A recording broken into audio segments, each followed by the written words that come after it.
Boom. All right. What's up? How's it going? Hey, thank you. Wednesday. What's up? How's it going? Yeah, I know, fancy background. I don't know. How's everybody doing? Just one step closer to triple-digit moons. 93 is a lot of 7 years, 9 moons. Nice. Thank you, Spock 93. Jim, not worthy. Jim, happy. Red Misery, thank you. 15 moons. Spock 93. 93 months. That's a lot of months. That is. Thank you. I appreciate it. Thank you. Everybody, hi. I went out of doors today. Terrible. Go. Hello, Steve. What's up? How are you today? Hype Surviving. Whoa. Thank you. Hype train called. Yeah, let me keep up track with that. Really? That happened already? Dude, all right, we're on level 2 already. I haven't even had coffee yet. Wake up, it's a freaking hype train. Ooh. Let's go. Watch that thing. Grab your seat. It's a Stop it. freaking hype train. Get some snacks. Okay, stay over It's a freaking there. hype train. All aboard. It's a freaking hype train. And no surfing Can't on see. the train. Unless you're a silly fool with a death wish. Well, that kind of depends. Trying to keep on my the hands day. out of there. Next stop, hype. That needs to be shorter and less bouncy. Thank you. I don't know. We just got on hype train. What's up? Irish 43 moons. Thank you. Farrellin gives a bunch of subs. I just got here. I didn't even say hi to everybody yet. Thank you, Farrellin. Dixon got one. Catbag got one. Drekken got one. Voltage got one. And Fancy Schmancy also got a sub. Thank you, Farrellin. Apples are tree babies. I didn't know. My eyeball. Also, let me keep up with bingo because people are doing things on bingo and I got to keep up with it. Is somebody doing that? I didn't even know. Okay, we got that. That was a sound alert. Let me do it. It's important. Let's freaking go. Card battle. Got to do it. It's important. Card battle. Let's find out if it's a fancy one. All right. I don't even know who called it. Icarus, you got to roll equal to or greater than 18. Oh, God. Is this how the day's going to go? Come on. 5. Oh, my God. You couldn't bring out the toast first, you know?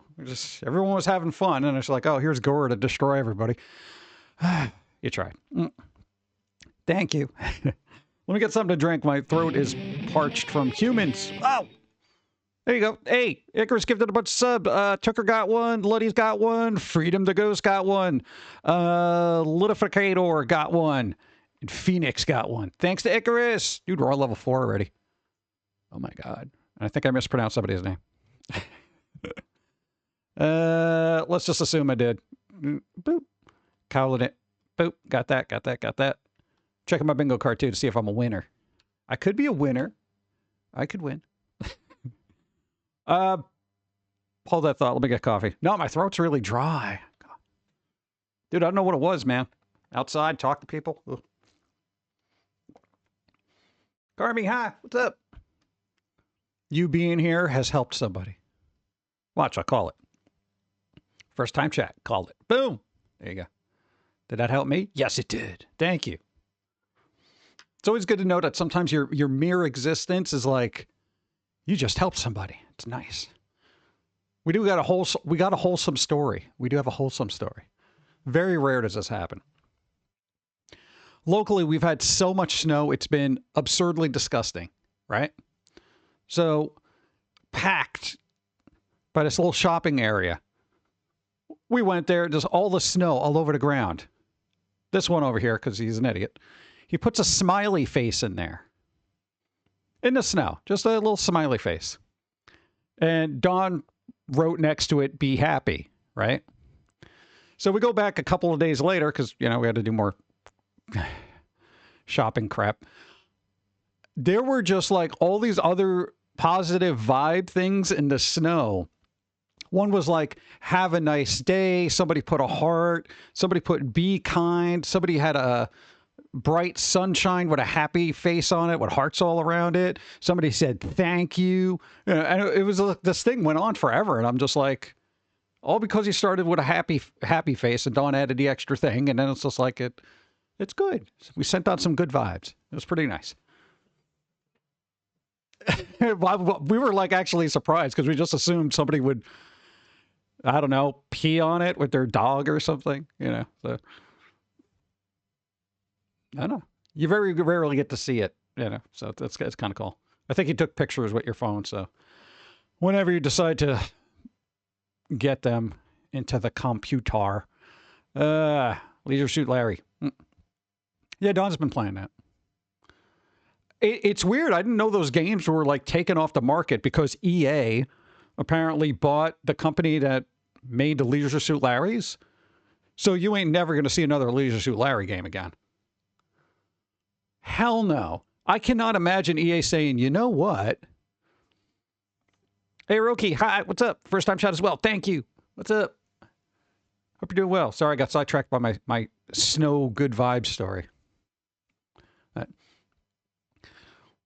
You actually start a good trend. I know, but maybe you should just, you know, if you got a lot of snow around you, put a little happy face and, you know, be kind or have a nice day. Maybe people will look at it and be like, yeah, let's write something in there. Okay, being on the internet for so long, I just assumed next time we saw it, somebody would either peed on it or somebody would have been like, F you, go die, you know, off yourself, go delete yourself, that kind of thing. The internet has warped my mind like so greatly. Thank you. What's up? Stretch was redeemed. All right, let me get it. Sorry, I was meandering with my stories. Cowling it. Oh, don't do this to me. All right, here's the problem that we've had, which I'll call technical issue as soon as I can. Stretch. Oh, it was already called. Is that why? Who did it? All right, let me know that if that actually came up. 37. Got that. All right, good. Now, the other thing, apparently, what was it? Flipping. Wow, that took a while. I did that like a minute ago. Whatever. One of the browsers that we use for stream just decided to not work. I don't know, but let's call technical issue. It happens every once in a while. It's like there's this background update with ads or something like that on Twitch, and specifically just Twitch, that it breaks this browser, and the browser's like, no, I'm not going to use it. And I'm just like, what? What's 38 now? Posture check? Who did posture check? Hype train! All right, we got through hype train. Dude, I'm so close to bingo. So close. I know what I did. But we did get a hype train. We got the level I don't even know because I got distracted by snow stories. Thank you all for riding the freaking hype train. Please take all your belongings. Don't forget to hydrate. But I'm not thirsty. Hype train! Hydrate, damn you. Oh, man. Hope everyone had a wonderful Wednesday. What's up, Catman? Hi. I delivery going to Brooklyn to New York. It's liquid water. Really? Liquid water. Currently at a rest area in Connecticut. Don't put your fingers in any holes. Boop, boop, boop, boop, boop, boop. No, so that was our like good vibe stories. Other than that, we had to go out, and then we forgot something when we went out, and then we had to go back and go out. But okay, if anybody's done food shopping, you know you have a certain list of things that you always get all the time. You put something new on the list, and it's just like, okay, we need that. But that was dependent on another thing. So if you got one thing, you should have picked up the other thing, but the other thing's on the other side of the store. So by the time you get to the point where you're like, you forget that you got that one thing that needed the other thing. And then it's like you forget, you leave the store, and you're like, you get to the car, and you're like, go back. So annoying. No, because then everyone out there is like, weren't you just here? Maybe I'm overthinking it because I don't know if anybody even looks up anymore to notice who they're talking to. Yeah, so browser crapped out. I don't know. Some other weird zany crap has been happening. What? Don't worry, I won't go. What do you mean girlfriend broke up with you? Why? What'd she do? I'm gonna. But it kind of depends. You know, I don't know the situation. I like to put blame on other people. What? I know every once in a while, like, you know, it's like if somebody was just like, oh yeah, blah, blah, blah, they broke up. I'd be like, yeah, I get it. You know, it's actually your fault. Ah, is there time to make up? If you care, just what Valentine's Day is coming up, you know, usually people wait till after Valentine's Day to break up. That is devious. And not for nothing, I've heard numerous stories of this where people who want to break up with their person that they're dating, they always wait till after a big gift giving day because they want the stuff. And I'm like, oh, that's what I'm like, you know what? Count yourself lucky, because it's like they didn't wait around to get the last payoff in the relationship. And they were just like, no, forget it. Depression led me to not show up like I should have. Well, I mean, depression's weird, man. You know, sometimes it's like, it just will not let you out of bed. It like holds you down. It's like, nope, you're going to sit here and be sad. 30 bagels. What do you mean 30 bagels? Who had 30 bagels? Yeah. Oh, 30 stream streak. So I was like, you ate 30 bagels? Oh. Why do they make those little mini bagels? I forgot they existed because I don't do small bagels, okay?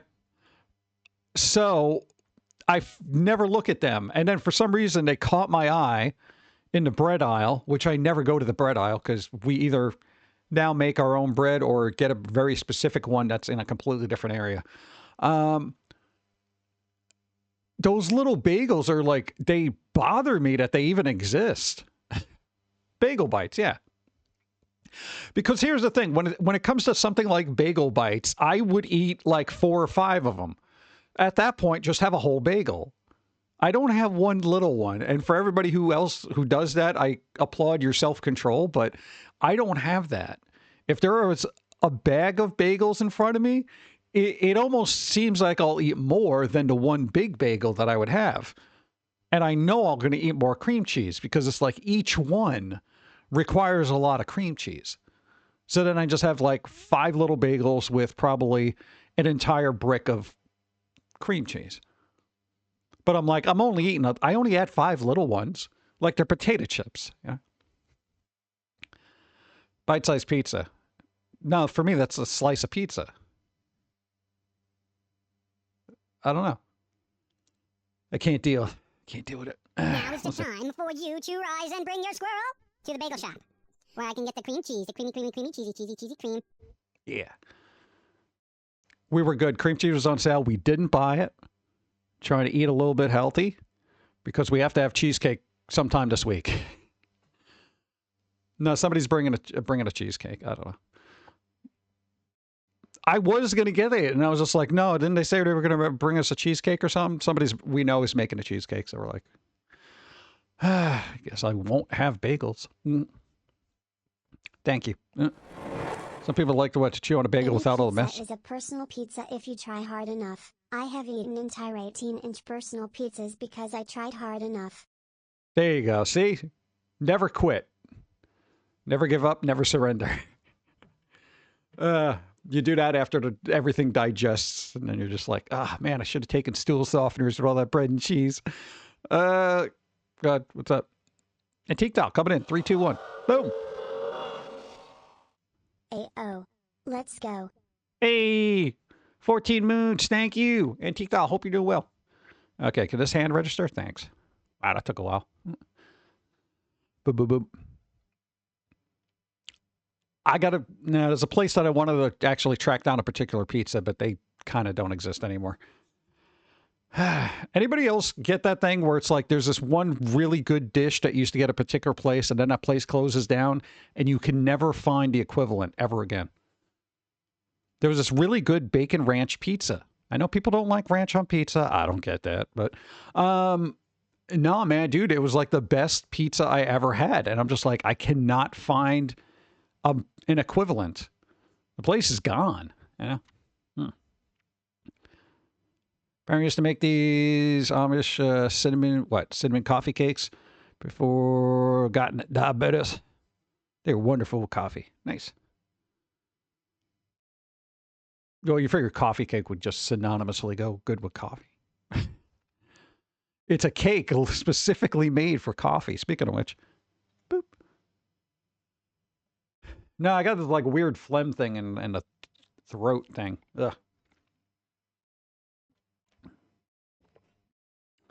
Now it's the cold air or the half a box of cereal I ate. What's up, Knox? Hi. What's up? You can't eat a car wash. Why would you? What?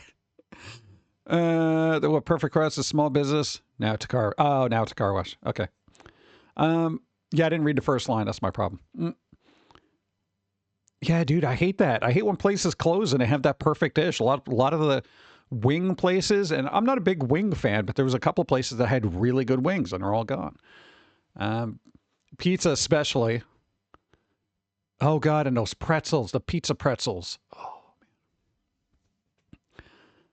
Used to be a pizza spread. There would be some perfect crust residue. Nice. Favorite Chinese place made honey chicken. I loved their cream cheese wontons were amazing. Ooh. Cat, yeah, you stay there. Yeah. Bah.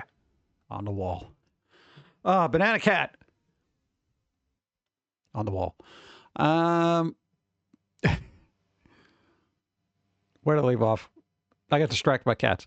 For a place, the cream cheese wontons are a little tricky. Some places make them okay. Some places don't make them well at all. Kind of really depends. They're dying out little by little. Yeah, I know. It's crazy. Used to be a place on Key West that... Thank you. Key West that has amazing wings. Long gone. Yeah, I don't know why they don't, like... Because you mentioned it, that... All right, for the people, the short of it, there was a pizza guy in Teenage Mutant Ninja Turtles, Secret of the Ooze, all right? He basically... Ugh, I'm on 2 different meds for my hurt back, and one of them gives me horrid dry mouth. That's freaking annoying. I have to keep a large water bottle by my bed to drink at random times through the night. Oh, that must be fun. No, when you wake up in the middle of the night, your mouth is like, bah, you know? No, that sucks. Oh, man. Thank you. Good vibes. Hopefully that'll work its way out. Ugh. Pizza guy, Secret of Ooze. Yeah, he had a thing in there. He had pizza, gave it to the turtles, whatever. He had a shop called Raceway Pizza because it was by, what do you call it? Yonkers Raceway, New York, that kind of thing. This guy made, like, awesome pizza. So eventually he retired after 52 years, and the place was closed for a couple of years, and it kind of reopened. But, you know, it's never the same. And, I mean, dude, you're making pizza for 52 years, that's going to be some really good pizza. There's no way you do not know how to make good pizza after 52 years. Yeah. So somebody else owns it. I don't know if it's any good or, you know, but no, when stuff like that changes over, especially after 50 years, the guy's literally been making more pizza than you've been alive. That's insane. Yeah. Just wait until you have a CPAP. Yeah, that's one of those things that help you breathe at night, right? Yeah. We know somebody who has one, but I never got into it. I don't know. Thankfully, I don't need one yet. Go. Yenny base. Hey, Shreddy Paws, thank you. 8 moons. Hope you're doing well on this Wednesday. What's up? If he doesn't drink it, it becomes what? Like Hank from the movie, What? Me and Myself and Irene. It's Cottonmouth. God, I saw that. I was like, this movie is off the wall. I have a CPAP. Are they fun? I don't know. Somebody said that they were noisy. What do you do when there's a blackout? You have battery backup? What, CPAP gives you cotton mouth? Really? Oh, good. You do have battery backup. Yeah, because we had a blackout for a while. Oh, God, what was it, a couple of years ago? And they had to literally start their generator to just get this thing going. And I'm like, ugh. Yeah, scary stuff. It's weird when the human body's like, you know that thing that you normally do? Well, we're going to stop working. Battery backup, yes, nice. It's weird.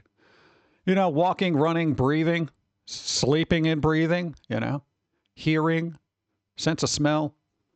All of a sudden, it's just like, yeah, no. Similar to computer backup. Oh, nice. God, it was uninterrupted power supplies. Bump, bump, bump. Go. One of my residents at work uses a CPAP. He said his battery backup lasts for 2 days.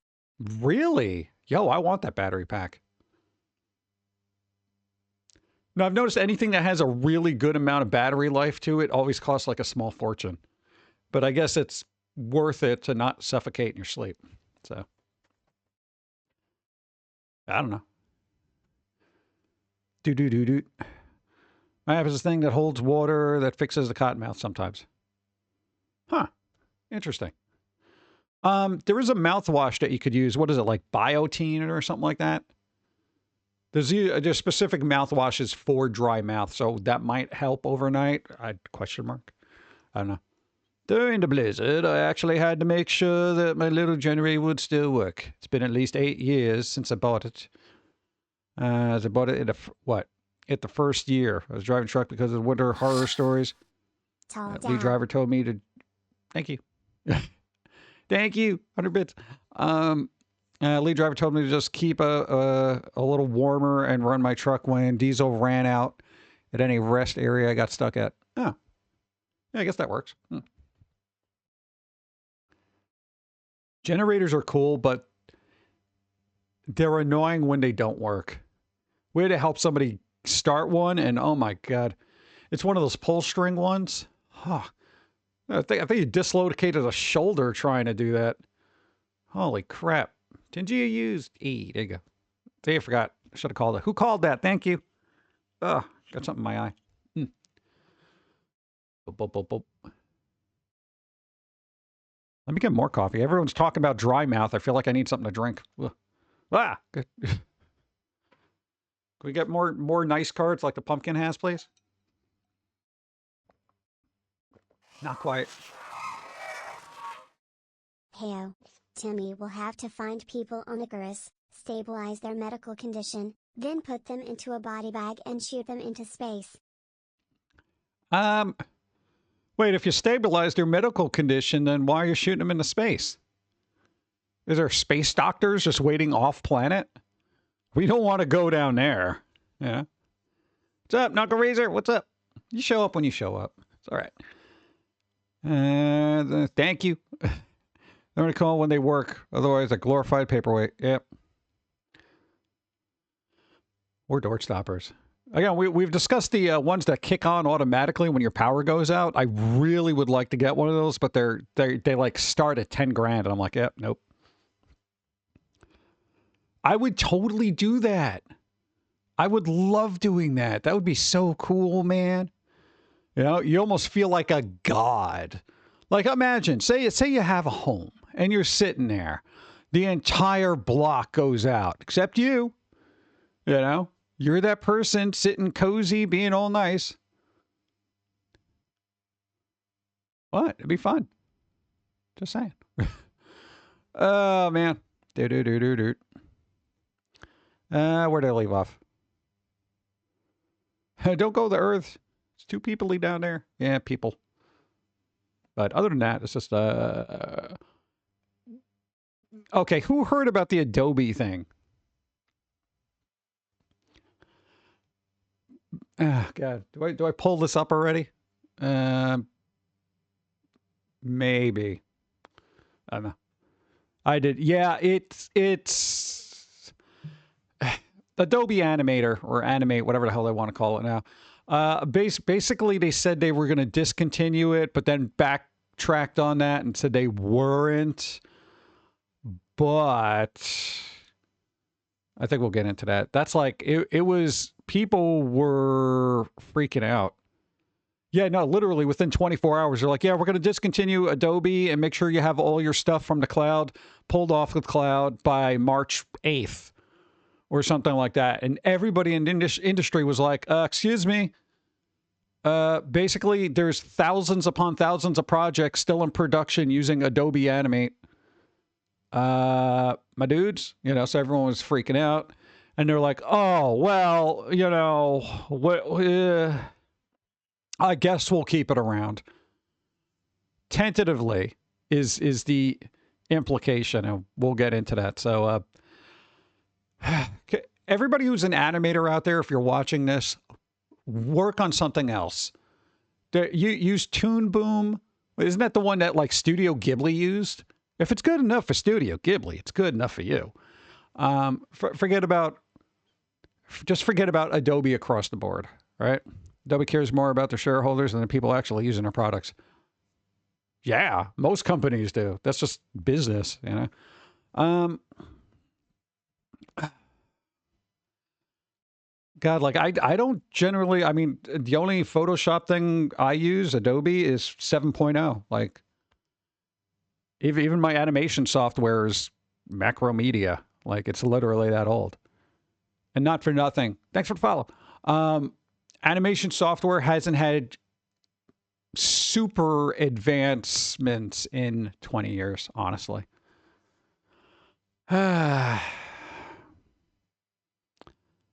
What? There's so many free alternatives. Just use free.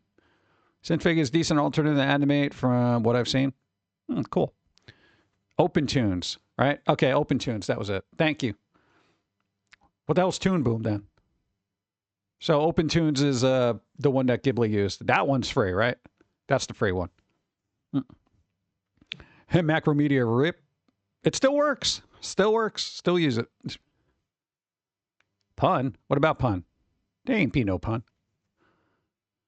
It's something about what? HOA throwing a violation to someone with a generator because, yeah, dude, I heard that story.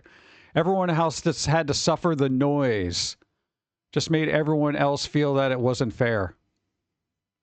Yeah, when an HOA says, excuse me, we're going to cite you because you're using a generator. Oh, during a blackout, I would fight that, honestly. I'd be like, okay, cool. Guess what? I'm going to give you two options. Is I don't use the generator and you pay for all the food that spoils, right? Or here's the other option. I give everybody earplugs and you can all shut the hell up.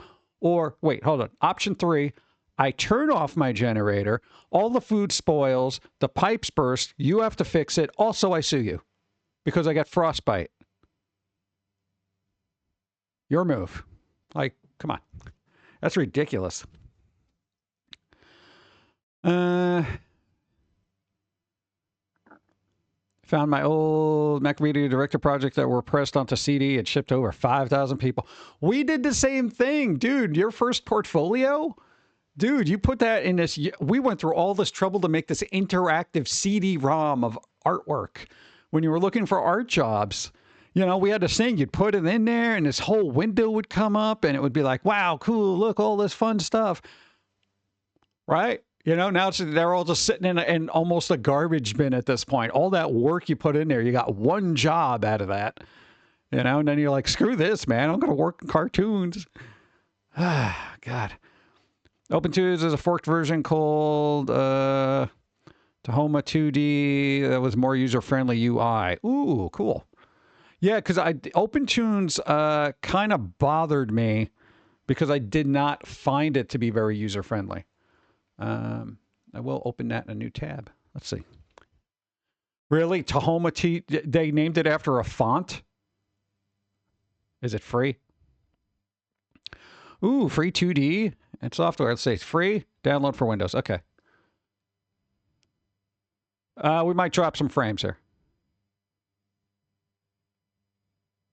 Oh, it's doing it. Could drop a frame. I'm trying to help you out, chat, by downloading software. Hold on. Let's see. That's one of the bingos, so if people didn't know. Drop a frame, drop a frame, drop a frame. No, we got it. So you can't tell me this stuff when I'm live because now I'm like, oh, let me see. Let's see what it does. Features, system requirements. Oh, it's got brushes. Oh my God.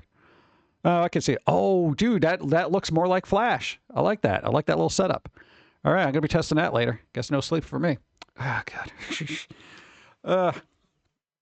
No, I do have that problem. If the user interface, if I don't immediately gravitate towards it, I'll just be like, yeah, forget this.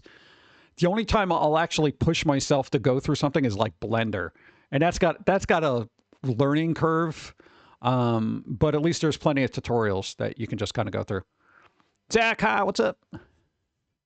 Just chatting category or not? Am I? I think so.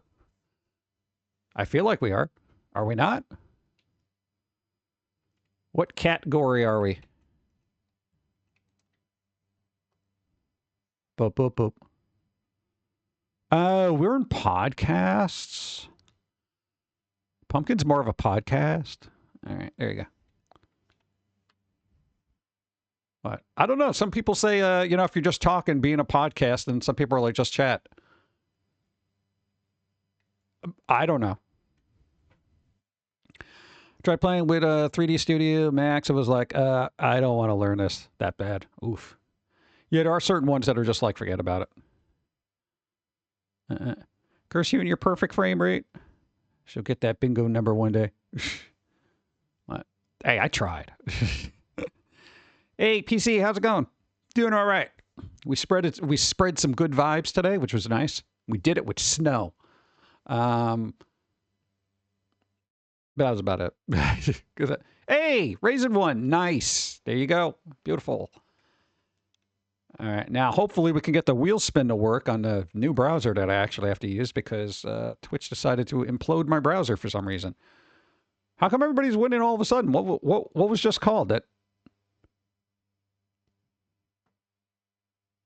Oh, all right. Well, hold on. Let me check my card. Oh, wow. So close. All right. Boop, boop, boop. All right. Raisin Delta, you know the deal. You're going to get a spin on a wheel of prizes. Let me just set things up here. Boop. Let's freaking it's going to be something from... What? Now? Okay. All right, Timmy. You got a roll equal to or greater than 14.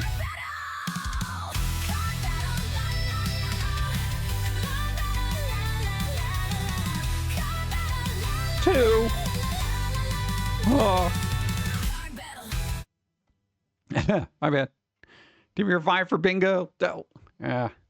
All right, Raisin Delta, you know the deal. We're going to get something from the itch.io shop. Could be a comic, could be, video collection, music, all that fun stuff. Supersize emote, boom. All content recommended for mature viewers. All right, where's my wheel spin? Let's go. What's the deal? Let's spin the wheel. 'Cause you want bingo, let's go. Spin that freaking wheel. All right, spinning the freaking wheel. All right, what do we got? What do we got? What do we got? What do we got?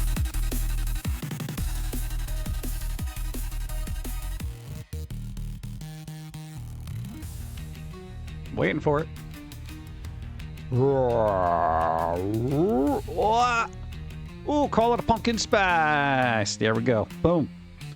If it's something that you already have, feel free to pass it along to somebody who may not have it.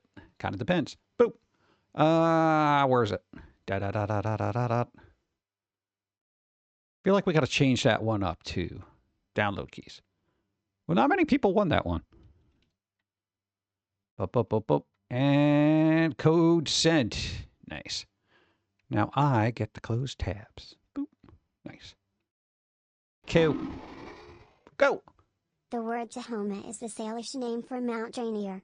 It is where we get the word Tacoma, which is the English pronunciation based on incorrect translations from both the British and Spanish colonizers of the U.S. West Coast. I have a font called Tahoma. Does that mean anything? So really, people just mispronounced. Really? Both British and Spanish. Weird.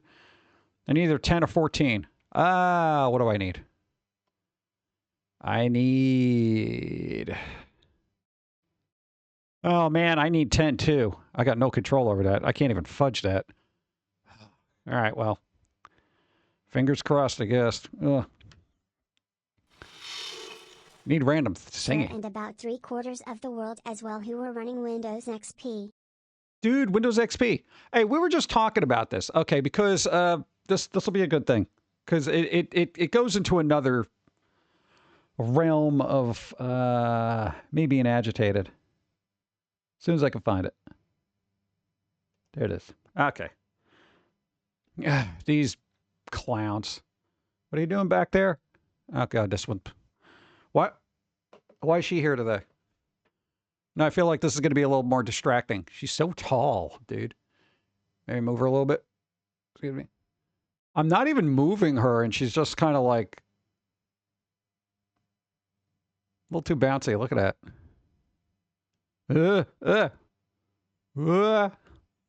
Okay. All right, settle down right about there. Now you're too off screen. How about there? Okay, you good? Okay, that seems right. All right. Now, a Blowby here. Apparently reversed a decision to discontinue Animate. Apologizes for confusion and angst within the community. They apologize for the confusion and the angst that it caused all these creative people who are very emotional to begin with, having to hear that the software they've used for years and mastered is going to be discontinued. Sorry, bro. How was your artistic career? I remember long ago you mentioned how you would pass out your comics on the street along, spread the artwork or something like that. Comics we gave out for free. Portfolio stuff we actually ran around in New York City, going from building to building, dropping off very fancy portfolios. We sunk a lot of money into it, and 70% of the time we never got those back. They were lost. So we got a couple of freelance jobs, but I'm going to tell you it's not worth it. Adobe Animate will no longer be discontinued because everybody was angry. All right, here we go. Adobe Animate is now in, this is the other term. You know how when software is sunset, it's in a sunset mode? Well, guess what? Here's a new term for you. Maintenance mode, which means it will no longer get new features. It's in maintenance mode. Well, apparently there's no maintenance there if it's not getting any new features. It's limbo. It's dead software is what you're saying. Senior director apologized for previous message which caused confusion and angst. There was no confusion about the term discontinued, get your crap off the cloud by March whatever. Unlike yesterday's report, new Animate users are still being welcomed. No, their money is still being welcomed. I don't know about the animators themselves. Adobe has reversed its decision to discontinue its popular Animate platform following huge community uproar. You imagine? Less than 24 hours after announcing the move, Adobe Creative Cloud Senior Director for Design, Marketing, and Community.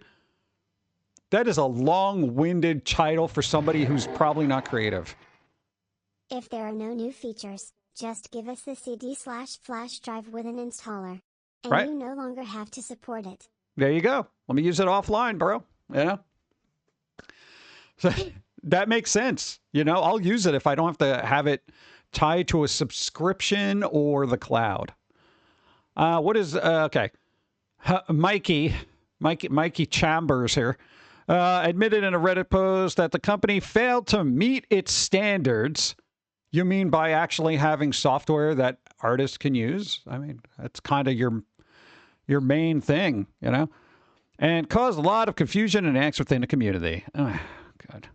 What has now become clear is that Animate is still being deprioritized, but rather it will enter a so-called maintenance mode rather than being fully sunset at this point.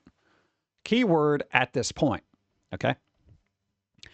Chamber says Animate is already in, thus not entering maintenance mode, which means it will continue to get security and bug fixes. Animate will continue to be available for both new and existing users. This is a change from what we communicated in the email yesterday for the status of Adobe Animate. Its time frame and availability. Blah, blah, blah. Chambers stressed. No, Chambers stressed everybody else.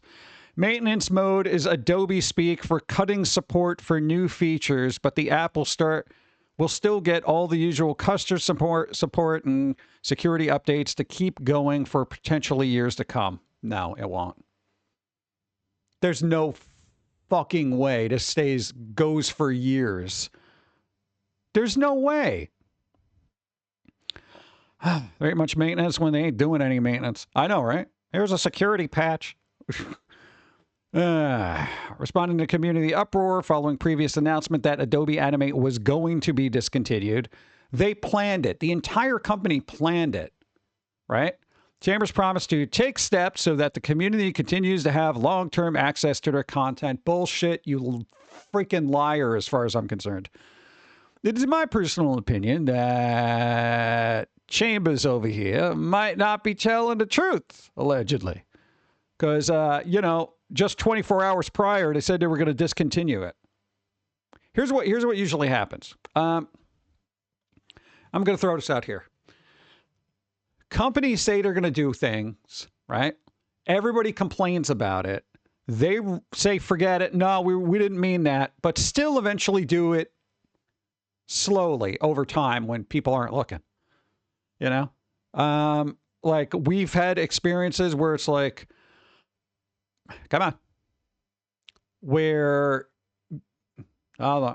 camera, please. Okay. Where it's like YouTube will say it'll do one thing, but then they do the complete opposite, and then eventually they do it anyway. It's just the way it is. While this is certainly good news for Animate users and a green flag for Adobe as it proactively responds to customer feedback, these motherfuckers haven't responded to any customer feedback ever. They just keep making garbage. Literally, I don't know if anybody knows this.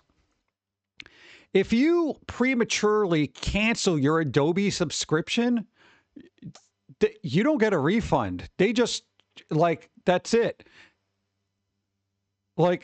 There's no refund. There's no partial refund. There's none of that. It's basically, I think they literally have a cancellation fee. I don't use Adobe because I don't want to subscribe to be creative. Is this crap written by an AI or first grader? Probably both. First grader with AI. Tech Writer Pro asked Adobe whether it would be open to changing its pricing or licensing strategy for the platform. Any update will be shared here. No, it won't. So, all right, here's my thing on Adobe. And any creative person out there, because this is twofold. One, fuck them, okay? Here's the thing. Adobe was great back in the day. They were a little expensive, but they were an industry standard. Right now, we have better open source programs than what Adobe is offering for their gross amount of disgusting fees, okay? You want Photoshop? Go get a program, GIMP. You want a painting program? Get Krita. Both of them are free, all right? What was the one? Tahoma 2D. I don't know if it's any good. Whatever. Open Tunes for animation. Bleh. That's it. You got your things there. Even, what do you call it? Video editing software. Microsoft's Clipchamp is actually not bad. And I know a lot of people use it because I see the templates that they use in their YouTube videos. What's the other one? CapCut, I think, was all right, too. That's also free. Some things are behind paywalls, but who cares, right? If you're just doing basic stuff. Resolve, there you go. DaVinci Resolve. And it's kind of, we don't need this anymore. We don't. We really don't. So, but on the other side of this, because you and Dawn were talking about this, Adobe has become such an industry standard, right? So when we get into this, it's kind of like, if you're such an industry standard now, you have not only a responsibility, but an almost you can't fail kind of position, because so many people are reliant on the software, whether it's, video editing, animation, clearly. This is like professional stuff. Like places, studios and Fox and Disney and crap like that use this. But CapCut has 100% ownership of videos you make. No, it doesn't. That doesn't fly. Oh, God. What? Yeah, like that wouldn't be able to be fought in a court of law. But no, it's kind of like, what is, like, how do you work around that? Because then it's like by law, or at least in the sense of what is right and wrong, they have a duty to make sure their software is always running. Because if it just gets discontinued, it literally cripples an industry. Kind of like Windows. If Windows ceased to exist tomorrow, do you know how much infrastructure is reliant on that? A lot, And I know people can be like, well, there's Macs and there's Linux, and, you could use a Chromebook. It's not the same, It's the infrastructure that relies on all this stuff that is now in this precarious situation. It's, all your eggs in one basket kind of thing. So personally, we took all our eggs out of the Adobe bucket a long time ago. We're talking like 2004, 2005, whenever the hell it was. When did Photoshop 7 come out? Like literally then. Big name studio value stability and consistency, so Adobe shot themselves in the foot with this more. Yeah. And you got to think all the people who learned all the nuances and stuff. When you learn Photoshop and you master it and then have to get shift over to another program, you're basically an idiot. You don't know where anything is. You got to relearn everything. And the development process comes to a screeching halt because all the people that you knew or hired to work on your projects, they were masters of these programs. And now it's like, well, you're screwed. Switch to Affinity. Big name studio. I read that. Surprised Adobe is still around, to be fair. Well, that's the thing. When you're around so long, you become an industry standard. Everybody just knows Adobe. It's been a thing since like the mid 90s, maybe even earlier. When was the first Adobe product? It was probably like a photo thing, right? It was probably Photoshop. Shut up. What's up? How's it going? Zoto PDF reader. Oh, God. Adobe PDF. Yeah, I forgot about that. Adobe fonts, dude. Adobe Flash 1.0. Yeah. Hey, there wasn't an Adobe Flash 1.0, right? That was Macromedia. Macromedia was that company that was going to be able to rival them, and then Adobe just says, we'll buy Macromedia. That's what Adobe Animate was Flash. So basically they bought the competition and killed it, And now they're trying to kill it again. It's like, what? Let's see. Putting hot dogs on the stove. Oh, on the stove? You got to cook those. You can't just put them directly on the stove and expect it to work. Adobe made the fonts that Apple used in the first Apple laser printer. Freehand became Illustrator. Yeah, I did not like Freehand or Illustrator. I still don't use Illustrator.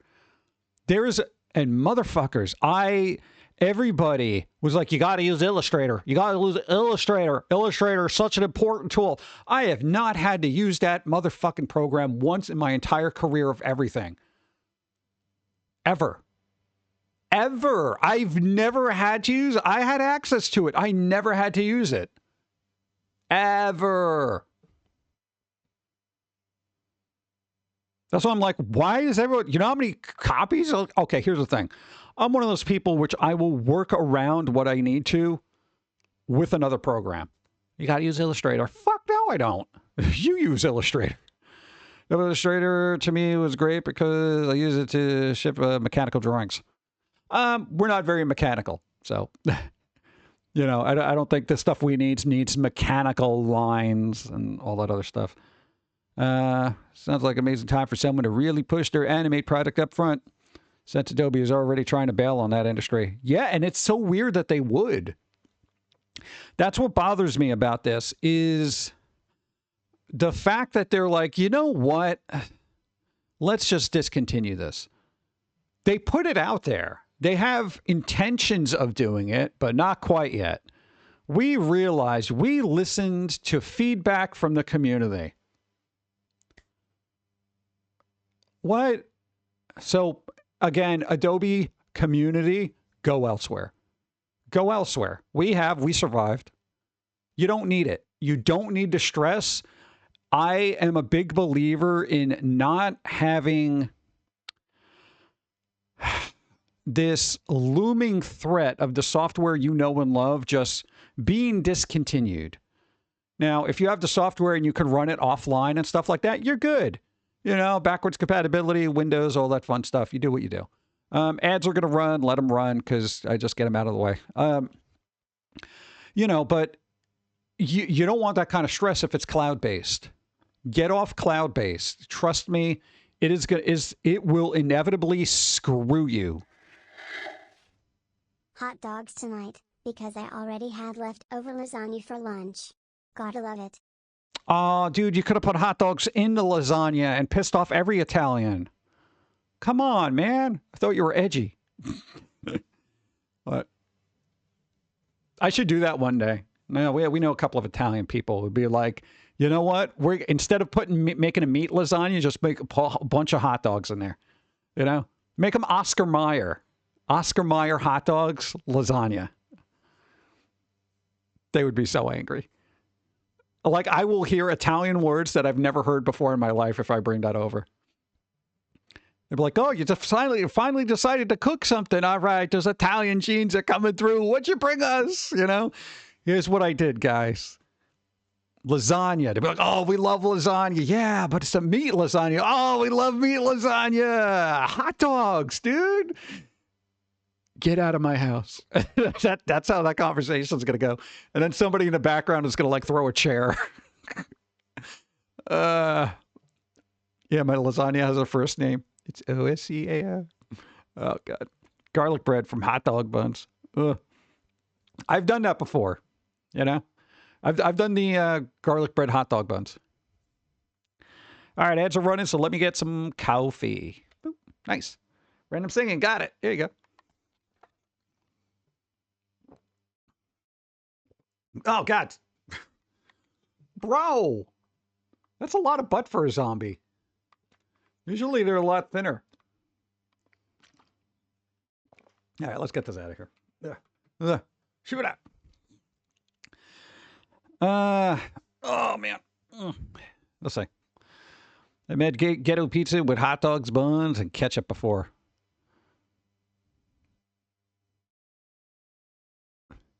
Did you at least put cheese on it?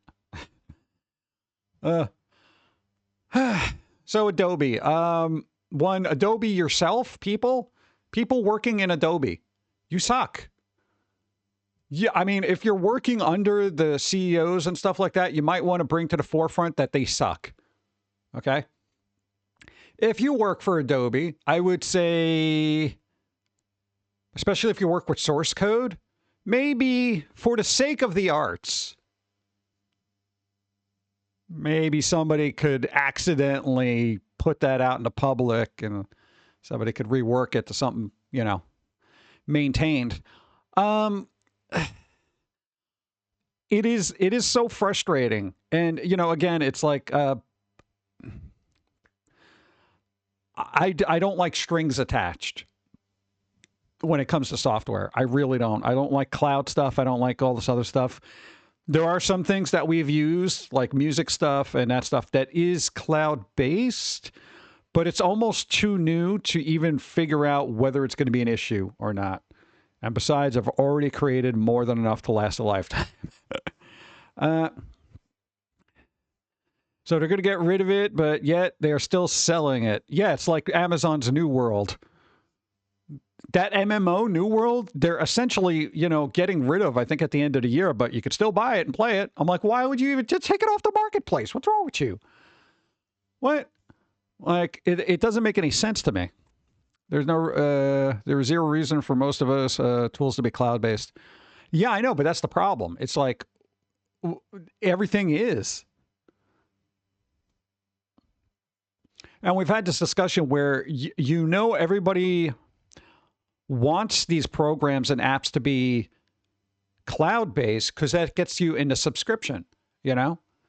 So they could literally just sell you a subscription to a piece of software that you would have bought once.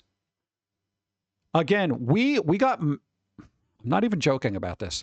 We have Macromedia Flash 4.0. We have been using it for over 20 years. It's moved from computer to computer. It was one fee. I have Adobe Flash CS3. I never fucking use it because 4 is still better. See, as soon as Adobe touches something, it turns to hell. Like, I want my programs to be disconnected from the web. I don't have to register anything. I just want it, use it, good. That's it. And I think more people are longing for those days, but you know, the industry has just moved so much because every dumb idiot who's just getting into this stuff doesn't realize the implications of not having ownership of everything. Because the convenience is already there, whether it's music, movies, and all that other stuff. You have access to everything, but you're constantly paying for it. And you're almost so distracted by how much that's there, you don't even choose to watch something. We've already talked about this. I've been on Netflix browsing for an hour looking for something, and then by the time I find something, I'm like, forget it. I don't care. Like, I'm like, whatever. So I'm like, why do I even have Netflix? Yeah. My husband was pissed off at Microsoft Cloud. An update forced it on, even though he intentionally kept cloud storage off. Now it holds his photos and videos hostage, and he can't access them unless he pays. Oof. Yeah, every time there's an update, I always double check that setting. And, you know, Microsoft's updates have not been good lately. Like, there's the last 4 updates, I've heard 3 of them having issues. One makes the taskbar completely disappear. Like, it's gone. And then it's like, it crashes, it won't come back, and you got to restart. And I'm like, what? Taskbar, slightly important, bro. I have to ask where all the stuff is I need. You know what that? Oh, God. Sakamoto Day is really good. After I finish it, unsubscribe from Netflix. There you go. That's the thing. It's like, even if you subscribe to these services, maybe just do it for a little bit, watch what you want to watch. Same thing with music. But when it comes to applications, man, it's so rough. You know, and I don't think we're going to get away from cloud-based stuff anymore because the way things have been set up between RAM prices and GPU prices, we already talked about, like, computers themselves being a service where you're going to get a crap book. You're going to get a crappy Chromebook that's just going to stream all your software that you need. Thank you. You know, and that's going to be it. You're going to have this piece of garbage that is awful, but you're going to be subscribing to a better computer and just streaming everything. So all your apps, all that other stuff, blah, blah, blah, blah. You know, nobody can afford a real computer now because all the RAM prices and GPU prices are through the roof. And that's just where it's going. It's going into the hands of people who can afford all these GPUs. And then they're going to sell it back to you as a subscription. So we're all kind of screwed, you know? Rather go back to DDR3 RAM and HDDs and rent from the cloud. Yeah, I would too. Absolutely. Because I think it's ridiculous. And that's the cool thing about using old software. I could do that. I could totally do that. If somebody says, hey, you can't use anything newer than Windows 7. I'm like, I'll one-up you. I'll go back to XP and still be able to do my work. They'd be like, you couldn't do that. I'm like, you want to fucking bet? I could do my sound editing. I could do my animation. I could do my uploading. I could do my encoding. I could do all I need to do on a fucking Windows XP computer. I could go to a thrift store and find a junker and still be able to do my work. All right. So everybody else can, you know, worry about that, you know. Again, creative people, find another way. Find another way. Okay. I mean, I don't think computers are going to be like obsolete and nobody's ever going to have them, but they're going to be a lot more expensive. So find the programs you need. Figure out a workaround, you know. You know, for a second, I was like, I don't know how many people on Newgrounds, because that's just pure animation, like 99% of it. I was like, oh my God, all these people are just going to not have animation software? They must have been fucking freaking out. Like, oh my God, dude, like what would Newgrounds do? That'd be insane. Yeah. YouTube wouldn't care because they hate cartoons apparently, but you know. Why spend over $5K making a PC when you can pay a monthly low price of $500 a month owning a gaming PC? Well, how much is, what the hell is it? The NVIDIA Shield thing, or GeForce Now? The subscription for the top tier computer, literally they have a tier system of, you know, I could probably pull it up so we could all laugh about it. It's good. You know, it's going to be the standard one day. Give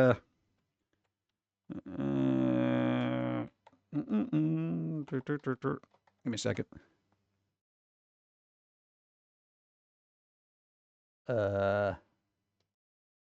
This will be funny. Assuming it ever loads. All right. Boop. All right. NVIDIA, your power play starts here. Experience the power of a premium membership. That's right. Premium members only features. These are features that are only allowed for premium people. Look, less weight, more gaming. Install the play. Ooh, wow, you can install it. Huh? RTX on. DLSS 4. Only with Ultimate. So, install, play more. Got an indie title called Favorite Game. Install to play, learn more. Insider look, Ultimate experience. There we go. This is ridiculous to me. So, if you're doing GeForce, right? GeForce Now, look at us. Free basic rig. It's ad supported. Do I really need gaming to be fucking ad supported? Look, you get you get access to 2,000 games, 1 hour gaming sessions. I can't even get past a load screen or character creation in an hour. Are you kidding me? An hour. Up to 1080p resolution. Wow. Really? 1080p? That's amazing. Up to 60 frames a second? What? But you don't get any no priority access to queue. Typically 2-minute wait, which probably takes away from your 1 hour of gaming.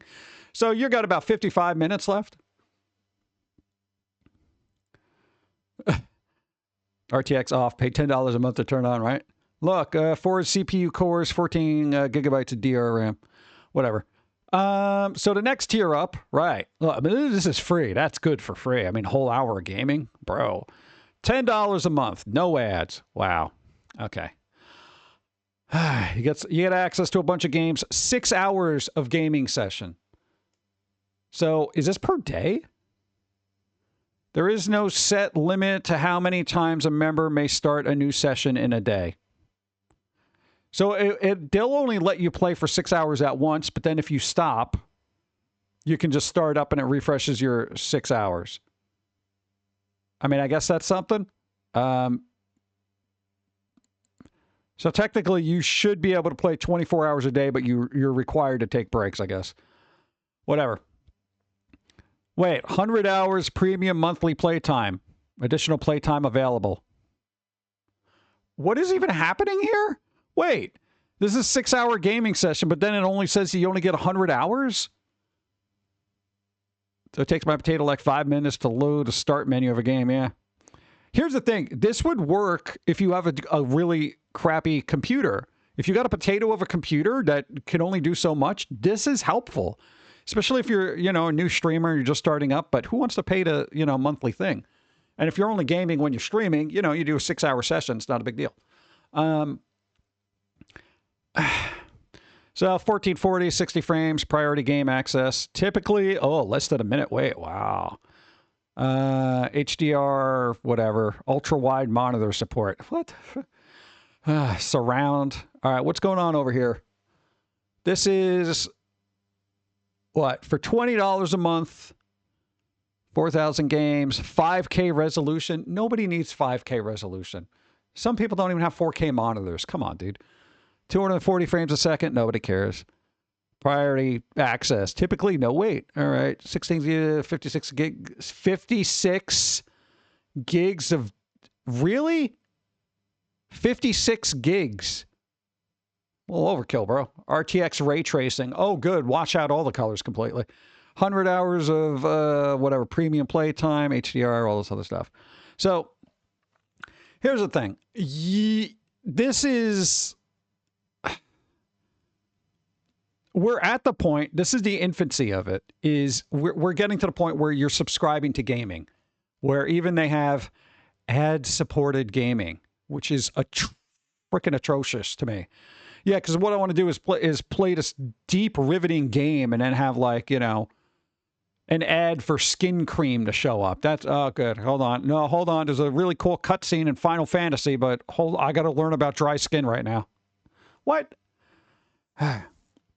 Standard HD TVs are still being sold by retailers like Walmart and Amazon. Yeah. Thankfully, television companies realize that 8K isn't the future because the human eye can't even read 8K. That's awesome. So we're at a precipice. We've maxed out our resolution. A zombie game ads for skin cream. That would be awesome. All right. Diaper ads for everybody. Yeah. Man, I was playing, I don't know, Yakuza, and all of a sudden the diaper guy shows up and then there's an ad. What if it has that kind of synergy? Yeah, Mr. Libido guy. Isn't 4K the highest our eyes can go? Pretty much a little bit more if it's just black and white.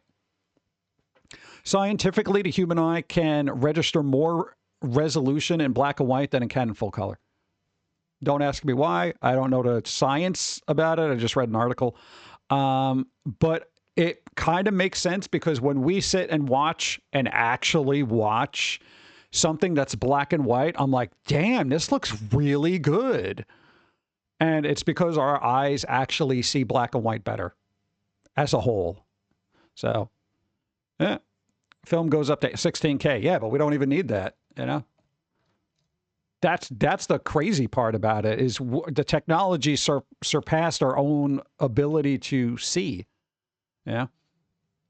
But this is one of those things where it's like when you start subscribing to other computers, which is what you're doing here.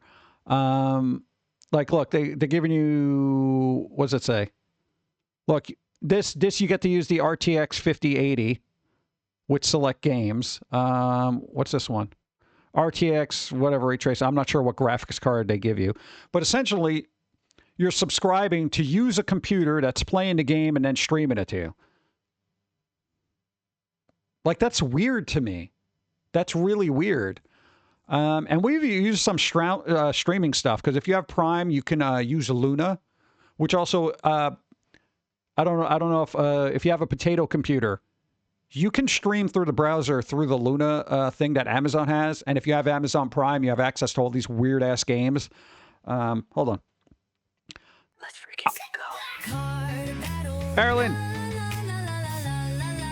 Somebody remind me about Luna. You got to roll equal to or greater than 13. Be nice.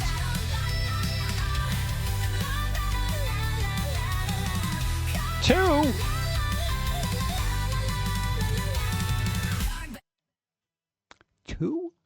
Oh, man. I survive. The Count of Stevie appears. No, I got to do a whole costume change and be a little bit more flamboyant.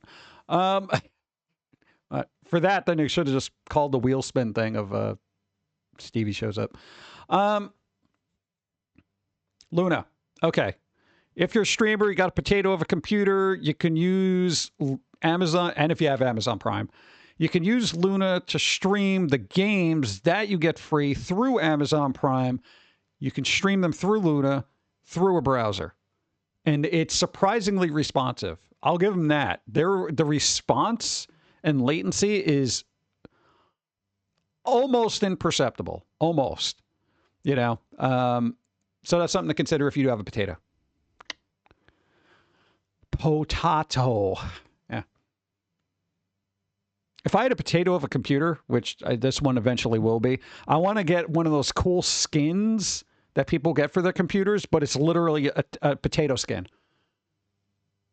with the little moles and dots and stuff like that. Maybe put a pat of butter on it. But like, dude, you're literally using a potato. I'm like, yeah, dude, I know it. I'm going to own it. Wouldn't be good for VR stuff, but other stuff, yes. Yeah, I mean, nobody's doing VR streaming that. Like, it's kind of weird. Yeah, so it's I don't know, it's going to be a weird future, and I'm not happy with it. Yeah. Potatoes. What? Potatoes. What's up? Dawn's here. She said bingo. Butter mouse pad. There you go. Butter mouse pad. Yeah, dude, that'd be good. Just put a pat of butter on it. I'm nobody then. People said hi. Okay. She yelled hi. Yeah, there you go. And then you're also, your desktop image should be just a bunch of spuds. You know? Put little googly eyes on them that they all look kind of derpy. You know? That'd be kind of cool. What? All right, let me check my bingo. All right, what do we got? All right, now everybody's winning. People are just waiting for... What? I got nothing that whole time? Come on. That's almost downright bias. What? Maybe Bingo's got vampire bias. Yeah, so just for those who don't know about the GeForce thing, know that's how that garbage is playing out now. But let's see if I can find the other thing that was really annoying. This was, these guys. No, because we're on the topic of corporate BS, okay? Bro. Oh, yeah, keyboard? Make your spacebar look like bacon? That's a good idea. Yo, and if you can make all your keys look like hash browns, awesome.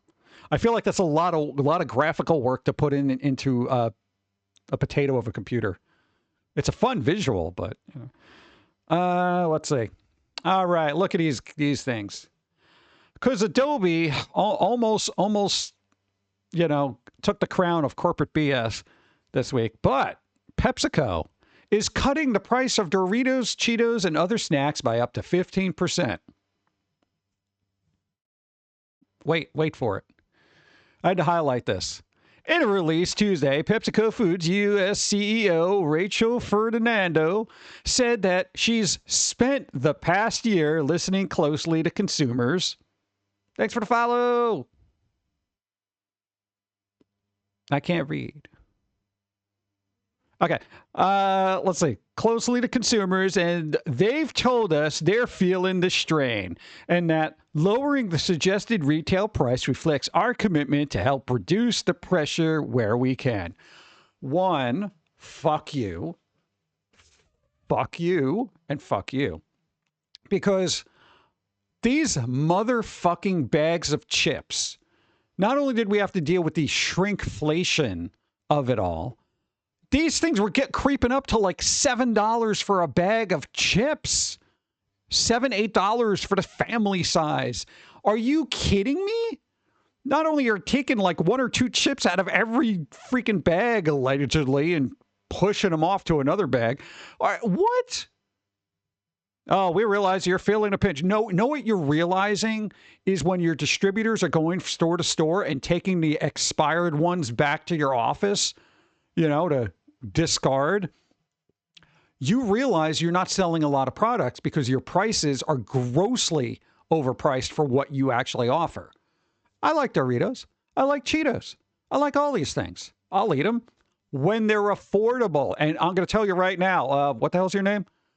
Rachel, 15% ain't cutting it. It ain't. I'm not going to go out and buy more Doritos because it's 15%. That barely covers taxes. Are you kidding me with this? We're going to take the price down. Try about 25 to 30%. Okay? They're Doritos. They're chips. I can make better potato chips myself with a potato. Okay? I'll have a little bit of difficulty making Cheetos. But look, and here's the other thing, and we discussed this. Well, you and Don did. When it comes to brand loyalty, people are very loyal to their brands, whether it's Xbox or a bag of chips. And much like Xbox, Doritos, along with the rest of the chips, they raised the price to the point of breaking a habit that most people would have. Whether you were playing Xbox and Game Pass and all that other stuff, you basically priced people out of your ecosystem. Therefore, you broke in a very important habit of a returning customer who liked your product. Once that's broken, they don't need to come back. They really don't. Because a lot of people are very habitual in what they eat. You know, so if they like chips, if they like dip, if they like a particular brand of stuff, they always go back to it. It's what they know, what they love. When the price gets stupid, they stop buying that and they seek alternatives. And then they find out that they have better alternatives available. Blanco one, nice. And then they just use that, and that becomes the new habit. So what you've done is alienated everybody who was buying your chips. They found something better. Like you can get like bowl and basket chips. Was it a Stop and Shop brand or whatever? Their cheese doodles are better than cheese doodles. Or even a crunchy chip. They were freaking amazing. And I was like, really? Bowl and basket? They were really good. We got them a couple of years ago. I don't know how they are now, so take that with a grain of salt. But, you know, you and Don were discussing this, that like even Xbox, they raised the prices so much that it alienated a lot of their fan base, where there's rumors now that they're going to try to lower it back down to jacking up the prices levels. So because they discovered they lost so many subscribers because it became unaffordable. Guess what? Much like Microsoft, you broke the habit that we had. You know, Don was super Xbox, you know, love Game Pass Ultimate, all that stuff is cool. I get to play all these cool games, blah, blah, blah. It's over now. We've already moved to Steam. You lost us.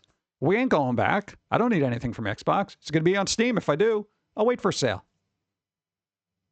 Much like Doritos. That's the thing. And what I do love about the current state of things is corporations are starting to realize that they've gone a little too far.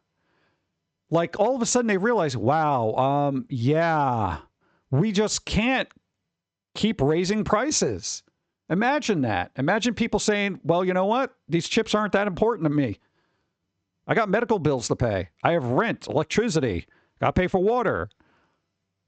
I'll hold off on the salty snacks that are probably not good for me anyway. So this is the thing. We're getting to the point where, and the best thing about that is people stop caring.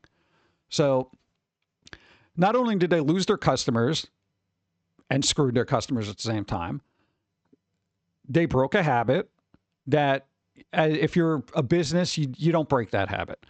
And people have moved on. There's always an alternative. And whether it's Xbox or Doritos or whatever, your brand is not as important as you think it is. Coca-Cola, Pepsi, all that crap. There's alternatives. There's always something else.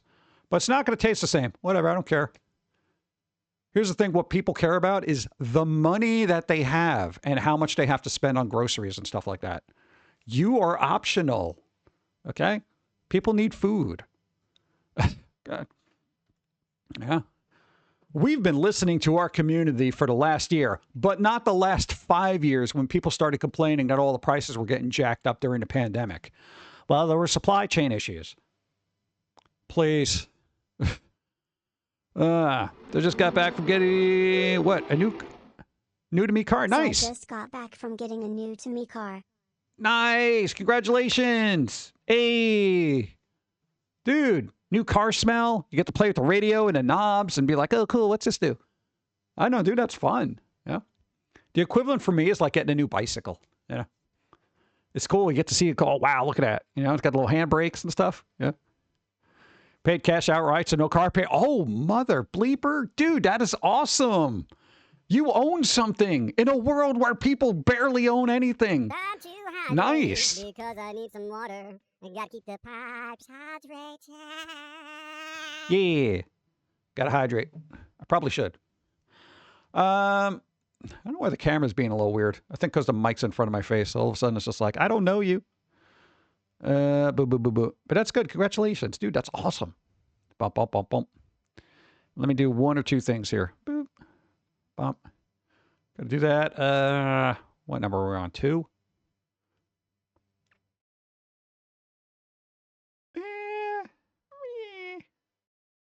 I'm looking for something fun.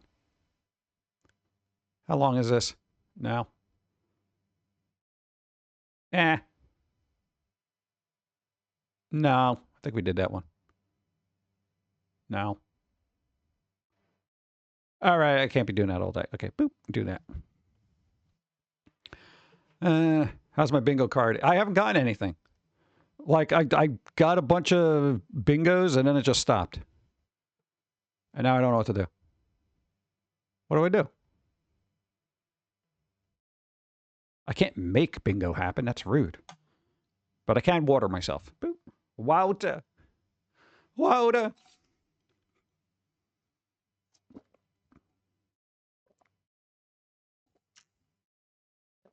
Yeah. The water's all right.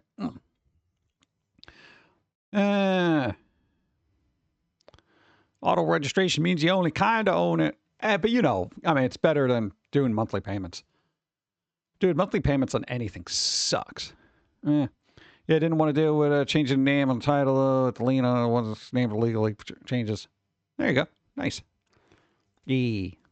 Bump, bump, bump, bump. Prefer what? Bacon lace specifically until I get one with the most, what's salt in the bag. They are very salty. All right, so we got, all right, this is, the quote here bothered me. Like, I would love to know how many people stopped buying chips. Because I know we did. We used to get a bag every once in a while. We didn't try to overindulge.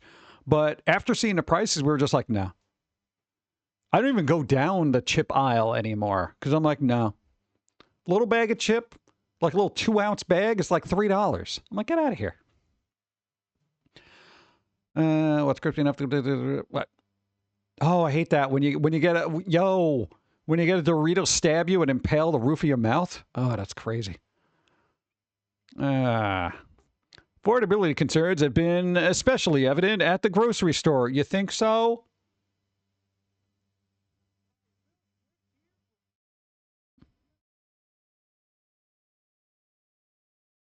Hey.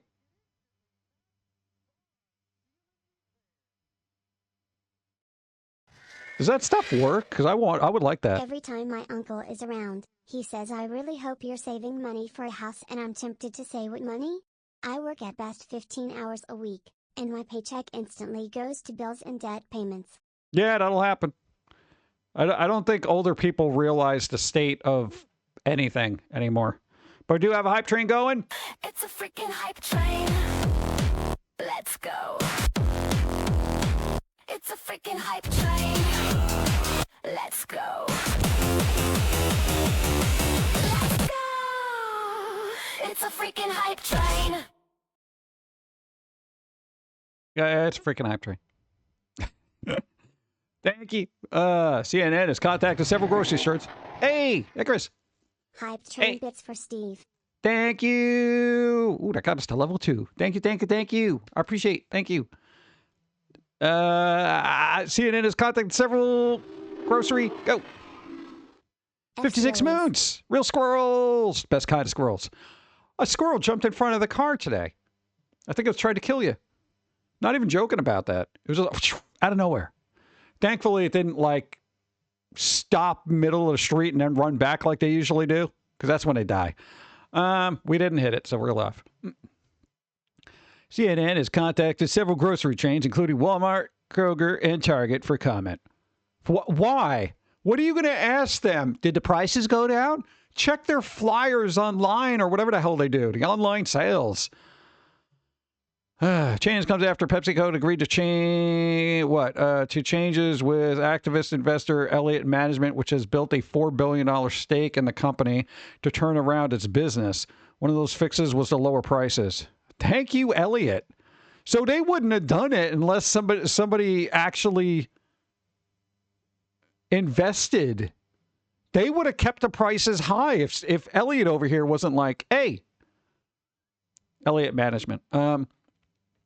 PepsiCo's earnings release test of a new price cut is aimed at improving purchase frequency. Oh, wow.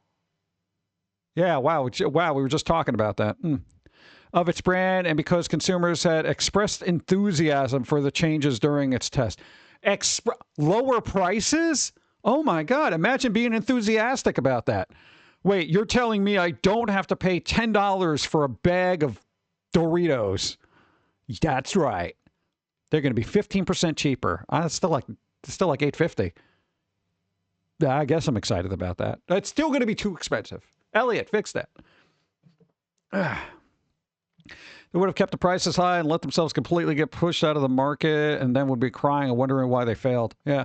And then they'd have to sell the brand to some other company. There's always a knockoff chip that's better. Again, like I said, cheese doodles or Cheetos. Yo, the bowl and basket ones were amazing. They were cheap. They were like $3 for the bag last time I got them. PepsiCo earnings release new price cuts is aimed at improving purchase frequency. Okay, read that. Snack sales of PepsiCo in North America has been sluggish in recent quarters. Volume fell for the category 1% in its earnings, also released Tuesday. Really? 1% was enough for them to change. 1%. 1%, even with the prices went up to that that was probably us. I think we made a difference. We didn't buy chips. We used to buy a lot of chips. We did this, chat. That was us. We said no, and they noticed the 1% drop in their distribution. They're like, oh my God, that guy is not buying chips anymore. We got to lower the prices. Nice. You're welcome, chat. In addition to price cuts, the company is releasing trendier products, including Doritos with protein. Oh, fuck off. I don't eat Doritos for protein. Fiber-filled popcorn. Please. And Lay's chips made with avocado and olive oils. What kind of oils are they made with now? Car oil? Like what? Avocado oil? There's other versions that already do that. Lay's, I go to you for garbage, okay? I don't want the fancy holistic popcorn and the protein-filled Doritos. I want my Doritos jacked. I don't want to become jacked from eating Doritos, okay? Stop with the protein and everything. Holy shit. Everyone pat yourself on the back. We made a difference. Exactly, right? Chips are unaffordable. That was us. Oh, God. What was the other things that were infuriating today? No, there's a school thing that was kind of funny. We'll get to that in a little bit. Technology. I don't know what's going on with technology. Adobe's a bunch of bitches. What's that here? Ah! Oh, I think I had some me IRL stuff, right? That I didn't even get to go through. Damn it. Am I the asshole? What else we got here? Oh, the days. That's what I had to do. The days. All right. 1% drop in them is over $92 million. That could have been us. You don't know how many chips we buy. Just saying. Hype Train success. There we go. Boom. Everybody on Hype Train, thank you. Last stop on the hype It's this one. Thank you all for riding the freaking hype train. Please take all your belongings and don't forget to hydrate. Hydration is important. You know, I'll call it because they were there. Okay. There you go. We'll do that. I forgot that was in that alert. Maybe we'll add that there. That'll be good. Because it's so rare now that one comes up. So, of course, it didn't help my bingo, but whatever. All right. What kind of days we got today? We got February 4th, World Cancer Day. Ah, God, nobody wants that. Farmers Day. Hey, it's Farmers Day in Taiwan. That's kind of a distance to go for a farmers market, but you know, I think support your local farmers. National Day in Sri Lanka. Liberation Movement Day, Angola. Isn't that type of sweater that Ed Wood Jr. was obsessed with? Yeah, the Angola sweaters. They're pink and fuzzy. I don't know. Stuffed Mushroom Day. I don't like mushrooms. It was Angora? Oh, okay. Guess dyslexia. Angora? It was Angora. All right. I don't know anything about fabrics. You know? Let's see. Rosa Parks Day. Hey, there you go. National Hemp Day. Smoke it if you got it. National Thank a Mail Carrier Day. I don't know. Kind of depends on the mail carrier, doesn't it? National Homemade Soup Day. We should do that. We should make our own soup. I don't like soup, though. Seems like a waste. I like mushrooms, but I'm not going to try to stuff one. I think they meant the big ones, not the tiny little baby ones. Yeah. National Creative Vacuum Day. An emotional vacuum? A societal vacuum? Living in a vacuum? You got to be more specific. National Girls and Women in Sports Day. I guess. I don't watch regular sports, let alone women in sports. Except Joshi wrestling. I watched a Japanese lady beat each other up. Let's see. U.S. Snow Sculpting Week. It's only going to melt.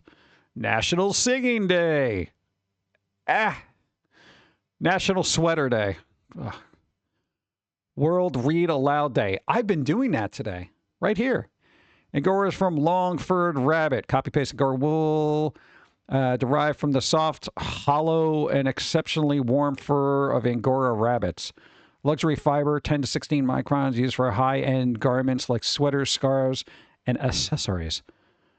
It offers a unique halo effect, is lightweight and very soft. But it comes from bunnies. Do they have to kill the rabbits or do they shave them like sheep? If they just shave them, then that's fine. I don't know. Huh. Let's see. What do we got? International Day of Human Fraternity. I don't like fraternities. Tomorrow, Unity Day. Well, you could do that tomorrow. God, is there nothing that has just Stuffed Mushroom Day? National Hemp Day. Soup. I'm not even going with any of these days. There's nothing to do with pizza or nothing. Forget it. Dyslexia strike. Wish it was singing day instead of signing. Did it say signing? What did it say? Was it singing? Oh, it is signing. See, I would have gone through the whole day. It's signing.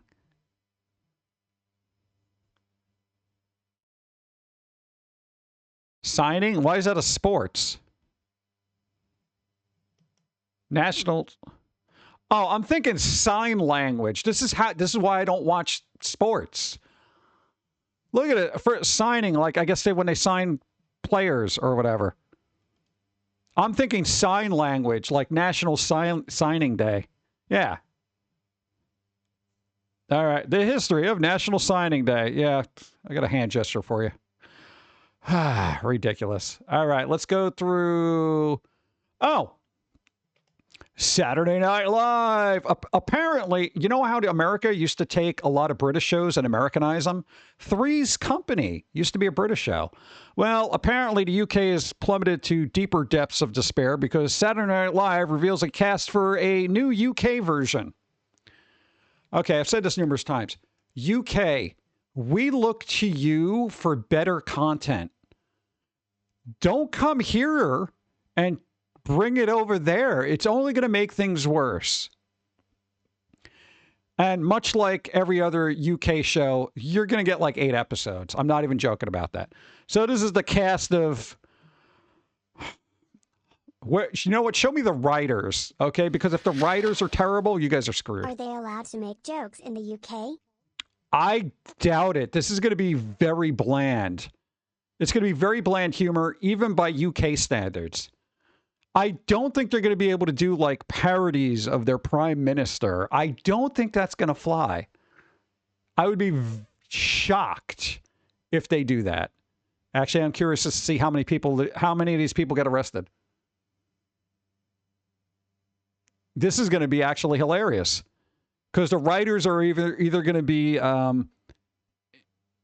look, I'm not going to get into the politics of it, but look into the state of things over there and their approach to people making posts on social media, and then apply that to television. I don't know how creative the writers are going to be able to be in talking about very topical things. Because in the United States, you watch Saturday Night Live, it's like half of it's political humor, which is generally why I don't want to watch it, because I want my entertainment to not have that in there. So it's going to be interesting. So look at that. It's 6 episodes. The 6-episode series. 6 episodes? Oh, God. Saturday Night Live, but only 6 Saturday Night Lives. Yeah. There are only 12 episodes of Faulty Towers. Yeah. You didn't need any more than that, honestly. The show was perfect. So, yeah, hopefully this will address some things as Saturday Night Live does here, but I doubt it. So, good luck, UK. Texas Chainsaw Massacre series in the works from A24. Glenn Powell, Long Walk Rider, TJ Mulliner. Apparently there. I don't know if we need a Texas Chainsaw series. I mean, I guess if they approach it right, it'll be kind of interesting, you know, background stories, what's going on.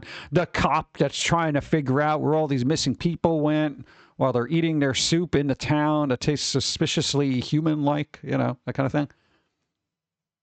Can we just get Mad TV back? Yeah, that's wishful thinking. That's never going to happen. Yeah.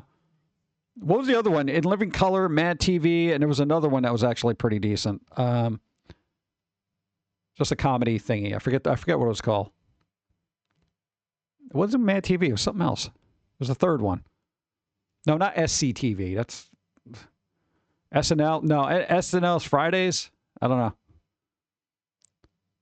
How would that work? Well, that's the other thing. If you watch clips of In Living Color, Mad TV, a lot of that humor is not going to be able to be done now. None of it. Like, just look up the Jim Carrey one where he plays a woman. There was a lot of like weird little commentaries back then about particular stuff now.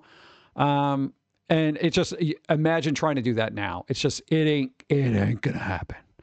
I like the 70s SNL. Yeah, we watched a couple of those episodes relatively recently. They either hold up really well or they're utter trash. Like a lot of those, as Saturday Night Live in general, it's like you had awesome skits and then utter garbage. And like 20% was like really good. And that's across the board, you know. And then you had 80% of garbage. Yeah. Yeah, it's like a Genshin Impact roll, you know. It's like usually you get garbage, but COD battle. We got a COD battle here. Shady Gun, you got a roll equal to or greater than. Uh-oh, wait for 12. Oh, it's a fancy one. Got to beat a 12. And it's fancy. 19! Nice! Beautiful! Card battle! All right, well, don't call fancy because we got fancy. All right. All right. Boop. Oh, cool. That was that one. That one. I needed that one. All right. So, Shady Gun, pick a number, any number that you want off the bingo. Boop. No, I don't want that. Got this. Boom. I got a bingo. Nice. Thank you for doing that. Yay. What do you mean ad? There's no ad. Bloody Angel, there ain't no ad. 32. All right. Thrift store find. Boom. Nice. Killed it. Ooh, that's another one for me too. Beautiful. Cool. Huh. Nice. There's a typo. Oh, there's a typo. All right. Yeah, so Saturday Night Live was pretty much Wolf Dick 1. Nice. A lot of garbage. Yeah. And after a while I get here's the weird thing about Saturday Night Live. I found it more enjoyable when I wasn't aware of a lot of particular issues now. I feel like you could go back and look at stuff with a certain naivety and just be like, oh yeah, well, this is funny, you know. And then the more you learn as life goes on, it's just like, yeah, this is I don't want to be lectured to, or I don't want to be yelled at or whatever it is. You know, it's I don't know. It's just not. It's dicey. But at least we got Texas Chainsaw Massacre, the series. I don't know. Could be good, could be bad, but I know something to keep an eye out for there. All right, we got yo, bro, K-pop Demon Hunters are getting a Lego set. Timmy. Timmy's gonna be like, I'll pass on this. But I don't know if they want Legos. This is weird. Do I suck blood? No, I kind of drink it. Unless I have a straw. Let's see. So this is going to be a Lego set. I don't know what these blocky bastards are going to look like. So, coming 2026. Flower. I don't know. Really, the computer popped up. BIOS needed an update. I hit OK. Your computer will now restart. Wait, what? No. Hey, the BIOS, man. BIOS do what BIOS do. You know? You're taking a BIOS break. Lego Group announced these are Lego's getting weird.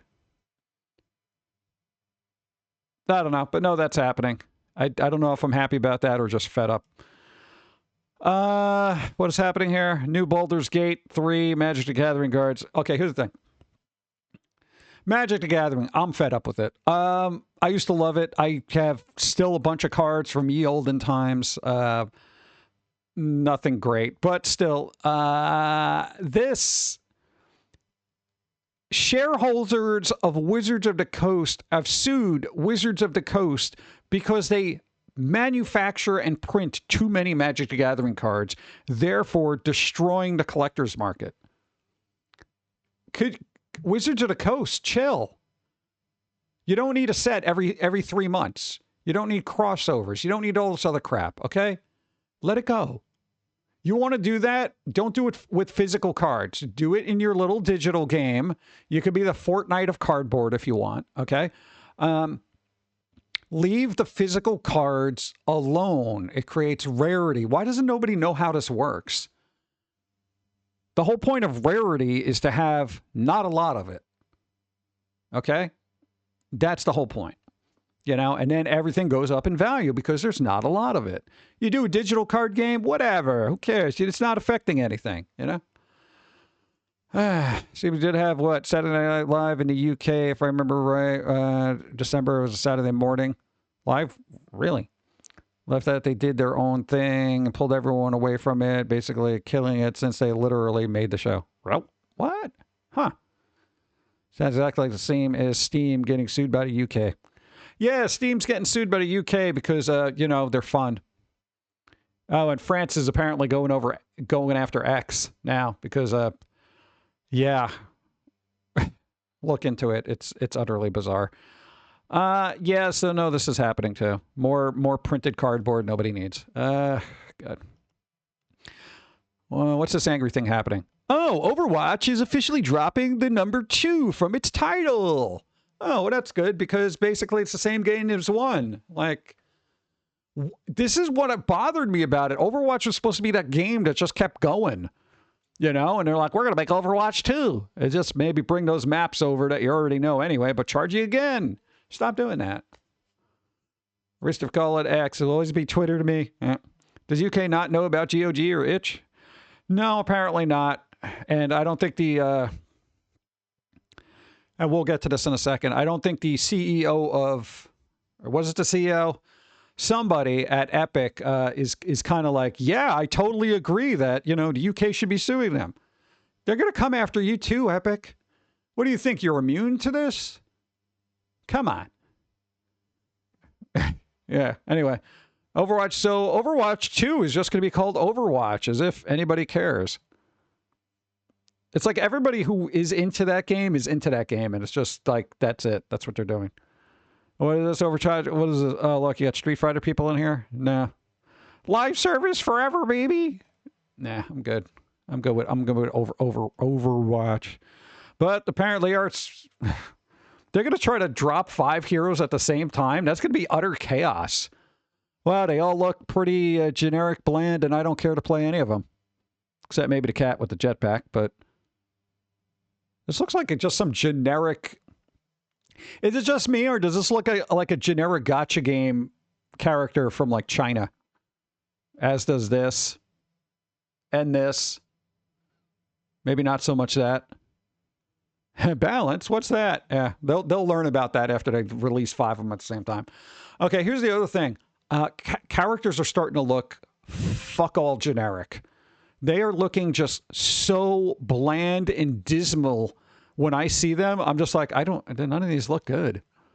They don't look good. What is wrong with the designers at these companies? You guys are getting paid time to, yo, hire me. I will fix every one of these pricks, okay? And make them look damn ass good, okay? This is atrocious on every level, including the cat. And I love cats. How do you fuck up a cat?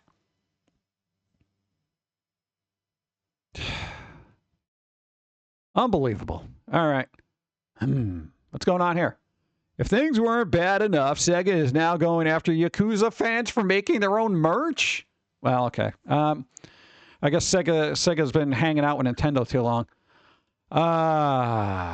Let's see. Yakuza fans aren't happy with a happy bunch at the moment. Hey, Kurt Planet, thank you. Don't even play the game, lol. All right. They're just looking for those fan videos. Oh, God.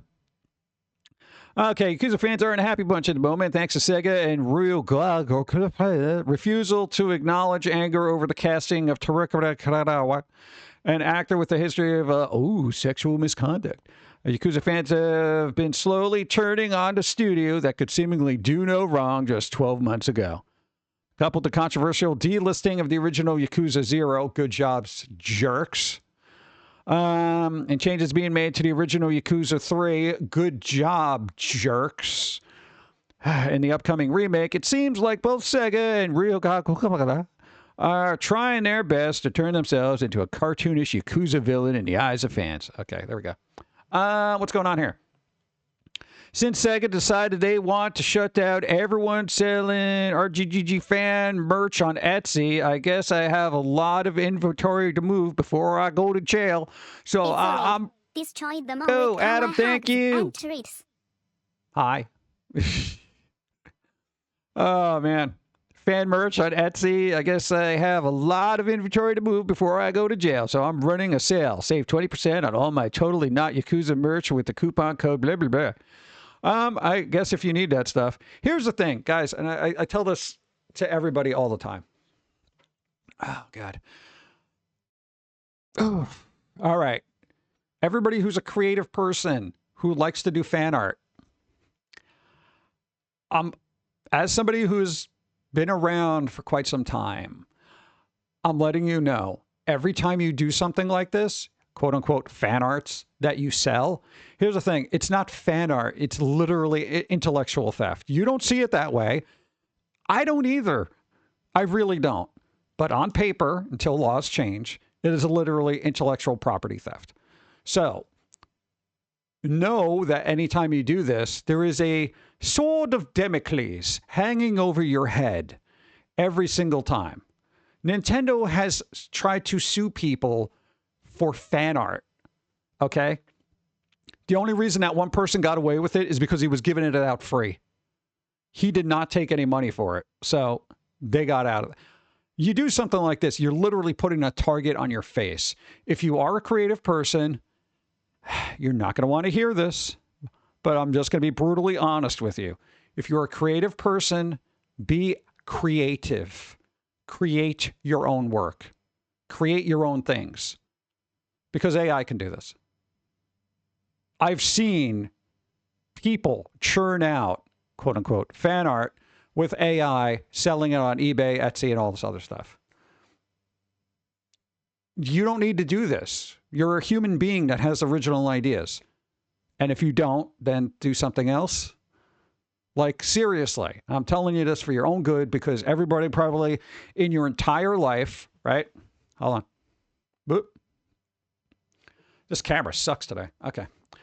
Everybody in your entire life probably said, wow, you're so talented, you're so great, and all that other stuff. I had the exact opposite. Okay. The cruel reality is you need your own ideas. You need to create your own stuff and push that forward. Be unique, be creative, stop living off of somebody else's IP, because they will come back and they will come after you. Nintendo did it. Sega's going to do it. And as AI becomes more prevalent, there's going to be little AI DMCA people sending out lawsuit letters every 5 minutes. Trust me. Trust me on this. If they can find money, they're going to find money. And you to them are easy money. Especially you have a display like this. Each one of these things is litigation. Each one. 1, 2, 3, 4, 5, 6, 7. That's a lot. Plus now they have a track record that you've actually sold stuff. They can ask Etsy, they can get a thing, they can cite damages, blah, blah, blah, blah, blah. Will they do that? Who knows? They may just want to take off the site, but there's always that possibility, right? The possibility is never zero. What, Toho, you could do stuff. Yeah, that company is actually really good about it. They do the, whatever the hell it is. I forget the name of it. It's on the tip of my tongue and it's falling out my brain. And Hoyoverse was really good about the Genshin Impact stuff and all the artist and artist alleys during conventions. If you find a company like that, then go for it. Do this. But, yo, Nintendo stuff like that, here's the thing. If they're not going to appreciate what you're doing, whether it's fandom or you just want to make money off of stuff, let it. Don't be the free publicity that they could sue. You know, just don't do it. You know, same thing goes for modders, people who mod stuff and all this other. Just do it for a game that you know is going to be like, cool, look what they did, cool. Rather than modding a Nintendo game and then have them come after you and sue you for $250,000. It's ridiculous, you know? What do we got? A lot of people start to do the whole license. As long as you're indie is the requirements, and with AI, indie is going to be huge. Yeah. But I mean, there's the thing. It's like, that's for them, it's free promotion, you know? So that's good. And I feel like part of that would get the market flooded, but you know, who knows?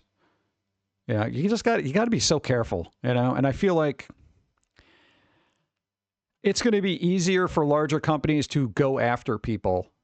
You know, record companies have been doing it for decades. You know, Nintendo as well. And, you know, if Sega is going to get on that boat, then that's another company you got to worry about. Remember, Sega's not doing great.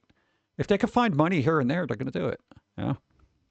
So, and I think the world needs newer ideas and newer IPs. So, you know, why rely on something like this that could get you in trouble? Like, in all seriousness.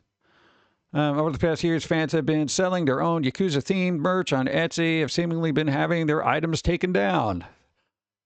Be lucky it's just that. User on Twitter, blah, blah, blah. Despite having allowed it for years, is currently unknown. Okay, so Sega has chosen now to start taking this stuff down despite having allowed it for years, which means they feel like they can get money somewhere else, so they want to contain the market and then force all the people to buy whatever they're going to try to sell. That's usually how it goes.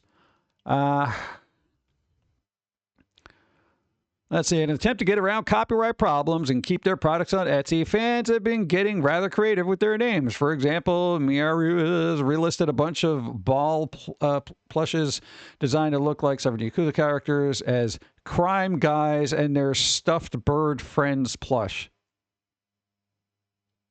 Come on. Oh, God. Get your own ideas. Get your own ideas. It'll just save you a lot of trouble. Good. What's happening here? NetEase has banned all of its studios from using generative AI, says Suda51. Update, it hasn't. Really? That's the article? Oh, my God. Shocked that Nintendo doesn't go after Pokemon fan stuff more. No, they're too busy going after other games that aren't Pokemon but are more fun to play. At a time when every big company typically self-explain how AI is implemented. Okay, what's going on here? Marvel Rises and others NetEase games are apparently barred from using generative AI. As far as not using any AI for our games, it started an NetEase policy for all their companies. Said Suda51, they originally had a section, research and development, AI-related stuff, but at one point they decided not to do that anymore. They folded that section and told their studios to not use AI in games, to not use it at all. Oh, so basically they see that people are all like, oh, AI slop. And they don't want to be wrapped up in that. That should mean no generative AI in Romeo is a dead man. Grasshopper's latest game studio stresses that he doesn't know why NetEase changed its approach to AI so dramatically, but he has these theories. Well, what are they? Suda. A lot of gamers out there don't like AI. Oh, God. The irony is astounding. And have it in the games he puts forward. Another thing is issues with copyright infringement that can be tricky to get around and clear before making something. Well, yeah, people, you don't got to worry about AI. People have been stealing other people's works and putting it in games. Apparently, this is what happened to Marathon, and that's why Marathon doesn't exist anymore. They weren't even using AI. They literally took somebody else's work and said, yeah, put it in there. What? God, that's insane. Let's say whatever. Okay, so basically they're saying blah, blah, blah, blue, blue, blue, AI bad. All right. What else we got here? Good luck completing the Kingdom Hearts pin collection as the second Keyblade is also getting scalped for ridiculous prices. Oh, my God. Pins? Pins. Yo, collectors can't even have pins anymore? What is with these scalpers, dude? A lot of people started... Oh, I read that. Making blue tea. Was it made out of Smurfs? I'm offended. Let's see. Hope you're not planning on getting all the Disney parks Kingdom Hearts Keyblade pins. Wait, they give them out at the parks? I'm not going to Disney Park for a pin. Get the hell out of here. About Kingdom Hearts 4 anytime soon. Blah, blah, blah, blah. Okay, Disney Parks has limited it to around 4,000 pins. Kicked off last... Oh, God, really? 4,000 pins? I hate that game companies don't make more merch. I would love more Disgaea merch, but there's nothing. Yeah, that's when you go to the fan stuff. I'm always a big believer in fan arts and stuff filling that void that companies just refuse to do. You know? Where it's like this obscure game or whatever. Nobody's making merch for it. The people who make it don't even think about it. At that point, here's a go. When it comes to fan stuff, I would say for this instance with Sega and the Yakuza games and the fan stuff, what you do is just ask for a percentage. Be like, you know what? You can still keep making stuff. Okay? But 10% licensing fee. 10%. It's free money, Sega. And I don't think any artist would be really bent out of shape about that. 10% is less than what they charge as a commission for like games on storefronts. Usually it's like 30%. You do that, dude, 10%, whatever. You know, $10 every $100. Why not? Then the artists can actually create stuff that they love, you know, and it's just such a logical approach, you know, 10%, 10%. You don't got to do anything. You guys made the stuff, and now it's like free money. What's the problem? Culture has a commission from every sale I make, and I'm okay with it. Hey, there you go. Yeah. Dude, it's like, well, all right, whatever. I don't know. I just feel like companies are just, it's not a good way to go. It's bad optics. You know what I'm saying? In this day and age. It would just be cool if, one, if artists were like, okay, yeah, cool. I'll give you 10%. It's not a big deal. Because you know people are going to be like, well, I did all the work. Blah, blah, blah, blah, blah, blah. Yeah, but you're stealing somebody else's work. So your options are be cool about it, give them 10%, or get sued for probably more money than you'll ever make in your life. You know, there's a big difference. You know, but 10%, you make that little agreement and make it contractual, and, you know, you got to go by the books. You got to get all that info, you know, and stuff like that. Why not? Because lawyers. Lawyer fees for what license alone would be more than 10%. No, you just make a standard contract. One standard contract where they download it, signed it, you know, and then they just gotta, you know, everything else is automated at that point.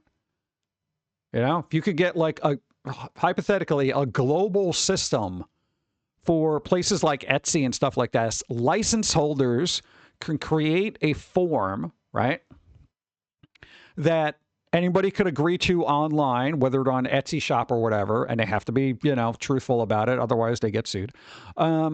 You know, so if you're selling stuff from Sega, whether it's Sonic, Yakuza, blah, blah, blah, any one of their franchises, 10% of that sale goes to the IP holders. Like, I don't see why that would be so difficult. Then it's all automated. You don't got to worry about the lawyers, and everybody's happy.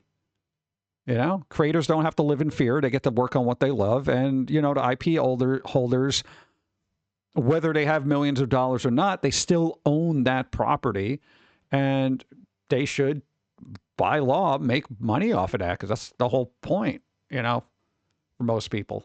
But I don't know, that might be a little bit too logical for people. You know, we are living in the mid-2020, so. Because lawyers, paperwork's, it's just digital crap. It's not a big deal. Epic Games. Oh, here we go. Epic Game Store boss admits the launcher sucks, but promises improvements in 2026. Yeah, I think this was the same one that said it was so cool that, you know, the EU was suing Steam. Not their exact words. And I don't know if it's this person or another one. So don't quote me on that. To say the gamers hate Epic Game Store would be an understatement. It is actually terrible. I literally have not bought a game on Epic Games because I don't like Epic Games. I don't like their storefront. I don't like their interface. I don't like anything about it. I don't even like a checkout process for the free crap. So Steve Allison himself said, the launcher sucks. You're the general manager, vice president and general. Fix it. You're Epic. You got millions of dollars. Why don't you get some of the people that worked on Steam and make you hire them? You know? Holy crap. Looks like Fortnite money is no longer enough to cover their losses. Yeah. That'll just come out with more skins. That is kind of interesting now. It's like, yo, at a certain point, imagine being Fortnite and you need money. You'd be like, let's just put out a skin and charge people for it. All right, yeah, that's another, you know, $15 million we made in about 10 minutes. It's insane. We know the players are going to be happy when those features show up. And when will this happen? Oh, look at that. Plans to finally start focusing on consumer side improvements through 2026 to try to become a real, genuine Steam competitor.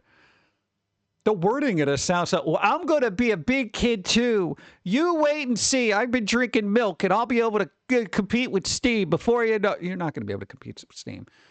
Except that you're not Steam. You never will be Steam. You know your place. You know, you're Fortnite. You play around with concerts in your game and skins for everybody. You know, I'm going to be a real boy. Exactly. We have a lot of things we need to fix. How many years did you have to do this? How many years? God, it's not like you're new here. It's not like Fortnite dropped yesterday and you're like, oh man, how long has Fortnite been out? Hasn't it been over 15 years or something like that? It feels like it. God. Allison said that the criticism is all fair. Oh, good. Look. FU Epic subreddit. Really? There's an FU Epic subreddit. There's a whole subreddit just for you guys. That's how bad you are. That's amazing. God. Well, know that Epic is trying to be a competitor. All right, here's the thing. I'll give Epic all the credit in the world for going after Apple to get rid of that. They needed to have a 30% cut of everything, every little microtransaction within the Fortnite thing. They needed to have 30% of that. So Epic had to pull their stuff off there, and then people had to get V-Bucks through a browser that circumvented Apple, and then Apple got ticked off about it, got rid of Fortnite, and then Epic had to sue them to get it back in the store. Utterly absurd. Okay, utterly absurd. So I will give Epic, a round of applause for that. And maybe they couldn't make any improvements to their store because they probably spent it all on legal fees trying to fight freaking Apple for 5 years. Apple, you suck, by the way. What else we got here? Log in. I don't do that. Wow. Borderlands 4 Switch 2 port has been axed, despite Gearbox saying the console was perfect. Oh, really? Really? Hey, Gearbox, if you were real fans of Borderlands 4, you'd find a way to get it to work on Switch 2. You see what I did there? That's a callback. Oh, God. We're continuing to collaborate closely with our friends at Nintendo. Are you? We have PGA Tour 2K25. Hold on. So you get a wrestling game and a golf game. And you're like, well, Borderlands, nah. The Switch 2 was perfect for Borderlands 4. Hey, look, it even had ads for it and everything. Nintendo. Borderlands 4. The console is not perfect. This is the same guy that was like, no.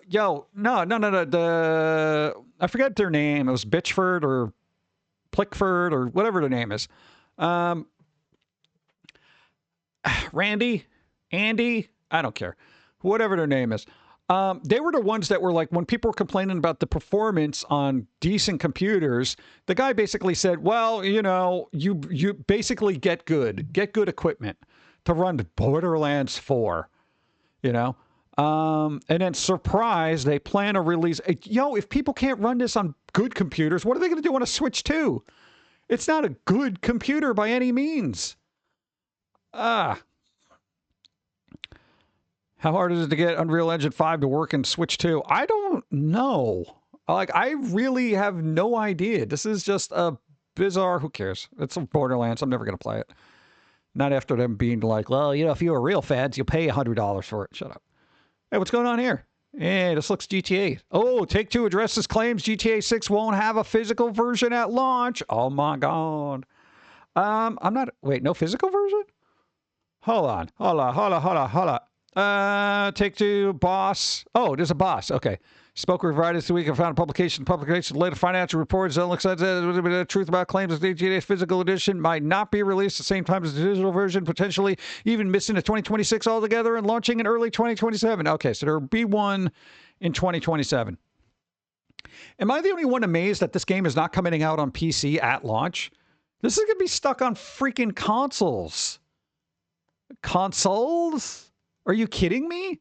Well, you either got to have a PlayStation 5 or an Xbox Series X. What the fuck, dude? I got a computer. Let me play it on computer. This is stupid.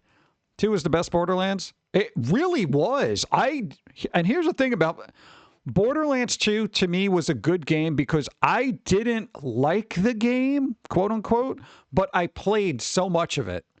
I probably had, and for me to put this kind of time into it, it's a big deal. I probably have about 60 hours into that game. I beat the game and I went back and played it more. So there was something about it that I actually liked and I went back and I played it. Didn't happen with 3, didn't happen with prequel. I couldn't care less about 4. I didn't even like 1. Yeah. I'm a bit surprised, but we waited a long time. Handsome Jack, there you go. Yeah.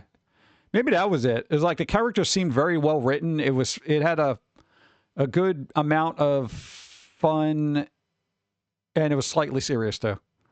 Yeah. There are no plans to delay GTA 6 physical release. What did you just say here? It's 2027. Whatever. So basically, this is supposedly coming out November 19th, not the physical copy. So, I don't know. We'll see what happens. Should be a good game, right? Prequel's kind of crap on the lore anyway. Yeah, that's always something, right? Boop. What else we got here? What is this? Video games? What am I having on? Whoa, where am I? Oh, this is Reddit. All right, we'll go back to that later. Okay, this was absolutely abysmal. Okay, here's the thing. Every few years, the Super Bowl comes around, and some dumbasses decide to take the nostalgia and pop culture that we all know and love and turning into an ad for some bullshit. Whether it's Ferris Bueller, what that was the other god-awful one they did, the retro thing? What was it, like Back to the Future or some shit? I don't know. This year, Jurassic Park, okay? So apparently the whole ad, the Super Bowl ad, I'm not replaying it here because I'm going to get messed up on YouTube for it, it's for Xfinity. So basically, if the park used Xfinity, everything would have worked smoothly and there wouldn't be any problems. So they bring back all these actors to reprise their role in a green screen area of atrocious unfunness to basically push Xfinity stuff in this what-if scenario. And I'm just like, can we just leave our pop culture alone and stop going back to it 30, 40 years later and saying, hey, remember this cool thing? Yeah, Xfinity. Like, that doesn't make any sense to me. Like, it's just weird. Like, look at this. This is so sad. Just looking at this magical moment in cinematic history being rehashed to this derpy Xfinity guy saying, yeah, man, this all worked. Let me show you how it worked because I'm cool. Xfinity. Really, guys? Can we stop? Look, Jurassic Park, quote-unquote, works. The spot sees Sam Neill, Laura Dern, and Jeff Goldblum reprise their iconic roles as Alan Grant, blah, blah, blah, albeit digitally de-aged. As Xfinity connectivity keeps the park systems online in this version. The trio doesn't have to flee from wild dinosaurs and can enjoy the attraction in peace. Doesn't make for a great movie, let alone a decent commercial. This is something like you would see on, like, somebody on Newgrounds could have probably made a fun version of this. You know, Jurassic Park, if it worked. You know, I don't need Xfinity doing this. I really don't. Stop ruining pop culture. You know, we don't have a lot of cool stuff in America anymore. At least leave the stuff that was cool alone. They're being mauled to death by a raptor. I could see the Xfinity logo branded on her shoulder. No, but that's the thing. You don't get mauled because everything worked. Nothing went offline. That's the thing, because they're using Xfinity. That's the whole crux of this god-awful pop culture mining fiasco. Artificial lung keeps a dying man alive for 48 hours until he was well enough to receive an organ transplant. How cool is that? The patient is faring well nearly 3 years later, thanks to the life-saving device. Artificial lung. Let's go.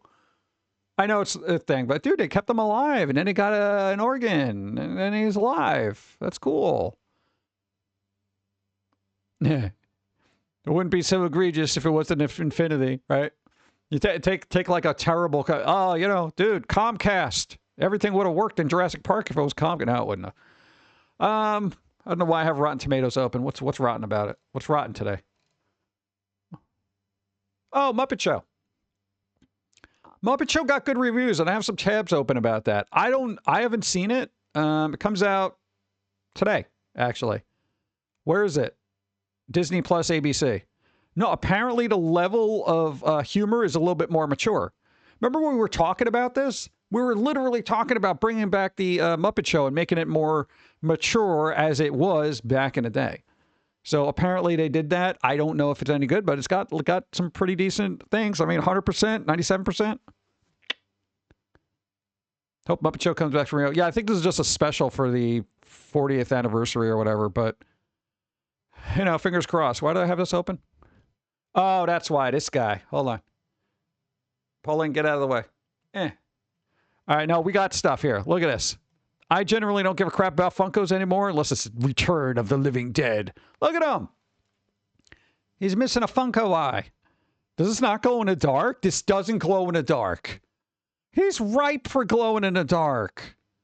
Are you kidding me? What about the other guy? Glow in the dark? He's cool. Look at that. Cool. I like zombies. Return of the Living Dead. What else we got? Just these two things. Okay. So, yeah. I don't know. I like zombies. I also like Return of the Living Dead. I like the way they made his mohawk green, too. It's like whatever. All right. Know that that's happening. I don't know when they're coming out, but... Nostalgia? Meh. Oh, something Sailor Moon happens. Look at this. That was from Nostalgia. Watching entire anime episodes on YouTube split up into several parts. This was tedious. What? Dude, I mean, hey, just thank you for calling that, Chef. Thank you. Dude, this was a dark time in YouTube. Everybody would be posting all this anime stuff that I never got a chance to watch. So it was just like, cool. But it was all split up into like, you know, 7, 8, 9, 10 different segments. And I'm like, oh my God. It was so annoying. I miss 2000s YouTube. Yeah, right? It says 2008. Look, January 10th, 2008. Even 2008 was more fun. Oh yeah, when the hell did it start going to hell? Around 2015, right? YouTube had such a good run, man. That place was awesome. You know, and then it just all got all pretty stupid annoying. Missed the star rating system, right? Now we just got thumbs ups. We got a thumbs up, bro. Each thumbs up good. Killing me here. Were you rich or poorer today compared to the 90s? Poorer.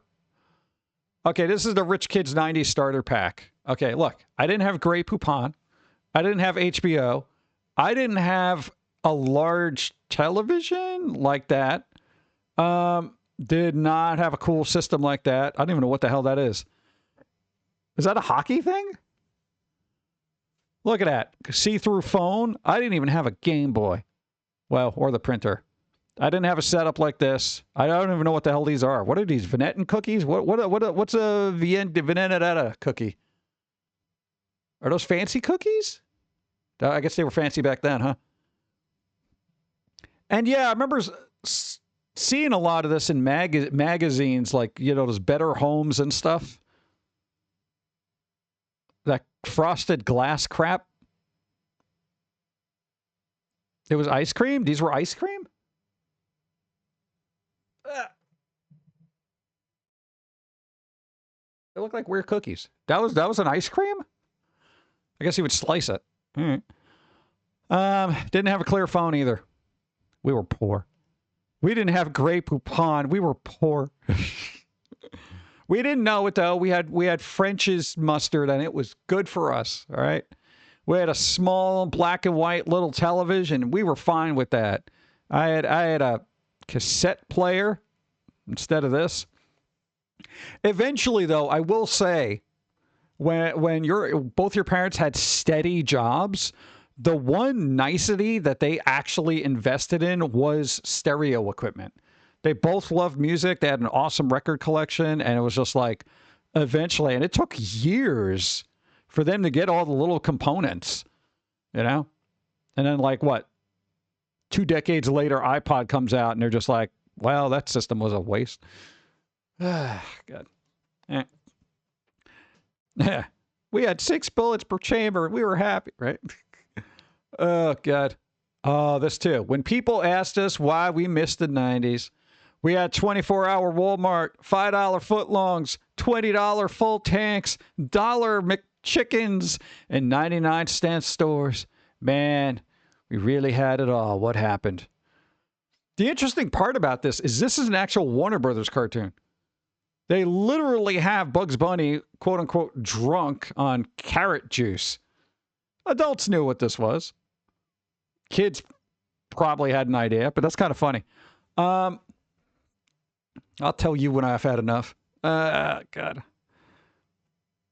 Dude, when you look at that, that's actually that mere sentence. That's a lot of stuff, dude. $5 footlongs? When was the last time they even had a special? I remember once they had this, like, we're going to go back to blah, blah, blah prices. And they had $5 footlongs at participating locations, which was none of them. Guys, what? Thank you. So, yeah, I mean, there was a lot of cool stuff. Not to mention Taco Bell actually tasted good back then, too. That's when they had the dog, Yo Quiero Taco Bell dog. That's still iconic. Did they ever bring that back? The Taco Bell dog. Everybody loved the Taco Bell dog. They should bring back the Taco Bell dog. Simpler times. Thrift store hauls. Really? Somebody found a peacock? All right, whatever. What else we got here? Yeah, where are my Monkey Bone fans? Every once in a while, I got to bring up something Brendan Fraser. You know, this was fun. Look, there was a little monkey. It was good. We should have Monkey Bone 2. They should make a sequel. I feel like that would be a good thing to do, and not to get all gruesome and grim for the premise, but you know, the thing was he was in a coma or something in the thing, and he was kind of imagining all these weird little characters and stuff like that, and then the Monkey Bone thing actually took his body because he was in his own imagination, blah blah blah, kind of thing. It would be interesting. A good story premise would be like, okay, he's an older cartoonist. The whole Monkey Bone thing kind of went through the pop culture ringer. It's kind of a defunct franchise. He's old. He does conventions every once in a while. Similar thing happens where he's trying to revitalize the franchise. Somehow gets hit in the head. Something happens. You know, he's older, still in a coma. Stuff happens. Monkey Bone. You know, and then it's like this whole thing about trying to bring back a franchise that, depending on how you want to go with the movie, should either be left alone and dead, or, you know, you bring it back and revitalize it somehow. That would be kind of good. I would watch it. Come on, man. More Brendan Fraser? They're still alive. If they could do another Mummy, they could do another Monkey Bone. All right? I got ideas, but nobody wants to listen to me. Gamming. What's going on in gamming? Retro gamming. We'll go back to that later. Comic book stuff. What else we got here? Texas Chainsaw Massacre we talked about. Wow. Why is this open? What is this? Mattel Studios will follow Masters of the Universe with Tony the Tattooed Man movie. What is this even? Following Barbie and Masters of the Universe, Mattel Studios' next movie will be what sounds like a very unique take on the 1990s action figure Tony the Tattooed Man. I have never heard of this before in my entire life. I really don't know what this is. Where the hell is this? Like, what is this from? Tony wasn't in store for a long time, making something of a rare vintage collectible. Reimagine a cult favorite action figure as the centerpiece of a character-driven drama that blends surreal fantasy with emotional depth. You know they're getting Vin Diesel for this, right?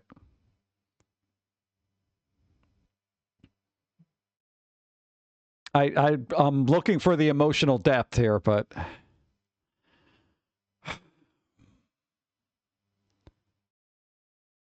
All right, let's see. The movie will be overseen by Darian Greenbaum and Steve Spohr for Mattel Studios, with Robbie Brenner producing on behalf of Mattel. You just want to lose money, don't you? Robbie. Ivan Sanchez also serving as producer. Discussing plans for Tony the movie today. Brenner, Mattel Studios president at the chief. Don't care. After seeing Bob Trevino likes it, and specifically an emotional depth that Trace go. The emotional depth of a kiddie pool. Maybe an empty pool at this point. I don't know what the hell they're doing. Thank you. That Tracy brings to her character, I knew that she was the perfect person to develop Tony the Tattooed Man. You are the perfect person to develop this into a film. Yo, are we getting to the point where somebody just dumps a toy at the table and says, we're going to make a movie out of this? What? What is even happening? Hollywood, Foamy the Squirrel movie.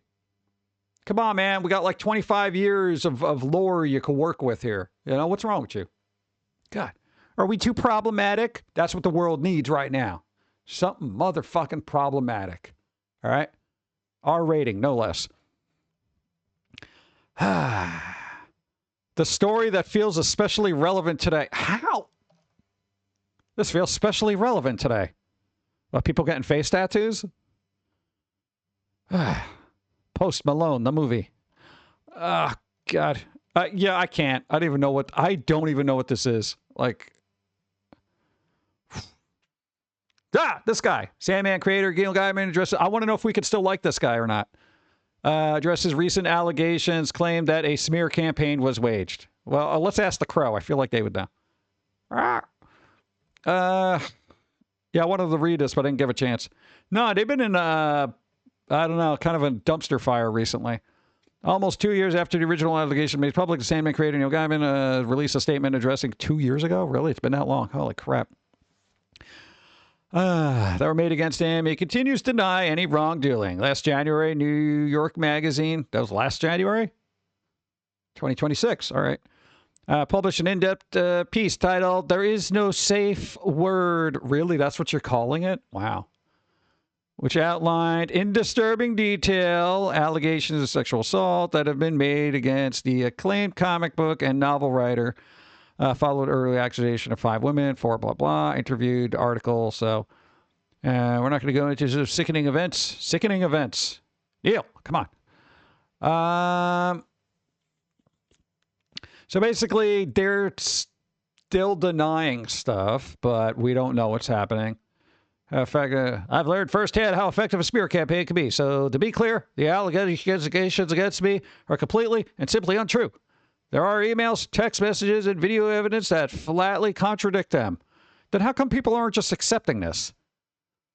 These allegations, specifically, the really salacious ones, have been spread and amplified by people who seemed a lot more interested in outrage and getting clicks on headlines rather than whether things had actually happened or not. They didn't. All right, so here's what we got to do in this crazy world we live in. If there's evidence that says to the contrary, why can't any of these papers, because, you know, journalism should have integrity, put out, look, you know, that front page or at least a really big article saying vindicated, you know, just something that would say, okay, this person is innocent. But no, just people let all that stuff just sit out there and don't do anything. Now, I don't know if it's true or not. I don't know was there a law thing? Did they go through a legal thing? What the hell's the deal? Like, I don't know. What is the reporting references below statement? Oh, good. Here we go. So I'm not like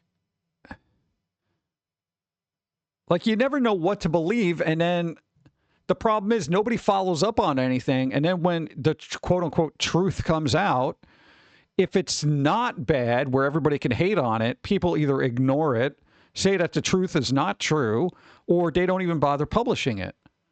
Nobody ever publishes the, well, no, they didn't do it. Nobody ever does that. I would literally subscribe to any paper, any news thing, news site, whatever you want to call it, that actually follows up on stories like this and says, this is how it is. No, they didn't do this. Or if they did do it, say, yes, they did do it. You know? Like, I would like to know, because this person could be perfectly innocent, but nobody would know that because everybody is just believing old-timey narrative that maybe never got corrected in the zeitgeist of internet. So, I don't know, Neil, if you're not a bad person, then I'm sorry this has happened to you. If you are a bad person, then fuck you. I don't know what to say. So, the crow doesn't seem very suspicious. You can always trust a crow. The crow hasn't pecked his eyes out, so he could be innocent. I don't know. Somebody follow up on this and let me know. God. Netflix always just does one session. What, take dump on IP? At least Sandman got 2 seasons out of it. That was really good. Jurassic Park thing. Yeah, we talked about this. Look at this. They de-aged him and everything, and they gave him a little... No. Oh, God. Can we stop? All right, let me get some coffee. Coffee. Yeah.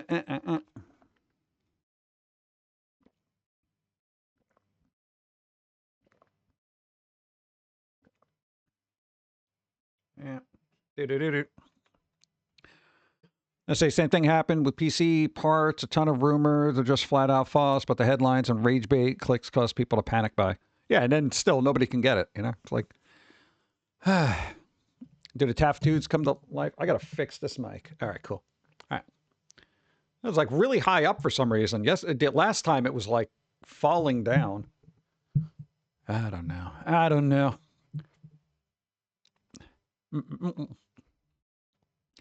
Were there any other Neil Gaiman things that were going to be made? Because I was kind of hoping they would do like a death, high cost of living series for Netflix.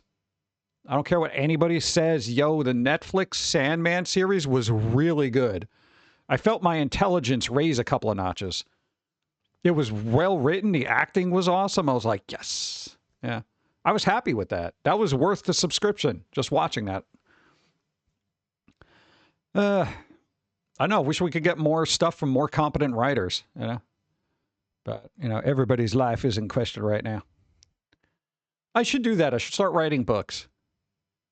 Other books. Fun books. I don't know. Can we write non-squirrel books? I don't know. You can do one about me. I have a very rich history. I'm 500 years old. Now you could talk about Gora. You know, that'd be kind of cool. All right.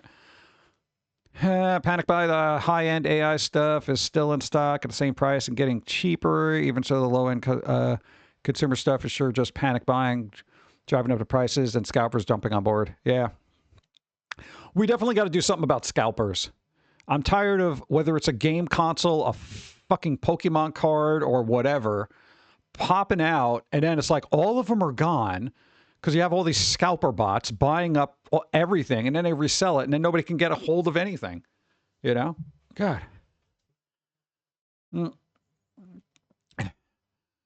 Yeah, we need more Gora and Jermaine books. What was the fun? You were working on Vtuber stuff. We were working on Vtuber stuff. So you updated Pauline thing, and then you also updated Susie June a little bit. But then you threw them together in a picture, and you're like, oh, God, this would be like a fanfic kind of thing. I think they were on the beach or something. It actually, I think it's like some 8K pictures. I don't even know if we can put it in here. Probably not. No, it has top. Dude, this thing's got trouble loading a GIF. Paying 200+% for something isn't fun. No, it's not. But, you know, scalpers don't care. So, I don't know. What are you going to do with that? here's the thing. I don't do that. It's like, okay, here's the thing. For us, when we come across something in a thrift store and we're like, I wonder what this is. And then we do some research and stuff like that. And it turns out to be maybe something that's worth a couple of bucks. I'll pick it up and I'll resell it and try to make some money, you know, but I'm not going to go out and buy like 30 graphics cards at retail just to screw over other people. Well, one, I don't have the investment capital. Two, there's this emotional rightness that I would not be able to sleep knowing that I'm screwing other people over, you know, but you know, you find something rare somewhere and you go to resell it. That's fine. You know, that's not a big deal. Yeah. Yeah. Dude, there's been times come on camera, please. There's been times I saw like, you know, albums or something, or like weird, obscure videos that were on eBay. And I'm like, God, they want like $50 for this. And I'm like, you could either wait or, you know, pay for it, or maybe try to find it somewhere else, depending on what your thing is, depending on how much of a collector you are. But, you know, for everyday stuff like graphics cards and stuff, that's just obnoxious. I don't know. People got to do what they got to do, though. Boop. Yeah, because Jeff Goldblum and Sam Neill and the other one don't have enough money. So we got to deal with this thing. Oh, yeah, before I forget, yo, Alone in the Dark, the trilogy, yo, this is free right now. They're giving it away on GOG. Look at that. Go to giveaway. We already got it. Alone in the Dark, older games, point of spooky, but it's 1, 2, or 3. They are free. GOG. All right. These are the originals. The old-timey ones. And you can tell they're old-timey. Look at that. That's so old-timey. Look how old that is. Oh, man, I could see DOSBox loading right now. They're retro games. They're free. You get them. They're added to your library. They're yours to keep. So, you know, if you like free, this is a thing. Wow, it's not a Steam store. Hey, UK, look. There's another store that's not Steam. Oh, man. Wow. 4 iconic Final Fantasy series are here. Oh, what did they do? Bro. Yo, they GOG'd it. Yo, we got Final Fantasy 3, you got 4, you got, what is that? I had to do math there. That's 9, and now what? 8. Dude. I didn't know these were on here. Bro. Nobody told me. These are GOG games. That means they're like super preserved to make sure that they work and everything. That's the cool thing about GOG. Even though, like all the old games, every once in a while you can get an old game on Steam that when you try to load it up, you got to find a patch somewhere or some crap like that because they didn't do the GOG thing, you know? So GOG is really good about making sure older games work on newer hardware. Look, GOG preservation system. This game is a good old game. GOG maintains and preserves it as part of the Good Old Games Preservation Program to give you the best experience available for good old games on the market. Read more about GOG.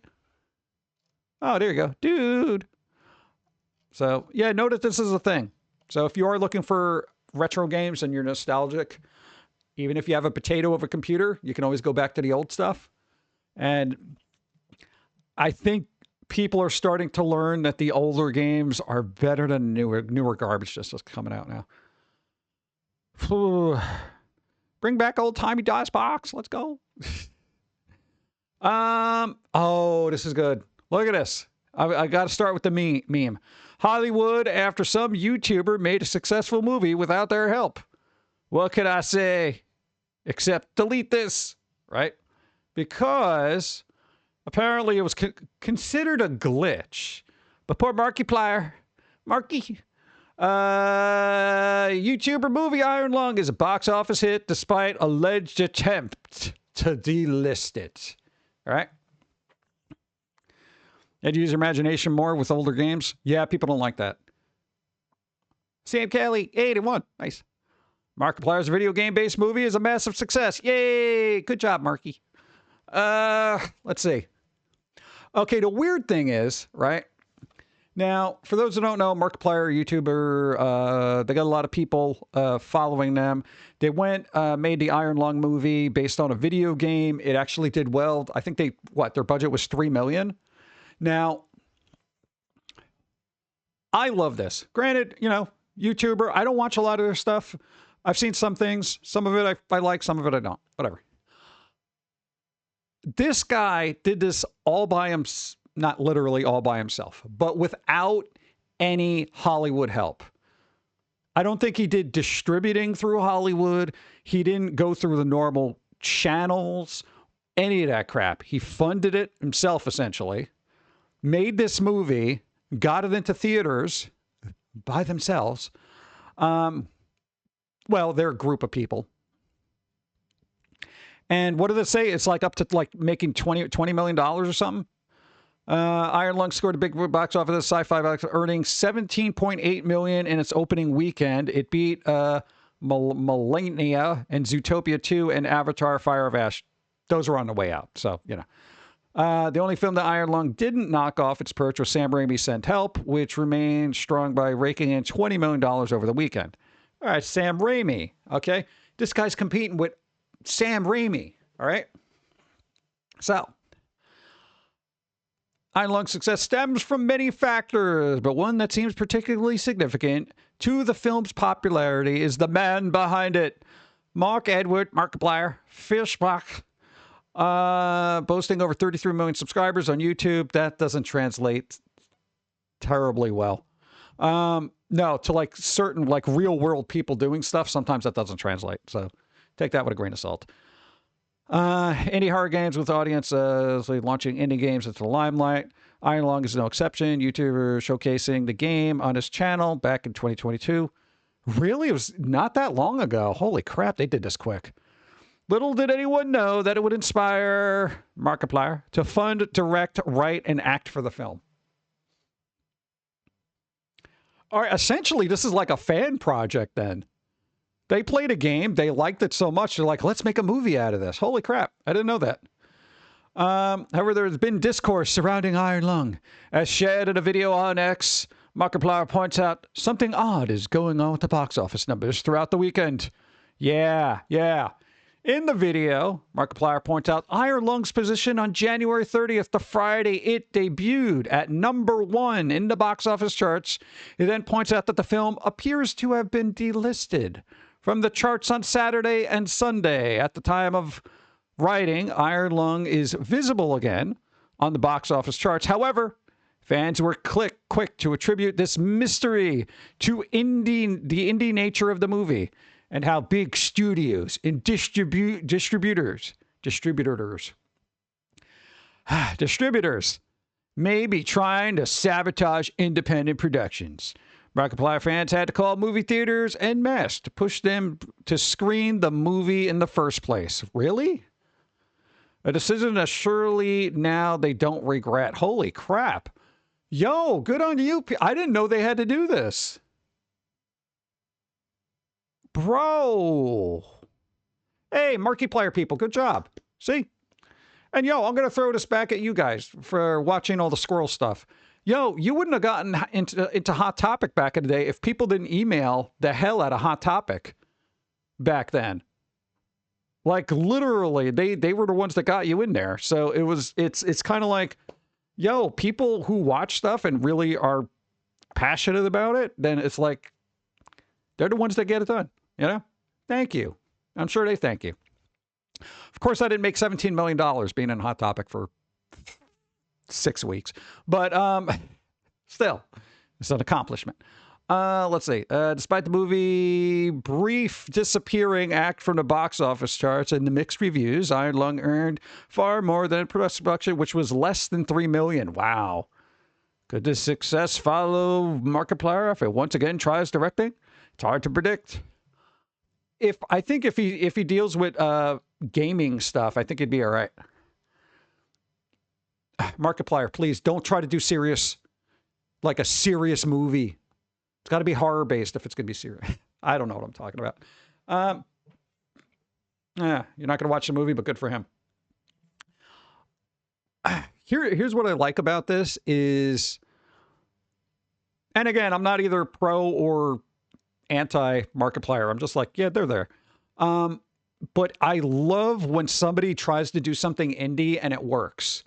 And then the regular industry is like, what the like they literally don't know what to do. This person literally, they're on YouTuber. And there's the other article here. This. Look at this. Look, Markiplier is changing the game with Iron Lung February. Now, part about this is because they're a YouTuber, and this is why I'm impressed with this. He shares an eye-opening example of how creators like him are treated by the industry, meaning Hollywood. So this is a quote from him. I was nominated for an Emmy a little while back, which I didn't know they had Emmys for YouTubers.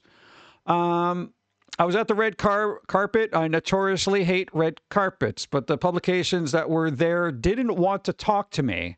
And I'm fine with that. If you don't want to talk to me, I'm not going to make you talk to me. But in my mind, it's strange because if you put out a video with me in it, it's going to be good for you. Not just like an ego trip. There's a pause. There's a pause. He's got to explain it. Yeah. I have 38 million subscribers, he tells me plainly, without ego. Just to inform further, adding, it's a bad business decision to not want to do it just because I'm a YouTuber. And they knew who I was. One of my publicists there at the time, publisher was there at the time, and they were kind of surprised at the responses because people were just like, no, we don't want to talk to that. I've had that on other podcasts where they're like, I don't want to talk to that YouTuber. But now it's getting to the point where I think they can't really ignore it. See, that is absolutely annoying and frustrating because the industry is like, okay, this person's an outsider, right? Like Markiplier is an outsider. It's kind of like... Yeah, you know how there's a lot of like YouTube journalists and stuff like that, or people on X who do journalism and stuff like that. Regular journalists don't take them seriously at all. They're just like, yeah, that guy, that YouTuber or whatever. You know, and the same with Hollywood. They're just like, yeah, that guy over there. What? Yeah, blah, blah, blah, blah. They don't want to talk. They don't want to take emails or anything like that until you get in their system. You know, and then you got to go through all this crap. And the less than $3 million he spent on a movie would have had a bloated budget, greasing the palms of everybody, and it would have been like $50 million. Easy. Plus, the distributors got to get their cut and all this other BS, right? So I like when somebody does something like this and just says, you know what? Fuck all y'all. And they just keep going and they do it and it works. You know, and now they literally can't be ignored. And if I was a smart person in Hollywood, I would be approaching this bro and being like, what else do you have? Like, and be like, look, I know you want to do things a certain way, and we're going to help with that. And we're just going to make your budget bigger for the next thing you want to do. That's what I would do. Read the writing on the wall, Hollywood. Okay? Nobody, you're, oh God, there's that term, legacy media, you know? It's legacy media, legacy news. Like, not for nothing, Markiplier is going to be that next group of people, much like journalists and whatnot. They are the next filmmakers, the next newscasters, and all this other stuff. And if the old guard isn't going to recognize it, they're going to get trampled. And I'm kind of fine with that because we haven't had anything good out of Hollywood in quite some time. You know? God, it was going to be in 50 to 100 theaters till fans reached out, making it about 4,000 theaters to play it. And now it's going to play for another week. Nice. How was that game? I don't know. I haven't played it. They didn't because they didn't go through their channels for employment publication, so he didn't owe them nothing. That's the other thing. Because once you start doing Hollywood stuff, you got to worry about all the unions and all this. You got to make sure you're hiring people, blah, blah, blah, blah, blah, blah, blah, blah. Bloated budgets, bull crap. So you can make a good film for under $3 million which is like a piss amount for a movie these days. You know, like there's examples of people who used to make movies years ago, and it would be like, yeah, we do this movie for like $5 million. But now it's like studios don't want that. They want the $100 million budget and they want to make $1 billion off of it. Nobody wants to do quote unquote small films anymore.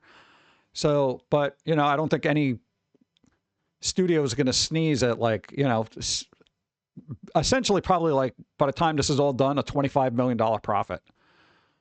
That's the thing. They bypass channels. And I love that. I love working around a system because the system isn't that great. And we all see that at this point. The system ain't great, you know? Not the so-called club, like George Carlin said. Hope he does well. I hope he does well too. They're probably already doing better than most, but you know, they did a lot of work to get where they are. So cool. And if you're watching this on the interwebs, you can do it. You can do it. You know, and if you're following a content creator that you actually like and they have ideas like this, dude, support them and stuff like that, because you're going to be part of that next group of creativity that Hollywood and everything else is sorely lacking. We all see it. Like every time, you know, even just our small channel here, it's like every stream we come across something where it's just like, oh, damn, Hollywood's out of ideas. They're going to reuse this. They're going to rehash that. Oh, it's same crap over and over again. You know, and it's like, we're all waiting for something new and different and for somebody to do something different. But then when somebody tries to do it, Hollywood's like, no, hold up right there. You want to do something different? You know, it's like, why? You know, and to me, that translates into Hollywood doesn't care about the art of stuff. And I don't think they ever did. But they just want to keep their house in order and invite only a handful of people into that house as long as they can control them. So we're in a beautiful part of industry and technology where if you're a filmmaker, you don't have to rely on anybody. You can make a movie, put it on YouTube. Make a movie, put it wherever you want. Make a movie, stream it 24 hours a day on Twitch. You can do whatever you want. You don't got to worry about a bunch of people hiring stuff, unions, all this crap. It's old. It's dinosaur industry. Let it go. You know? You are the future. You know? I'll wipe them all out, most likely. I can't wait to make movies myself. Right now, consistency needs to be better, but once it does, it'll make a ton of animations. Exactly, right? Dude, not for nothing. Even with the tools of AI, you know, at everybody's grasp, you don't even have to really be a terribly good cinematographer or anything like that. You work on your prompts and you can make a movie with actors as soon as this gets to be consistent. And I know people are like, ugh, AI. It can't be any worse than what Hollywood's doing. I have laughed more seeing janky AI videos on the socials than any comedy that's come out of Hollywood in the last, God, it's got to be a couple of decades. Maybe since like 2005, and I can't even remember the last film that made me laugh. All right, maybe the Simon Pegg movies, Shaun of the Dead, Hot Fuzz, and that kind of stuff. Some of that stuff was really funny. But as just regular humor goes, I find some AI stuff to be pretty humorous because somebody behind, you know, there was just like, make it funny, you know? I still laugh. I've seen it probably a dozen times. The video of the cat just creating noise on somebody's porch in front of their house in the middle of the night. This woman comes out and is like, no, put that down. And every time it comes back, he's got a different instrument. I can't even think of that many instruments. Somebody had to think of that many instruments. I'll give them credit for that. Yeah. Hollywood's been using AI forever. Yeah, I mean, nobody complains about the... Thanks for the follow. Nobody complains about the de-aging of all these characters. You know? Though there were a couple of people that are like, that should be disclosed because a lot of people pay to see a particular actor, and if they have all these filters on them, it's almost disingenuous. Speaking of which, were they using quote unquote beauty filters during the Grammys? Because I'm not even joking about it. I saw this on X, Twitter, or whatever. There was like a couple of clips of like people and they moved their heads the wrong way. It like glitched out a little bit. And then they moved it back and it's just like their skin was super shiny and clear. And I'm like, what? Are they actually doing this? That's sad. When aren't they using filters? Okay, here's the thing. I don't keep up with Hollywood, so I don't know what their normal day-to-day thing is. But that's really disingenuous. Not that I expect genuine behavior from Hollywood echelon of goofery. You know, honestly, I would love to make movies with people, but I just don't have millions lying around. Yeah, you know, and then sometimes you got to worry about, like, they could be a good person, but not be a good actor. You know, at least with AI, you can kind of finagle it right. If they can get the consistency of AI and the voice work done well, there. Give it about a year. Give it about a year. I think you'll be able to make all the films you want. But maybe 2 on the outside. It depends on if it keeps progressing at this rate. Glitch is doing what Hollywood won't. Exactly. This made us money, so we're going to just keep doing it. Yeah, well, I mean, you know, I think eventually people will get that to the point where they're just like, they're going to want to see something new. Yeah. Or maybe, I don't know. I generally don't keep up with how audiences react to certain things. So maybe they're just fine with the same crap. But it is what it is. Let me get some coffee.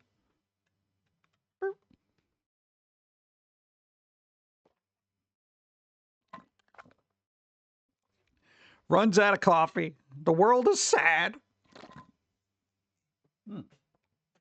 Boop. All right. I'm very proud of Markiplier. Markiplier. Yeah, let me resituate. Boom. There you go. Boom. Let's see. All right, so Marky conquered Hollywood, so I guess that's another checklist on their to-do list. What else we got here? Oh, another checklist. Look at this. Megadeth scores first #1 on the Billboard 200 with final album. Yeah, it took their last album to get on the Billboard. Yo, card battle.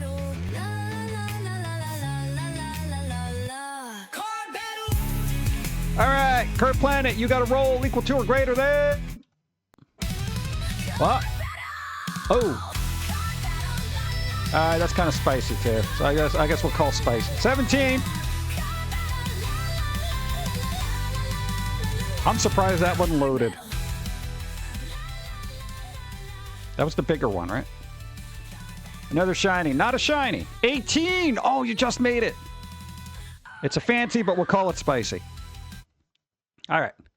Spicy card called. Boom. All right. Pick a number, any number. Curve Planet. Let's go.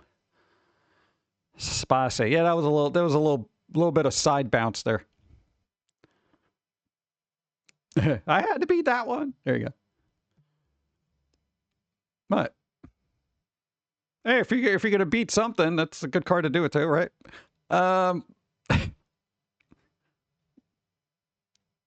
The joke was there. I had to do it. Ah, God. Oh yeah, what number? What number? What number you want? I'll check my card in the meantime. There you go. That works. Don't pick 33. I'm calling bad pun for that one. Yeah, you can.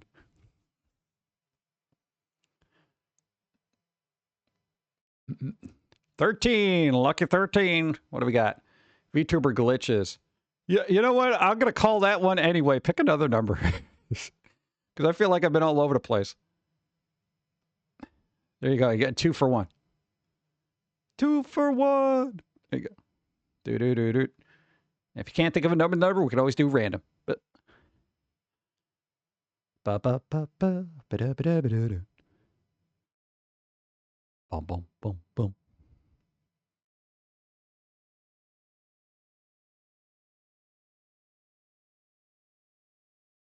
Let's see. Let me check my card. Oh, I would love to fill this card up. Trying to think what we got.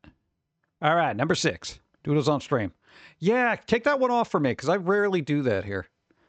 I can, but, you know. Cool, got it. Nice.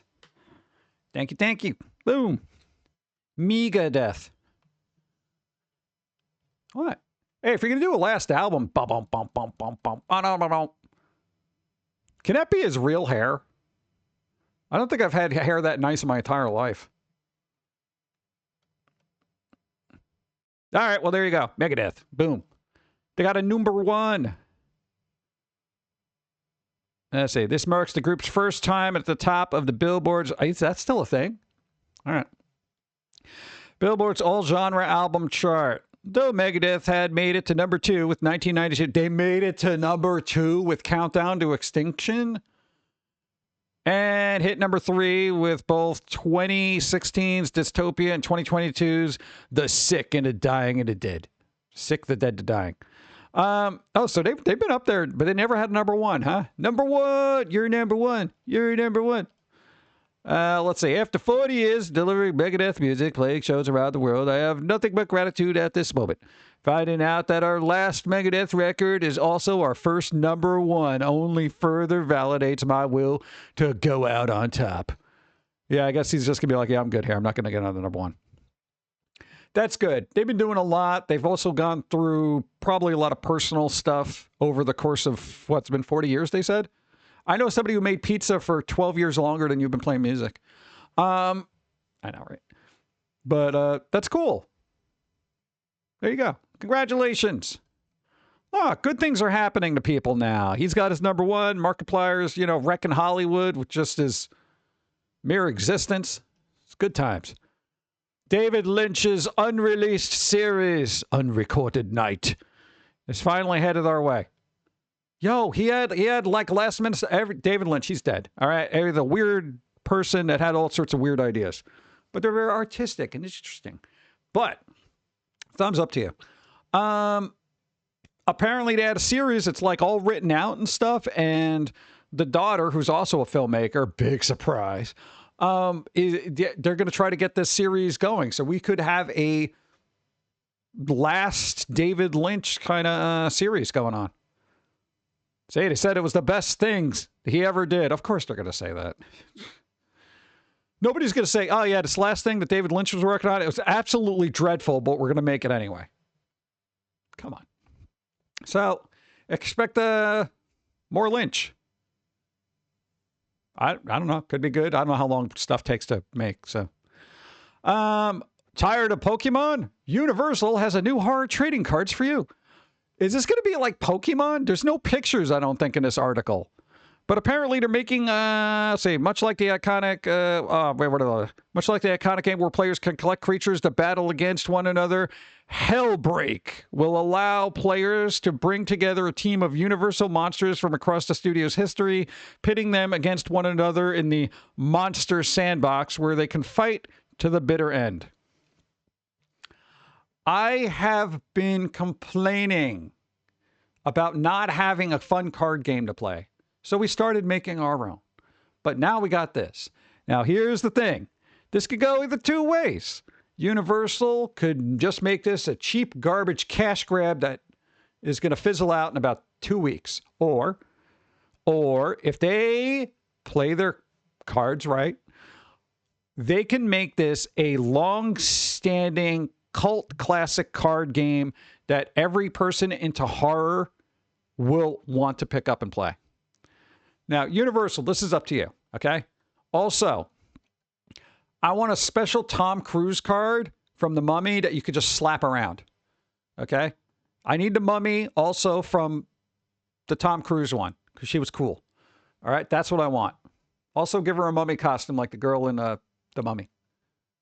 I know she's very tall, but we'll buy extra bandages. I don't know how this is going to work, but what the hell is it called again? Hellbreak. I feel like that name has been used for something. But I don't know when it's coming out, but I'm actually kind of excited about it because guess what? I like monsters. Hopefully it's an okay card battle game. Yeah, maybe. Hey, make a digital one. Hey, Universal, I know you're watching this. I don't know who's watching this. Good. Hellbreak. No, but Universal's got a lot of monsters. And here's the thing. If they can license other monsters, bro, you ready? Nightmare on Elm Street. You get Freddy Krueger in there and all the survivors over the course of that. You have those as add-ons. Friday the 13th. This is where you can have the horror Fortnite of card games. I am all on board for that. You know? You can even get that Heart Eyes prick. Throw him in there. You know, Five Nights at Freddy's, all that. You can do this. Universal, you got the pockets for it. Just a little bit of cardboard. Invisible Man card, just blank, right? Would be really cool if it was like literally see-through. Like there's a hole in the card where the picture should be. You just hold it up. It's invisible. Look at this cool invisible art. It'll be like a special collector's one. Bro. I got ideas. See? I'm going to leave that open. Do more research. The Muppet Show. All right. Muppet Show 2026 review. We're doing a show again, Frog. All right. So this basically came out today. I don't think we have Disney Plus anymore, right? However, it is a Seth Rogen revival of The Muppet Show. All right, two words. Seth Rogen. I generally don't find their name to be synonymous with humor. At least not my type of humor. But people have said this is all right. So I don't know if they actually wrote it or if they're just throwing money at it. If you're not familiar with the history, yeah, everyone knows what a Muppet is. Try new ideas, not to get stuck into a nostalgia loop. Always encourage, blah, blah, blah, blah, blah, blah. He's in it. Thankfully, Rogan gets... Oh, hey, Kinky's one. Nice. Hi. See, thankfully, Rogan gets that with very soul. Look, he gets it with his very soul, apparently. Apparently, the time of scripted fraud with families of weirdos don't belong in any era because of the brand of silly lives, entertaining, and relationships between... Okay, that's long-winded. From Bill McCormick's failed... Okay, but people are happy about this. For son of a bitch. All right, these guys are in there. That's it. I'm sold. Hey, what'd you think of the movie? I wasn't thinking at all. I was thinking about going to sleep. Just watch more. It'll put you right to bed. I don't know. I'm just coming up with stuff. Hopefully, heartfelt hilarity, blah, blah, blah. Kudos to the writers. Rizzo, Kelly Younger, Gabe, blah, blah. Okay, bunch of writers. Honoring the past with faithful sketch revivals in character temperaments while making this episode feel fresh and genuinely funny. All right, that's good to know. So Seth Rogen just shows up for a little bit, throws money at it, but other writers are doing it. I'll give it a shot when I maybe have access to something. But, you know, we were literally discussing bringing back the Muppets of some type. God, please don't mess it up. It's already done. It's not like it goes, look. Hey, look, the Muppets are horny and weird again, just like Jim Henson intended. I guess that perked up somebody's ears, but this is calling it a polygon. I don't know. Disney Plus, blah, blah, blah. Kermit, that guy. Old Muppet Show, variety show, full of number sketches. Boomerang, fish storing. Okay. Hey, this guy. He was fun. I liked him. Oh, is the rat in it? Is Rizzo the rat? Having Rizzo sing along with The Weeknd also makes the segment feel modern. Oh, God, it's The Weeknd. Ugh. All right, maybe I shouldn't read any more about it because more people like talk about him just like, oh, God. This is another nail in the coffin. Look at us. GameStop employees forced to ditch their Zelda tees and Goku button-downs. Management is asking retail staff to put away their loud gaming t-shirts. Yeah, you wouldn't want your gaming franchise of selling and buying games to say gaming too much. Okay. The next time you walk into a GameStop, don't be alarmed by the sudden absence of fan gamer t-shirts and Goku button-ups behind the counter. GameStop workers are about to go full-on corporate thanks to newly imposed dress code that limits what employees can wear. Just a few days in, the apparel restrictions are already causing friction for employees. Maybe they shouldn't be so form-fitting then. Too much friction. Okay. The dress code, which was enacted at the start of February, differs depending on the status of the worker. Oh, good. We got a class system now. We got a fucking class system here? Shit. Full-time employees need to wear collared shirts or blouses or polos with small logos. Guys, you can wear blouses. They said so. You're welcome. Or polos with small logos. What, like that stupid little crocodile or the polo motherfucker that they used to have back in the day? What year am I living in? Part-time employees are expected to do the same, but have a bit more leeway. Wow, so it's almost benefits you to not work there a lot. They're also allowed to wear solid red or black t-shirts. Holy shit. The benefits are limitless here. Holy crap. Good, now you too can be a red shirt. Everyone is allowed to wear anything with GameStop branding or shirts provided by vendors, according to a worker who says they were present at a recent company-wide meeting. GameStop did not give guidance on pants. Pants are optional, according to this. GameStop workers who favor khaki-colored cargo pants, which is none of them, can rest easy for now. But they'll likely have to hang up the requisite green, the Legend of Zelda shirts that complete the de facto gamer uniform, I guess. What's rankling employees about this change is the timing, supply, and messaging. For many, the change feels abrupt and has left people scrambling to comply. Workers claim that GameStop is not providing any shirts for employees, which means an extra expense they weren't expecting. Hold on, fuckos. All right. Hey, you expect employees to have a dress code and go out and buy their own crap? Fuck off. If you want a uniform, you supply it. Okay? Rule number one. Rule number one. Do not pass an expense of a costume to your employees if you're demanding it. That's ridiculous. At a topic, you have to wear, business suits now? No, that can't be true. Let's see, Cell Circle K tried this BS and said you could still wear, promo shirts. You realize I've worked for y'all for like 20 years. I have old promo shirts that I kept. You have all the promo shirts. You just wear whatever you want, right? Hey, it's a promo shirt. Doesn't matter if it's from the debut of Alf in 1985. It's a promo shirt. They're like, what's an Alf? Oh, God. Oh, that was a joke. Okay. Well, I don't know. I can't tell by tone just on text, you know? I doubt GameStop pays their employees well. That's the thing. They don't pay them well enough to get costumes, you know?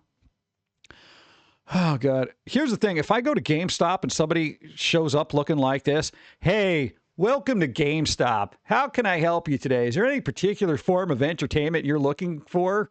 How can I help? This is not gamer to me. Okay, here's the thing. Every cool place that I've worked at that let you have your own dress code, it was a cool place to work at. Employees felt comfortable there. They didn't feel restricted. And you know what? It was fun. You could go in there. Dude, we worked at record stores. So, you know, you go in there, you wear whatever rock shirt you want. You didn't even have to do that. You just show up wherever the hell you want, you know? People loved it. Slipknot shirt. Let's go, you know? This way, maybe your customers can relate to the employees. Oh, dude, Legend of Zelda? Cool shirt, bro. Yeah, I love Zelda. Start a conversation. Now, what am I doing? What am I going to talk to this guy about? Sir,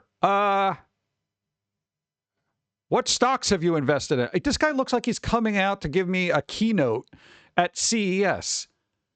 Today, what we've decided to do with the new blah, blah, blah machine is blah, blah, blah, blah, blah, blah, blah, science word stockholders. You know, that's what I'm getting from this guy.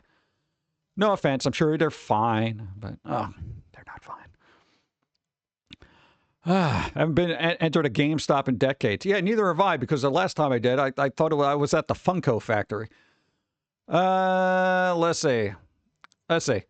I have exactly one item that fits that description, one employee vented on or GameStop Reddit. We should go to that.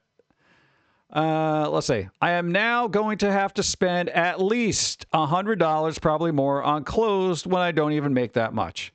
Yeah, that's when you say fuck no. I would literally argue with that. If you're not making enough, here's the thing. Manager can be like, hey, you're not wearing dress code. And be like, I'm not getting paid enough to buy a new dress code. So here's what I want you to do. So I can comply with this dress code. You can do one of two things. You could pay me more, maybe give me buy some dress code clothes allowance.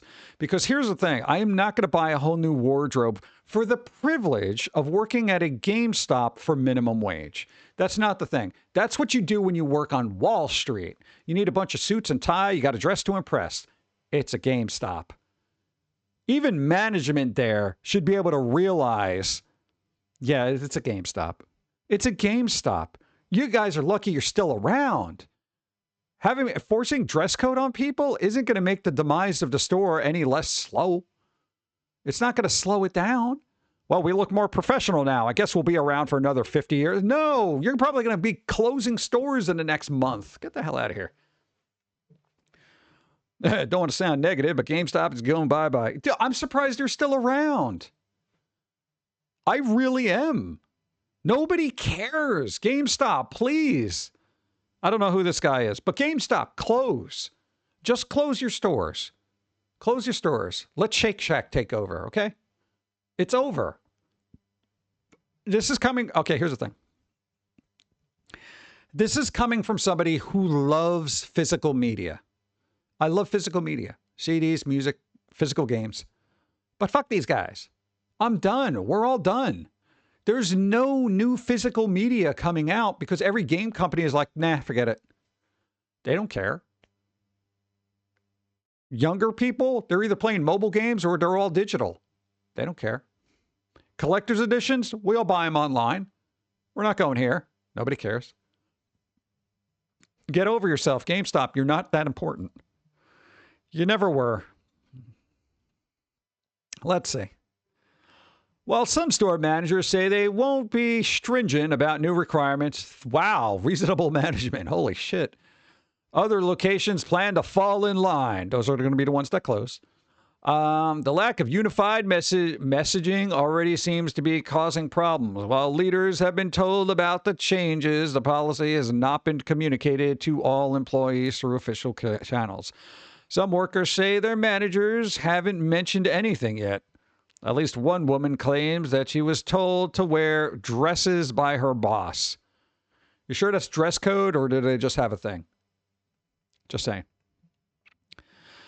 I've had a couple of jobs where all of a sudden the boss comes up to me and they're like, you'd look a lot better in a dress. I'm like, okay, I'll do what you ask. But anyway, dress code at retailers are typical, but some GameStop employees feel that the video game store operates differently than other standard Best Buy or Targets. Yes, they do. It's the last shop that has a sense of uniqueness and culture to it. You take culture out and you make it a dress code and make it a corporate bunch of shit. The people who still believe in your brand or your franchise is going to say, wow, you're just a bunch of corporate shit. So this is a really bad thing to do. It's a bad thing. If you need recognition of who works there and whatnot, that's what the name tag's for. Okay? Yeah, I work here, bro. That's it. Yeah, I'm either playing Steam games, GOG, or mobile games, currently at least. Yeah. Yeah, can only speak for myself. I don't go get one. GameStop didn't try to get game merch and have some arcades. Seems like a no-brainer. Make them good places to go to. That's the thing, you know, and the last couple of times I went to one, all the displays they had where you could play games, they were all broken. They didn't even bother repairing the displays that they had to try out games. And supposedly they were trying to make it seem more like of a hangout. They wanted to make it like where people could hang out and play video games and all that other stuff. Here's the thing. We knew of an independent store that did that, right? And what happened was gamers just kind of messed up all the stuff that was there. They broke the controllers. They spilled stuff on the cool couches that they had for everybody to lounge around in.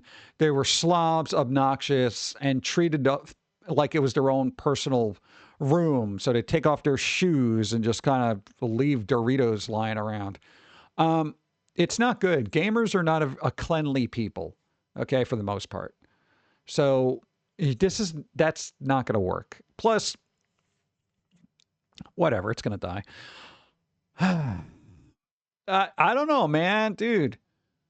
Let's see. Most people who work at GameStop are enthusiasts who are knowledgeable about gaming and other nerdy hobbies, and their apparel helps communicate that to customers. I was just saying. Yeah, wow, imagine. Coupled with GameStop's pre-owned program, the retailer already gives off an informal vibe compared to its competitors. There's other game stores? Okay. We have employees wear graphic tees in store filled with every possible pop culture and gaming reference imaginable that couldn't possibly make sense, especially since they sell graphic tees regularly. Yeah, when you want somebody showcasing the clothes that you're actually selling. Oh, dude, cool shirt. I'm like, yeah, we got it right over there. Go get one. Yeah. No, because that's literally advertising that you're for a product you're selling that no longer is available. Yeah. I don't know. God. I don't know how many times I've gotten, oh, wow, dude, that's a sick shirt. I was just saying that. And I promptly tell them I bought it from a t-shirt rack right next to them. I just said that. Another chimed. So, yeah, you guys are screwed, man. Other GameStop workers are refusing to adhere to new rules altogether. Fight the system. In America, yes, in another culture like Japan, I could see this working better. It's the culture. Yeah, like Japan is very uniform. Like if a company says, here's the uniform, this is what you wear. They're like, okay, that's what they do. America, not like that. We still have a particular identity. And believe it or not, when it comes to games, it's like our identity is defined by the games we play. If we work at a GameStop, if we like Nintendo stuff, we're a Nintendo person. If we're a PlayStation person, they're the PlayStation person. They're the Xbox person, et cetera, et cetera.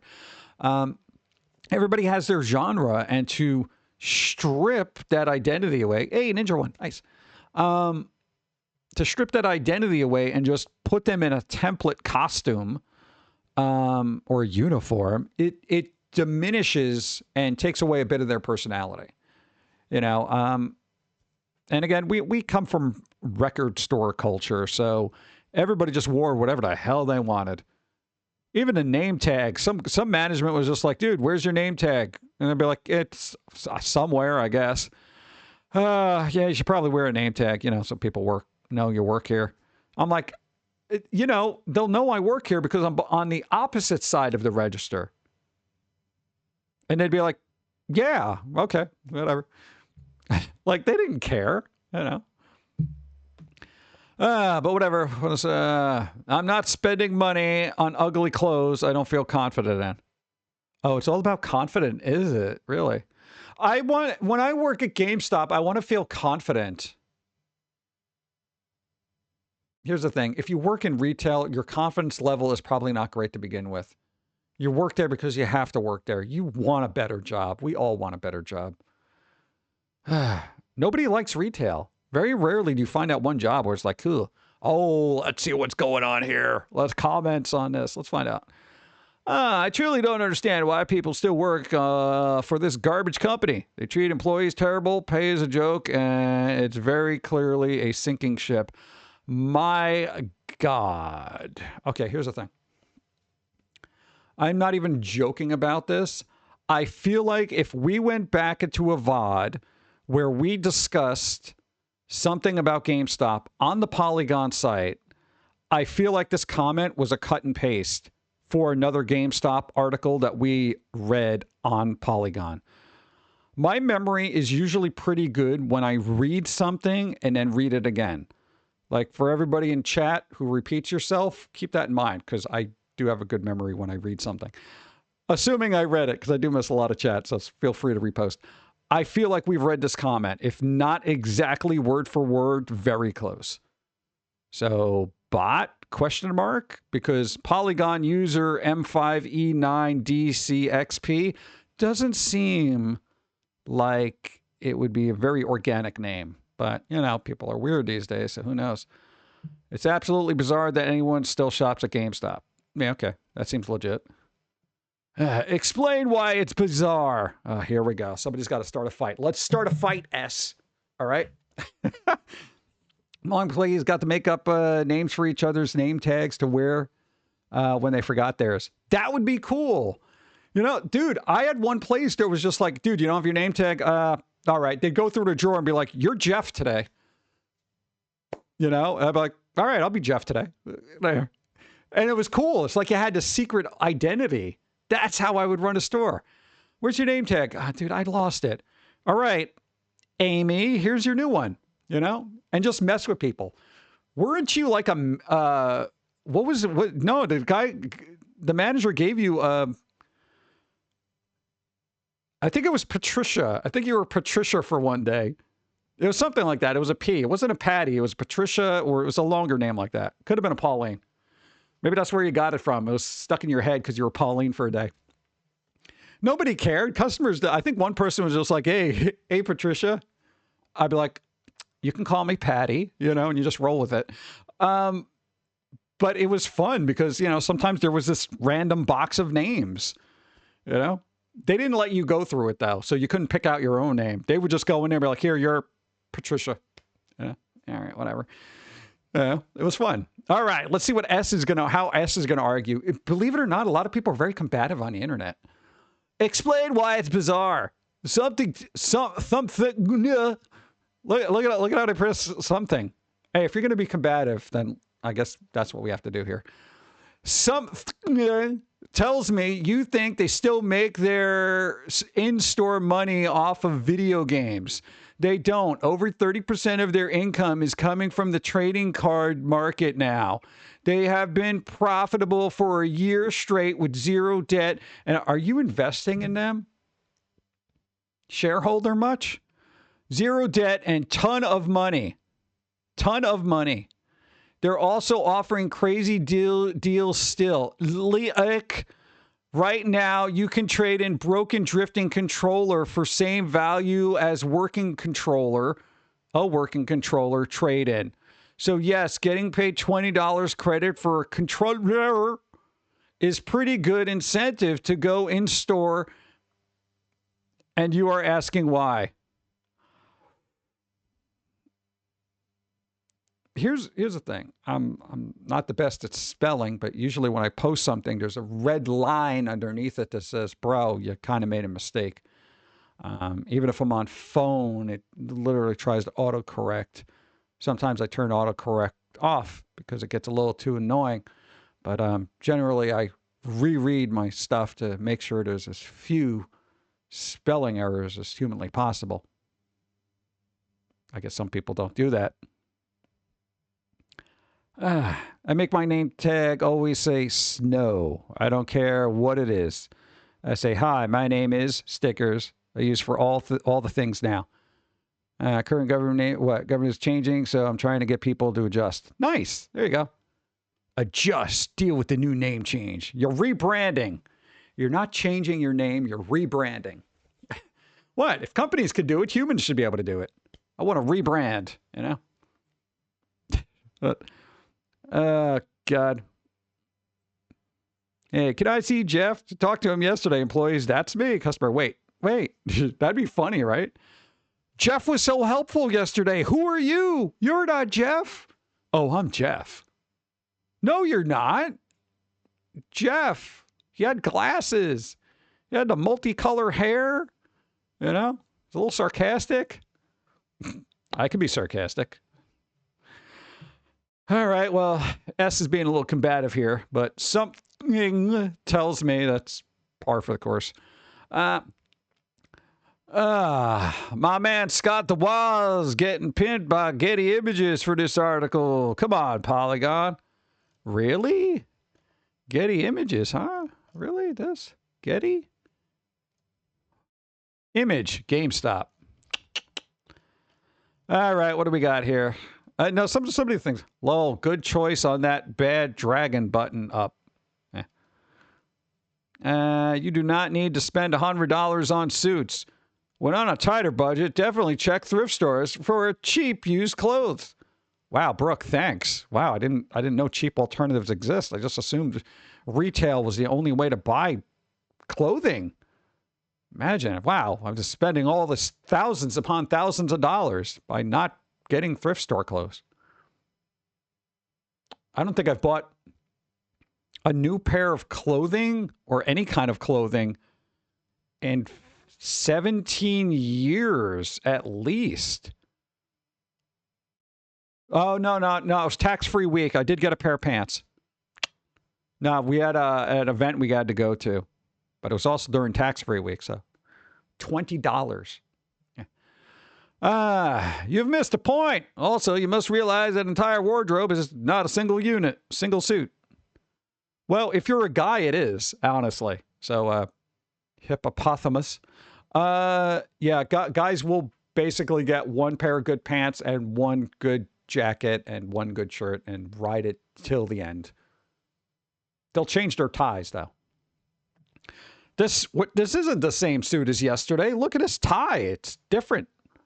It's a red tie. Yesterday it was blue. Before that it was purple. And then Monday, when I got sent home, it was that hula girl. Yeah, they didn't like that, so it's kind of an issue. But every time I come in, it's a different suit. You can tell by the tie. Guys do have it easy when it comes to wardrobe. I'll admit that. Whatever. Black pants, black sports coat, white shirt, tie. There you go. Maybe that's why they started making ties really expensive, because they realized guys were just wearing the same shirt over and over again. So they had to make some money somehow. All right. $10,000 computer rig, $1 pants. Yeah, money's got to go somewhere, right? All right. Overwatch's big new collab of 2026, Hello Kitty and Friend. No, this isn't real, right? Bizarre. I was going to say bizarre. Dyslexia. Blizzard and Sanrio team up for the cutest collection. Wow. Way to suck. Oh, God. I can't take it anymore. I got to get a piece of candy. Look, eats on stream. Give me a second.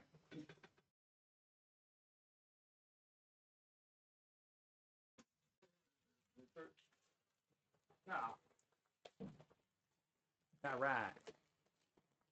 Look, you can hear it. I'm going into the bag. My invisible bag of candy. Now, these were the super cheap, what do you call it? Dunkin' Donut chocolates. That was from Christmas. They were like almost discarded at what was it? CVS? They were like $2 for a box. It was amazing. All right, let me eat this. See, I'm getting hungry.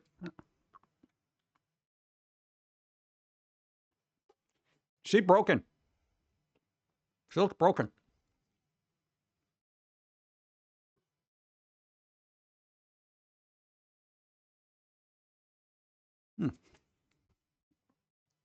Let's freaking go.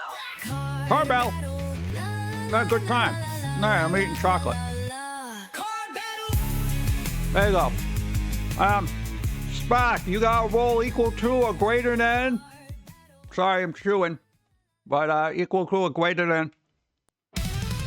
Well, we follow this. Rerun. All right, roll if you do better. If you don't win, we'll do a reroll. If you don't win, you do a reroll. 5. All right, do a reroll because it's a rerun. But exclamation reroll. We're going to try to do it again. New card. So exclamation reroll. You got to roll better than. All right, you got an 8. 12.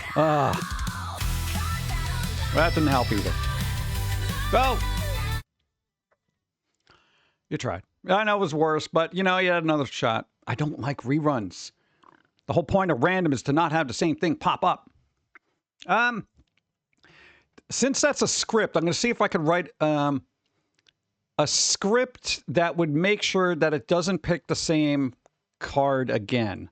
I'm assuming there's a way to script that. Like, if you've picked this, don't fucking do it again. That's what I need to do. I need a script, a piece of code that yells at the code itself to not be fucking stupid. All right. Let me get some water. Yeah. Boop.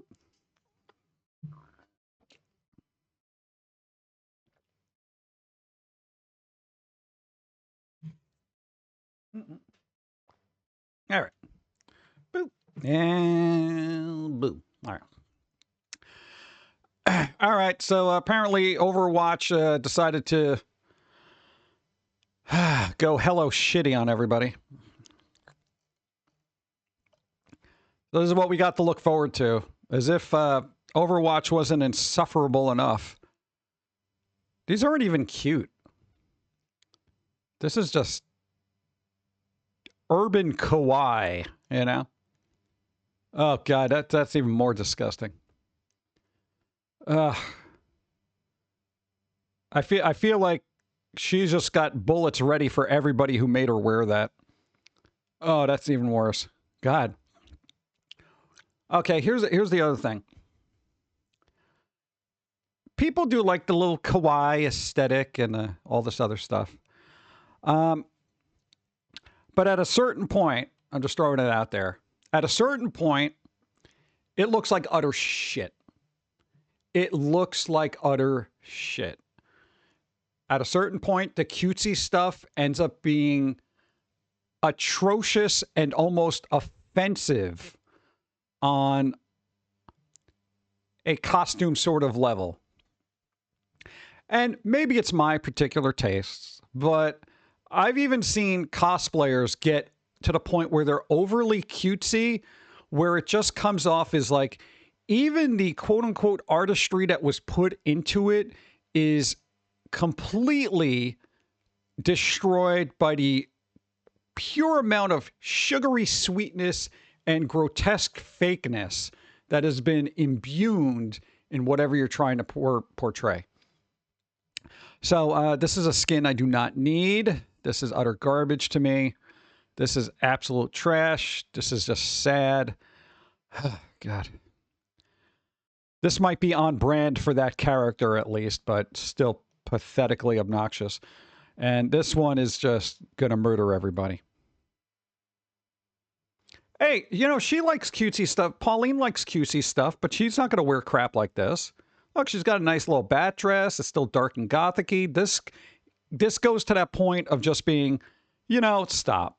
You know, that's, you know, grasping at straws at this point. Yeah, they're like, whatever, man. Just, sure. Hello, Kitty. Let's go. Whatever. Oh, we noticed that ads aren't being displayed. Well, me too. Actually, I needed that article. Damn it. Let's see if I can finagle it. Finagle the bagel. Okay. Boom. This guy made a Pokemon mod for Red Dead Redemption, and the results are hilarious. Arthur Morgan hurt himself in its confusion. One last turn, Arthur. Let's see. Okay, a lot of people have been, you know, modding Red Dead Redemption, but somebody decided to do Pokemon, you know? So, how could anybody hate the modding community, you know? No ads. Where's the magical land Tile speaks of? Right? The guy who managed to put himself into Red Dead Redemption 2 using 2 cell phones and a rubber band. Last August is back at it again, but this time he's using Rockstar's Wild West open world as a vehicle for Pokemon battles. The ex-software engineer turned content creator who goes by Blurbs online has managed to insert Pokemon game mechanics into Red Dead Redemption 2, complete with wild Pokemon to capture, gym leaders to fight, and Pokemon-style battle menus, rather than battling actual Pokemons. There you go. The mod sees Arthur Morgan facing off against the various animals already featured in Red Dead Redemption 2, from fish and rats to wild bears and even the legendary bull gator, with larger predators often attacking Arthur if he fails to capture them. Yeah. Okay, one person who did this, just be aware that Nintendo has tried to patent this remedial game mechanic that should be available to everybody. So don't be surprised if you get a cease and desist and or get sued by a company that is humorless, in my opinion, and should probably stop doing anything litigious to people who actually like their franchises, because, you know, you're biting the hand that feeds. And at some point, you'll stop being fed. Let's see. So, look at this. Look, I turned red into Pum'Kin RPG. Catch and name wild animals, battle NPCs with unique types, moves, Arthur gang as gym leaders. Come on. Arthur used dysentery. It's super effective. That's pretty good. Oh, man. That's funny. I like that. So how did this hilariously off-the-wall mod come into existence? Well, you know, they're an engineer, so they know what they're doing. Yeah, so that's kind of fun. I guess if you can track down the mod, assuming they made it available, or maybe they're just doing it for as proof of concept. Let's see. Worthingian, self-described creator of nonsense, says his favorite part of the mod is Pokemon-style menus. Look hilarious. Okay. I don't release my mods because they are very complicated and not just a typical mod file, he explains. Ah. Why are you keeping all the fun to yourself, bruh? Blurbs. You nerd. Come on.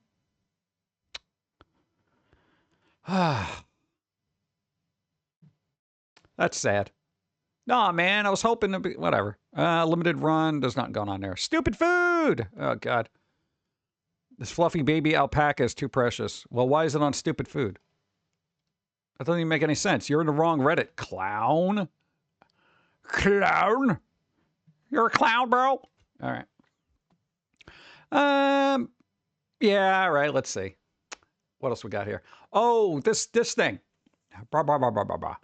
All right. In the world of Connect iCut, that's Connecticut, but that's how you learn how to spell it. All right.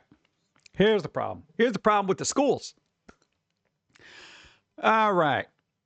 Honor student. An honor student in English has been expelled.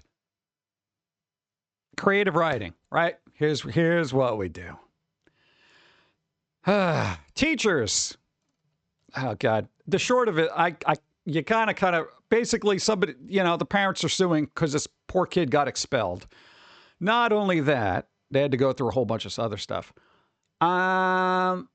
Let's see. According to the filing, the student identified as LJ was assigned to write a short story with the theme of imagination versus reason for his AP English class and was instructed that the story should be in the genre of horror. This is the assignment, okay? Or psychological thriller. All right? Keep this in your back pocket. He turned in the assignment and was initially giving a 10-day suspension before later being notified that he would be expelled for the content of the story. What is the content, you say? Okay, let's see. One of their parents is actually a teacher in the education system. So let's see. Jeffrey Forty, a civil rights lawyer who specialized in education law, is representing LJ and his parents in the matter. Great teachers and education institutions inspire students to think, create, and take risks with their imagination. LG did exactly that and got expelled for it without due process. Okay, so here's what happened. Now, are they going to even get into the story here? Okay, the story. Now, remember, it's got to be written in the genre horror, right? This is what this kid did. He might have been a troll, but whatever. They were creative about it, right?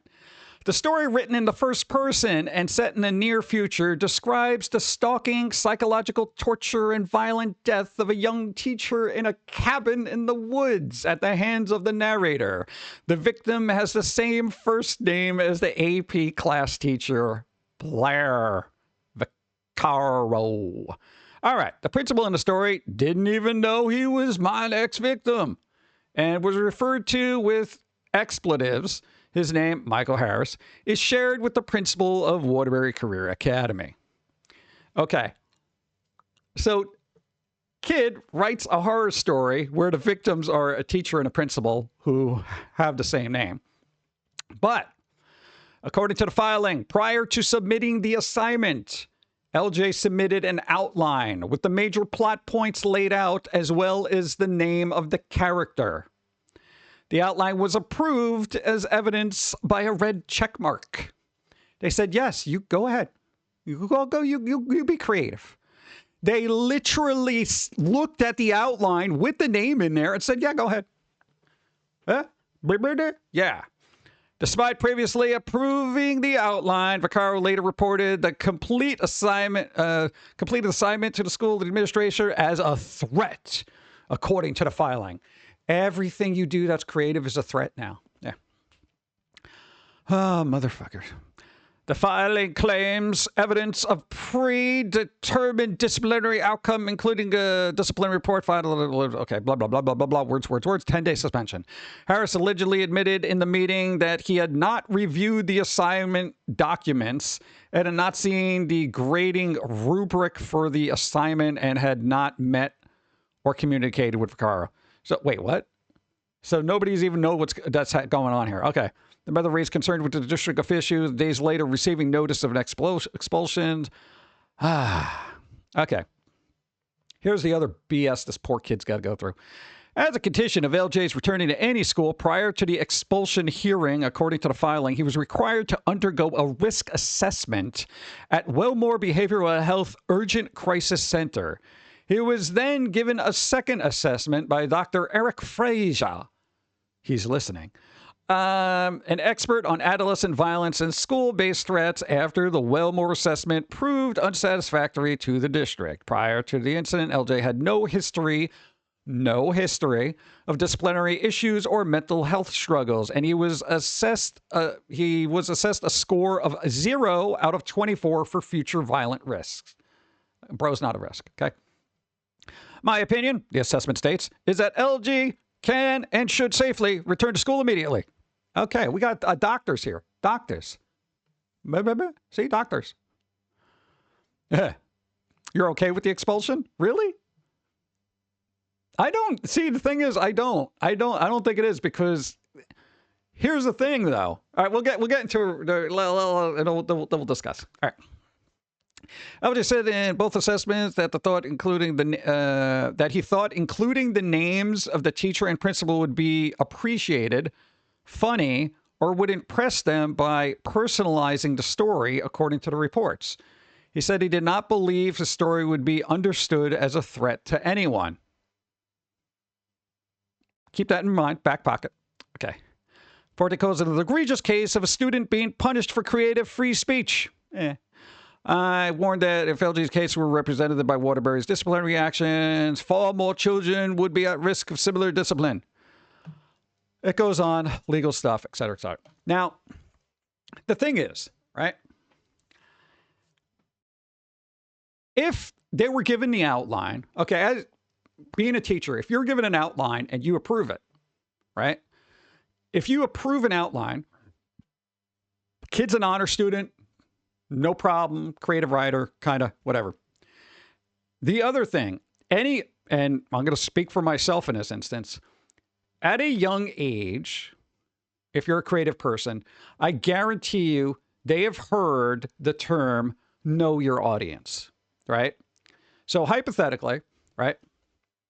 If this person is creating a story and their audience is the teacher, plus it's a psychological kind of horror based on the assignment, I am going to just say this kid was probably super brilliant. He is an honor student. To say my audience is this one person. It's already been approved that their name was going to be in it and all this other stuff. They make a psychological horror focused on that one person, their audience.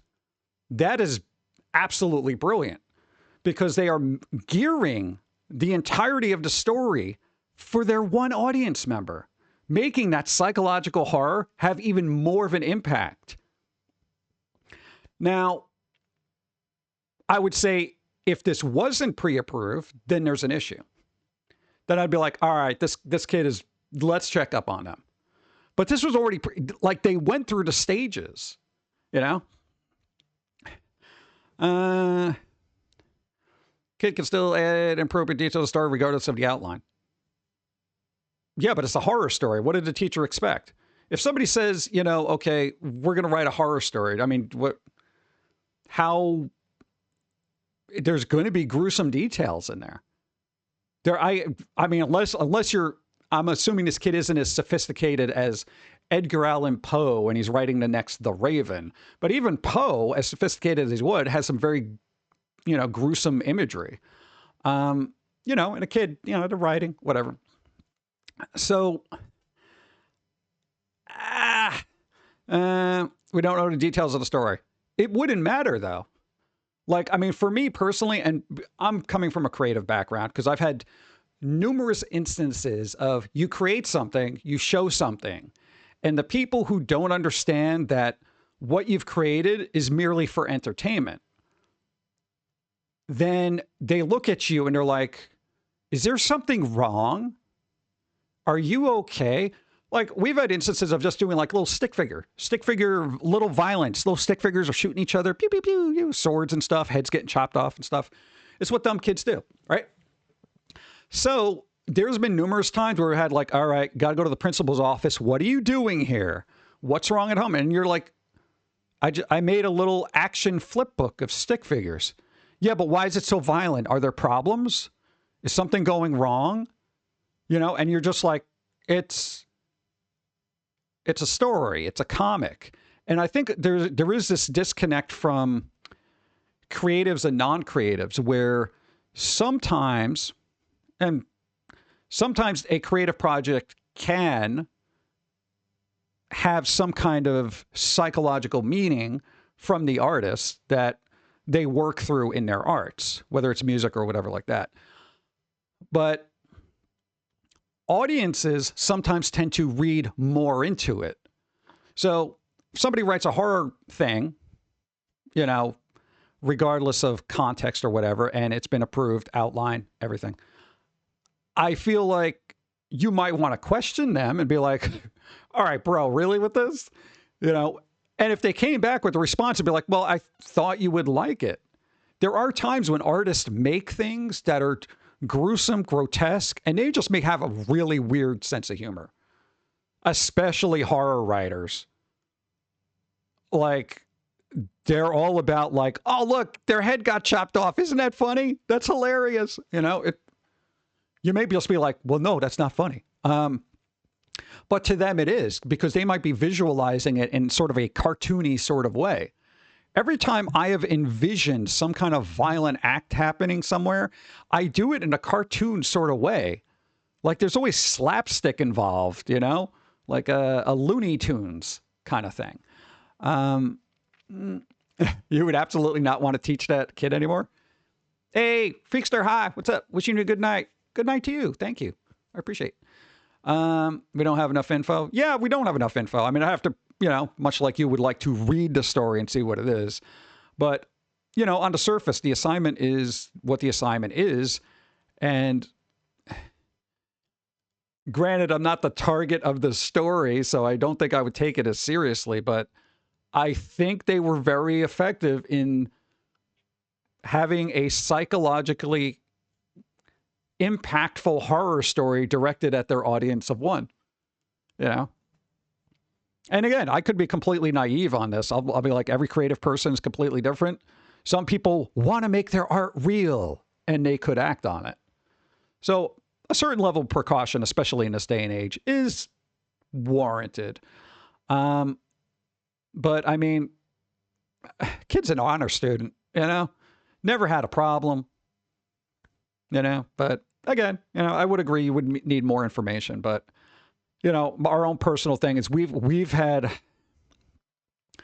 so many sit downs with adults as a kid, and people trying to pick at the meaning and see if there's something wrong. Is there something wrong at home? Is there something this? Is there something like that? And as a kid, you're just like, no, why? Well, you did this. Yeah. Like, sometimes that it begins and ends with the creation that you make, and that's it. And other than that, you don't care. So, but other people tend to read more into the arts. It's probably like a lot of people get bent out of shape about particular types of content.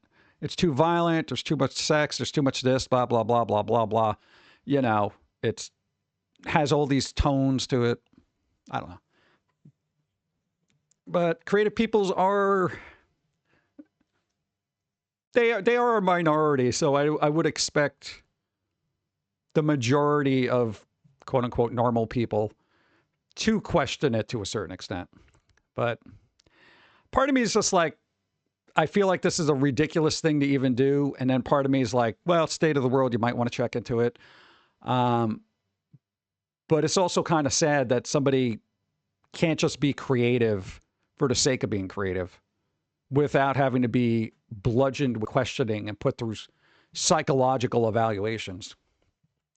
Because now what that's probably done is instilled, I want to say, an indelible seed of doubt that this person is going to be questioning everything they create from here on out.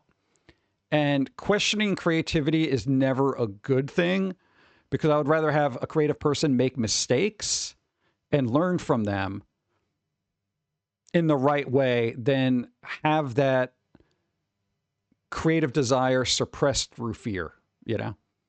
Because you can make something for your audience and then your audience like, nah, this isn't good. I don't like it. And be like, all right, you know, I get it. Rather than, okay, we don't like this, but also you have to go through psychological therapy now. Wait, what? Yeah. But I don't know. What, discontinues Animate? Yeah, no, we went through the article about Adobe Animate. They said they were going to discontinue it, and then they backtracked on that because everyone was ticked off. So it's in quote-unquote maintenance mode. So it's not, you know, Adobe's maintenance mode basically means they're casually supporting it, but don't put any faith in it.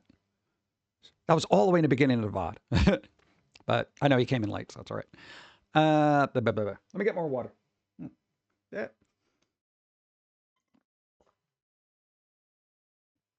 All right. Boop. Take out IRL names and what? Kid could have added very dark stuff and would have been fine. Because all the real names. Yeah, that's the thing. If they just switched out the names with anybody else, it wouldn't have mattered. Nobody would have cared. Nobody would have said a damn thing. You know, you change the teacher profession to something else. But you also got to think, the kid is working with what he knows. You know, I don't know how old the kid is. But if you're a kid, you're going to write about what you know because you have a very limited knowledge of the world. If you know about teachers in schools, you're going to write about teachers in schools because it's what you know. Yeah. I mean, unless they're like super imaginative and they really know the inner workings of a Splinter Cell FBI guy who's doing all, like, I mean, come on. There's extreme censorship due to the lack of responsibility in school authorities, teachers.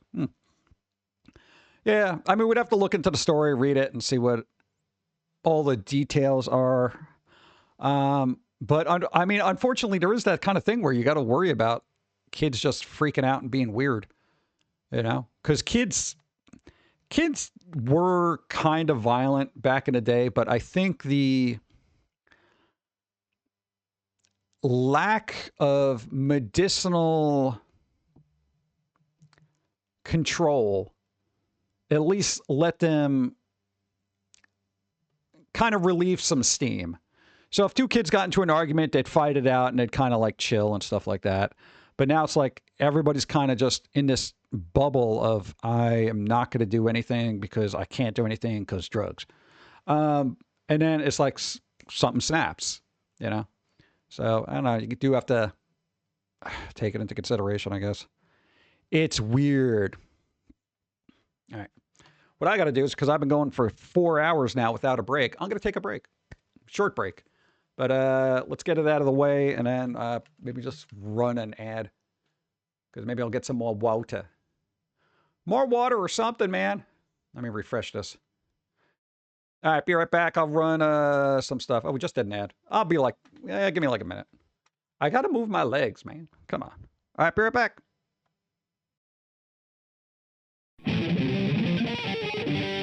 Wow, a record store. This is nice. I haven't been in a record store in years. I used to buy all my albums at those shops. Sam Goody, Tower Records, HMV, Crazy Eddie. Crazy Eddie. He was insane. I remember walking through city streets searching for the next undiscovered record shop. Every purchase was more than a simple transaction. It was a journey of musical discovery. Yes, those were the days where good music spread by word of mouth, and those who knew about it were the privileged few. So why did you stop? I got an iPod. So you got lazy. That is correct. I am a lazy slob. Yeah, I won't argue. Fucking loser.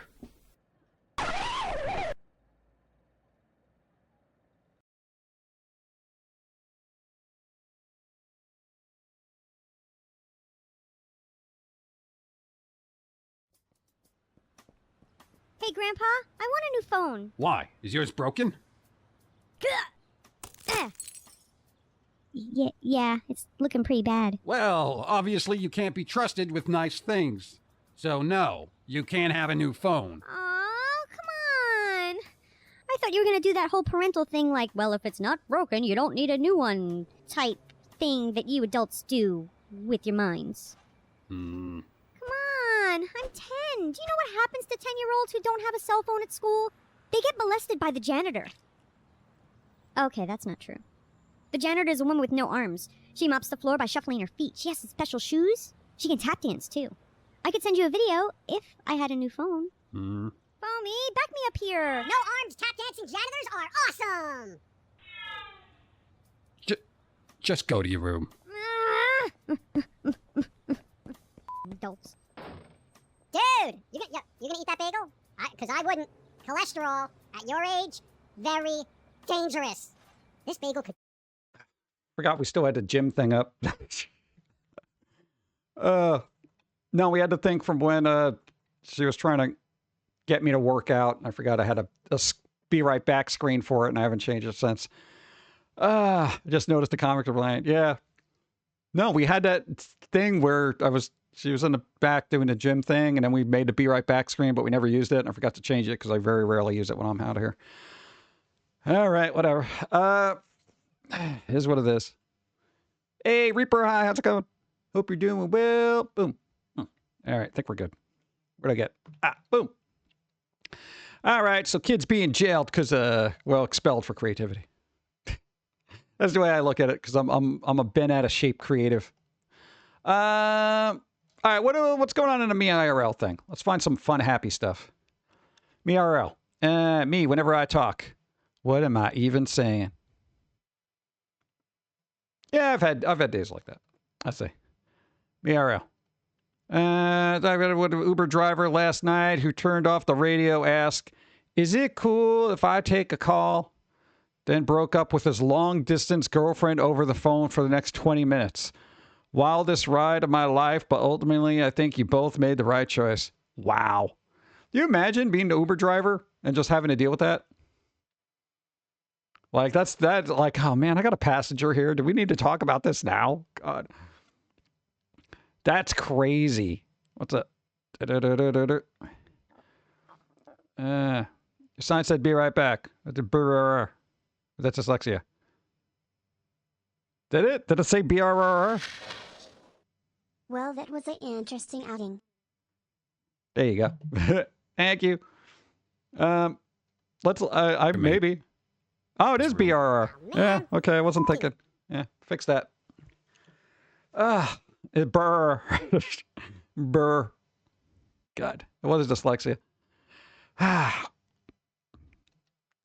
I'm telling you, man, we put that together late at night, too, so we're just like, we're not even thinking. What is this? Cat owner at the vet. I don't know what's wrong with Peanut Butter Cup Jr. He just doesn't seem right. Like he hasn't been laughing at my movie references like he usually does.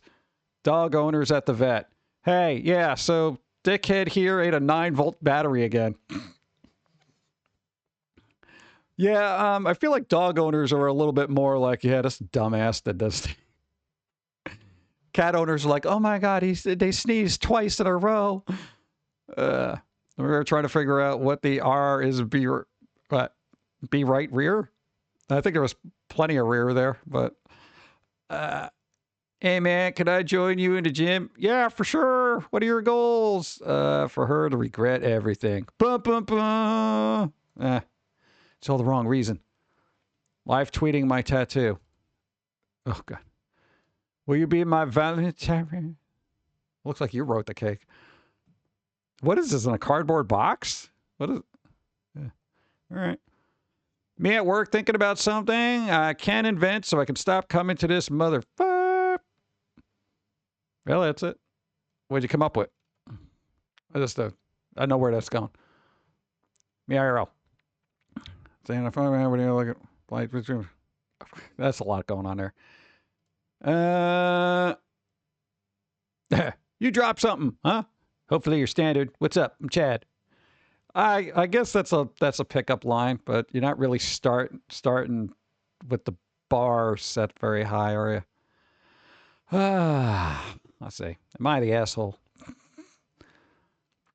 That's an aggressive cake. Being upset about my boyfriend's family member not inviting me on a trip. No, no one's about. Oh, bring the girlfriend. No, don't do that. Family trips don't do that. Am I the asshole for eating the brownie I got for my brother's birthday? What do you mean? You ate your brother's birthday brownie? You bastard. There's a lot going on here. Eat the brownie. I don't care. Telling my wife her response to a male friend was inappropriate. It depends on what it was. What was the response? Take down your pants and show me, like, what is... Whatever. You know, that was a little inappropriate. Yeah, but, you know, trying to be accommodating. As for wanting my cousin to move out of my house. No. Are we hitting reruns already? Whatever. Cupcakes. I like those. All right, what's going on in gaming? Maybe there's something fun happening. Hey, Thanos, 5 bits, thank you. It's shockingly easy to deal with cops if you don't act like a crazy person. This is true. Cops are reasonable. As long as you're reasonable. It definitely goes both ways. If you come out hot, what you put me over for? What was I doing? What did I do? Why you got to put me? I'm not showing you my ID. And then it's like, all right, here we go. You've already set the bar, like, you know, very negatively. They're like, oh, Christ, here we go. We got to deal with this clown now. Overwatch 2 is ditching 2 amid launch of new story-driven era. Oh, yeah, you know, Overwatch is totally known for their stories. Well, maybe some of their fan fictions. First look at Sophie Turner. This is from like years ago, dude. It's hilarious when NPCs call you out on your previous loss of losses. I haven't played this, I don't know. PS2 plus N64 online Super Mario 64 co-op on real hardware. Good job. Why is it so relatable? First try. This boss doesn't seem difficult. I almost beat him on my first try. 10 tries later. Bleep this game. I guess. Cop looked at my car and asked if we were okay. Are you guys okay? Yeah, just poor. What? Dude, you knew somebody who had a really terrible car. He was pulled over all the time, and that was like his response. He's like, yeah, it's happening here with this car. Sorry, officer, I'm poor. They're like, oh, yeah, because, you know, you got to get a tail light and a headlight fixed. I'm really trying, man. You know, they give you all like a warning and be cool about it. Nintendo acknowledges Switch 2 sales have been weaker than expected outside of Japan. Oh, imagine that. Being overpriced and costing a lot of money and people not having that. One more creative, horrifying quest I've encountered. Cyberpunk. Oh, he seems to be having fun. Current mod. Current mod. Todd Howard Immortal. Don't let him touch you. Oh, this is the guy that did Red Dead Redemption. Yeah, blurbs or something. Yo, some Todd Howard just slowly creeps up on you no matter where you are. And then if he touches you, you die. Ooh, look at that. That's scary. Yo. Look at him. That's kind of cool, though. Mod of Todd Howard until, yeah. Yeah, so it just keeps coming after you. Pretty good. Cairn is an absolute 10-10 indie game. What am I, climbing? What is this, climbing? I don't want to climb. Why would I climb? I don't like climbing out of bed. Oh, look. There you go. Look at that. Hey, there you go. Cool. There's some gameplay. I turned Red Dead Redemption 2 into Pokemon RPG. Pokemon. Look at that. All right. Bob Barker. Could you do that? Look at that. You sent out Skunk, level 1. And you sent out Bob Barker, level 1. Pretty good. That must be fun to do, though. What's this? Ascendant. What? Convoyer Trials. I feel like they're focusing on the butt here. What? I made a cyberpunk scene in Minecraft again. Dude, that's crazy. Look at that. How detailed is this? How zoomy zoom can I get in there? Wow. My dude. Yo, Minecraft people are doing some crazy crap. Bro, how come nobody's hiring Minecraft people to just do level design or something? We need a Doom Pokemon mod? That would actually be pretty cool.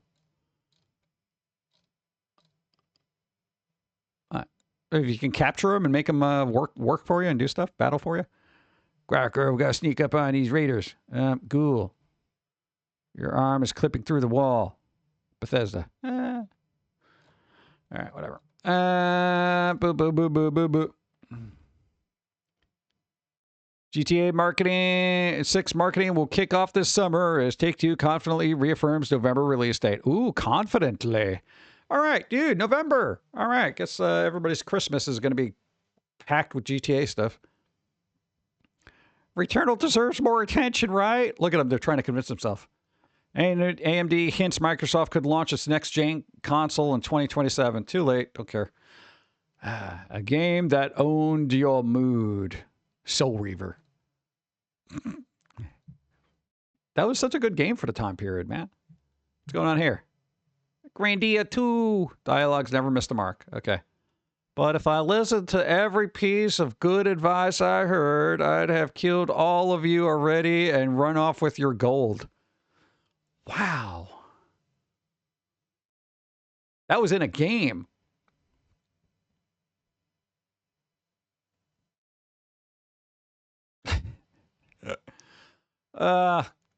Came home and walked on my wife playing Guitar Hero on PS2. You got a working PS2? Nice. Infinity Blade. I'm just trying to see what kind of fun news there are. Apparently nothing. Boop. There's only so much news you could go through. Here's the thing. I try to bypass all the political stuff on Reddit, and it's getting increasingly more difficult. Every time I look at something, there's always some politician's head cluttering up everything. And I'm like, can you guys just give me a break, bro? My dude. Yeah. But, you know, it is what it is. I got to mute things. Give me a second. Got to do this. Boop. Bop, bop, bop, bop, bop, bop. All right, where are you at? It is Wednesday, right? Okay, good. I'm going to try learning to build for Hightail for some reason. Creative, but foundation stuff is massive wall, and I haven't been able to figure out what the mental block is. Working shapes. I gotta say, all right, for us as creative people go, when it came to not knowing how to draw for a while, and we're not very good at it still, but one of the better things that we've learned to do is look at things as shapes. So if you're trying to deal with like structural stuff, just look at things as shapes. Yeah. Even shadows and stuff, like it's all just shapes. You can break down everything into a couple of geometric shapes and, you know, just build that way. And the cool thing about like Minecraft and games like that, when it comes to building, you don't have to worry about the real world engineering of it, where it's like, oh, okay, this thing's going to fall over if you do it that way. I know shapes are good. Everything's a shape. Everything's a shape. That's Minecraft? Yeah, apparently that was Minecraft. But sell. Yeah, but I mean, after a while, it's just like, all right, I've seen enough. Now let's see what else we got. I don't think I want to deal with stupid food because that's like, Seeing what other weird last-minute stuff there is. No, there ain't a lot going on, dude. This has been like a weird day. Except of Adobe pissing everybody off for 24 hours. Again, don't use Adobe anymore. Just move on to something else. That's what I had to do. I had to look up that thing. See if we can figure out what's going on in a teacher's Reddit. All right, let's see if the educational system has gotten worse. I wonder if the article about that thing would be up there. Maybe I should post it. Take it seriously. A bit of a rant. Oh, God. Bit of it. Been what in the game for 15 years? The whole Google Drive thing. I don't care. Burnout. Just ranting. God, is everybody just ranting? American history in upper elementary. Thomas Jefferson. Uh-oh. Where can I find games online? Are you kidding me? You want to share for a Zoom class? Yeah,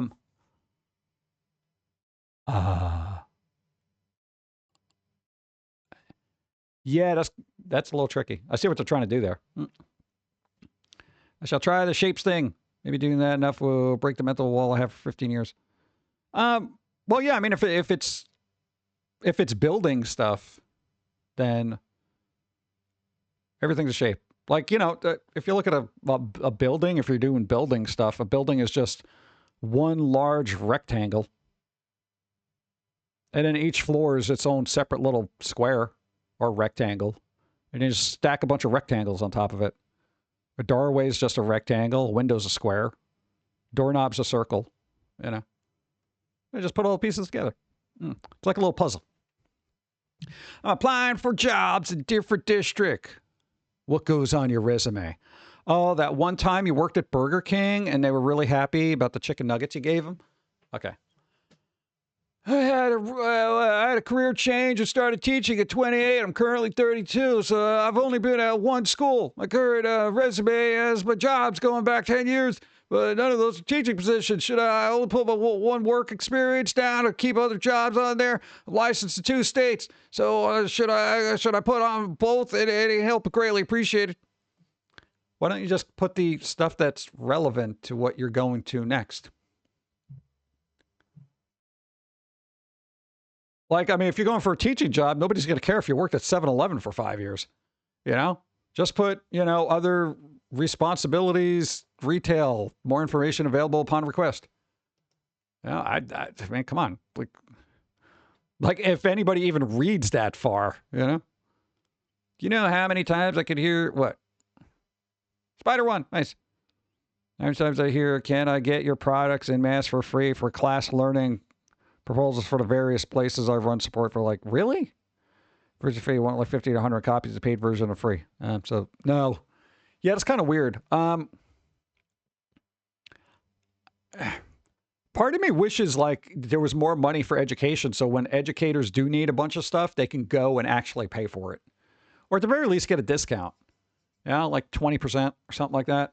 And then, you know, at least that helps out. But there has been instances where teachers are like, yeah, can I get all this stuff free? Because I'm doing a class. And you're like, I can't give you 30 whatever. No, I can't do that. Oh, man. It's like you want the kids to be dumb. It's your job to make sure that they're not dumb, not mine. Do you eat in a classroom or do you eat in a teacher's lounge? Oh, dude, I would be totally eating in class, like candy and stuff.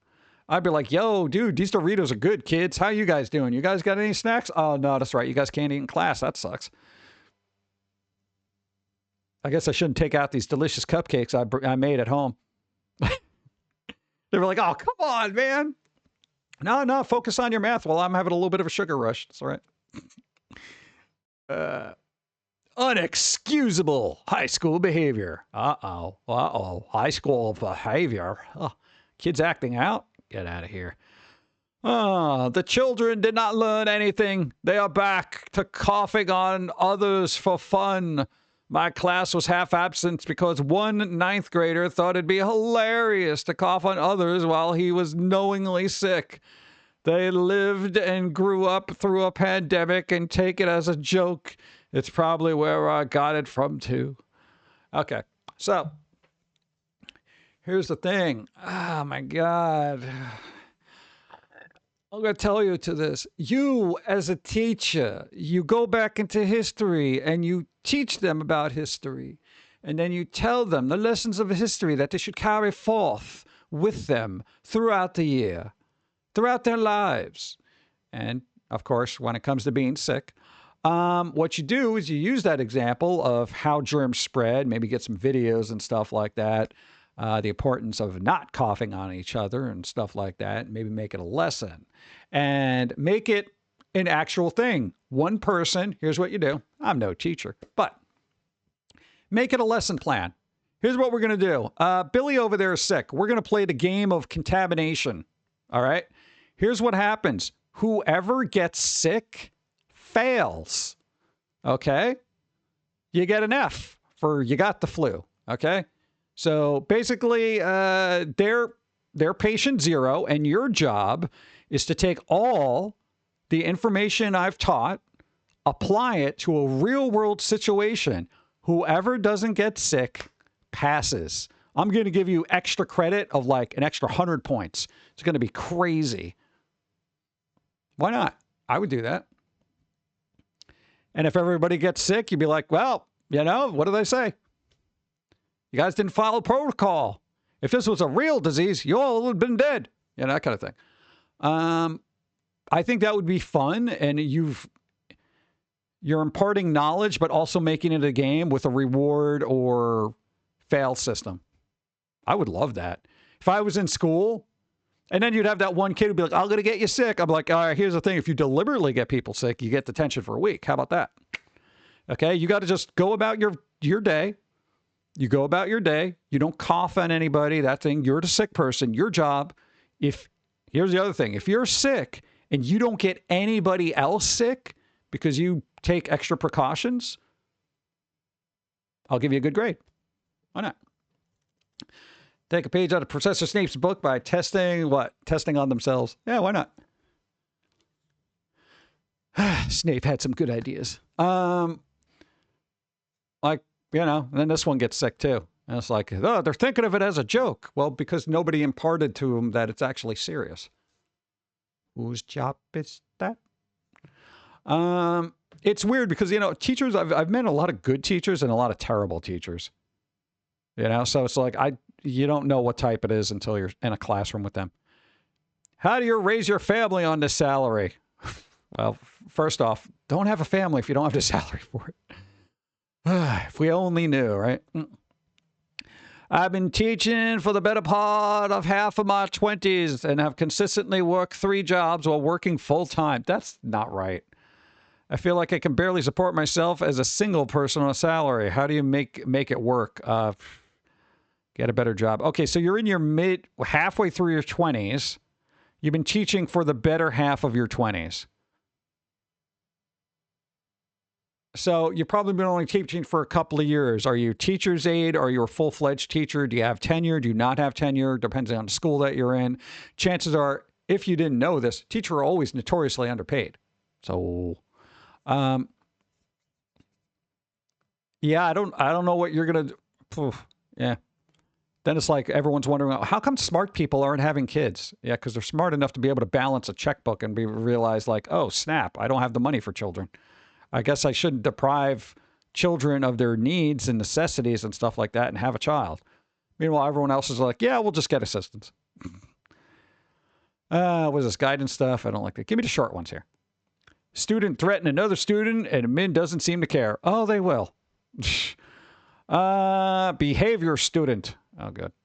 Is anyone else running around this much? Yes. Should one go into teaching? I don't know. If I've been on this Reddit long enough, I realize everybody has their soul crushed by the industry they're super exuberant about being a part of initially, and then figure out that the system doesn't want people to learn, and it crushes their ability and want and desire to teach and impart knowledge to the youth. At least that's, you know, periphery version. New teachers taking days off. Do you use your sick personal days, new teachers? Or like me, are you holding back so we don't look, what? So we don't look back? Don't look back? Or don't look bad? It depends on what the situation is. Be like, sorry, I'm new, but somebody died. I need a sick day. You know? To get a child to 18 is around $1.2 million these days, unless you have creative finances. What? How? Nobody even makes that money. Huh. My medical team routinely requests I stop experimenting on myself. That like what we're talking about? I don't know, man. You got to experiment somehow. Yeah. Don't say you're experimenting. You're being medicinally creative. I'm just using my body as the canvas, and the drugs are the paint. Yeah, that's not flying either. Don't do that. That's like job change. Yeah, good. When teachers are expected to parent too and still take the blame. Nope. Sorry. Don't do that. Non-renewal versus voluntary separation. What the help? No. Being told to overhaul my teaching in February because of August's PD is actually unhinged. Ooh, it's unhinged. Pickleball. Pickleball, bro. That's all. If I write more, I'm going to write too much. 2 hours of pickleball for staff. No, we may not just go home. They made sure to schedule a meeting or we have to sign in afterwards. Pickleball? Pickleball?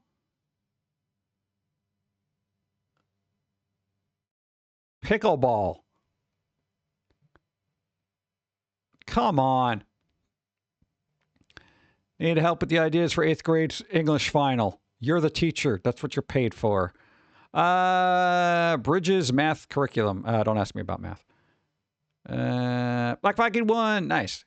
Got my first suggestion box. Box question for my human growth and development class.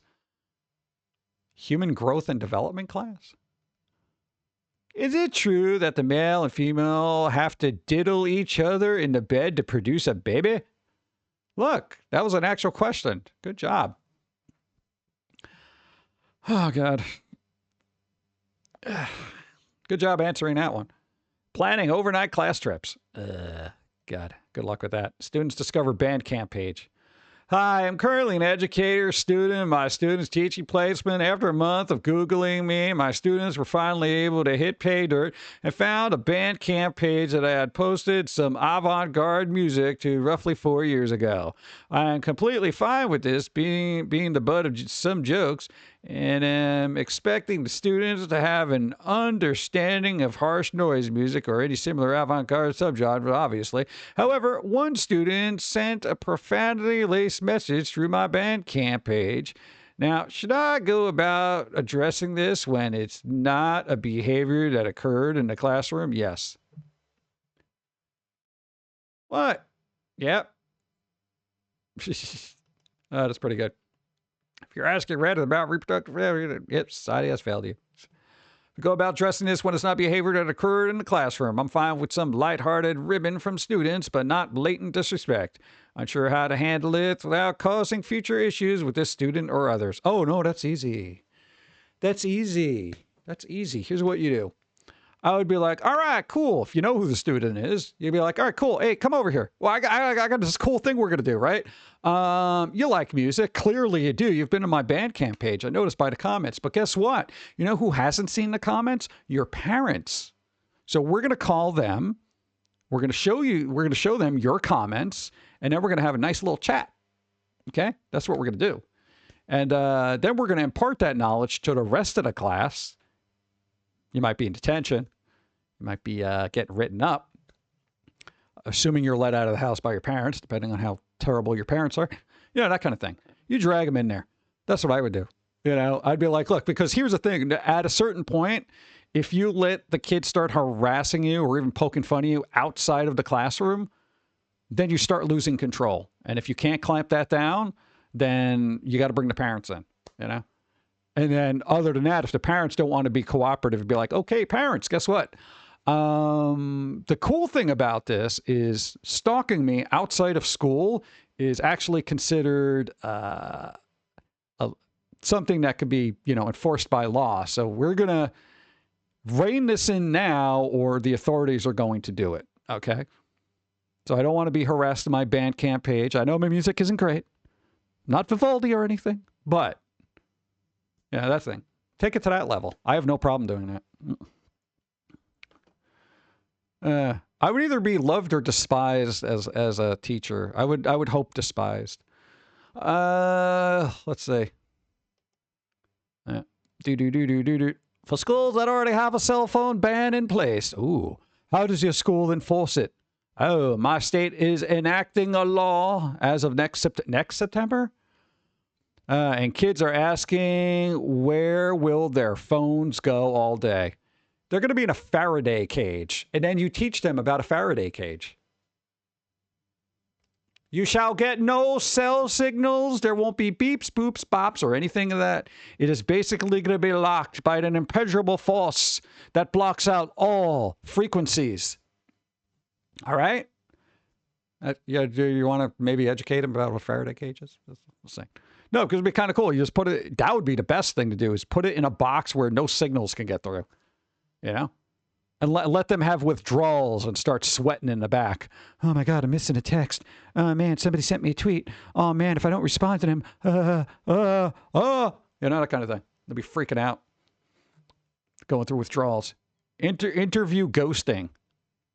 That's going to be a short interview. It could be you in your room, just talk. Okay.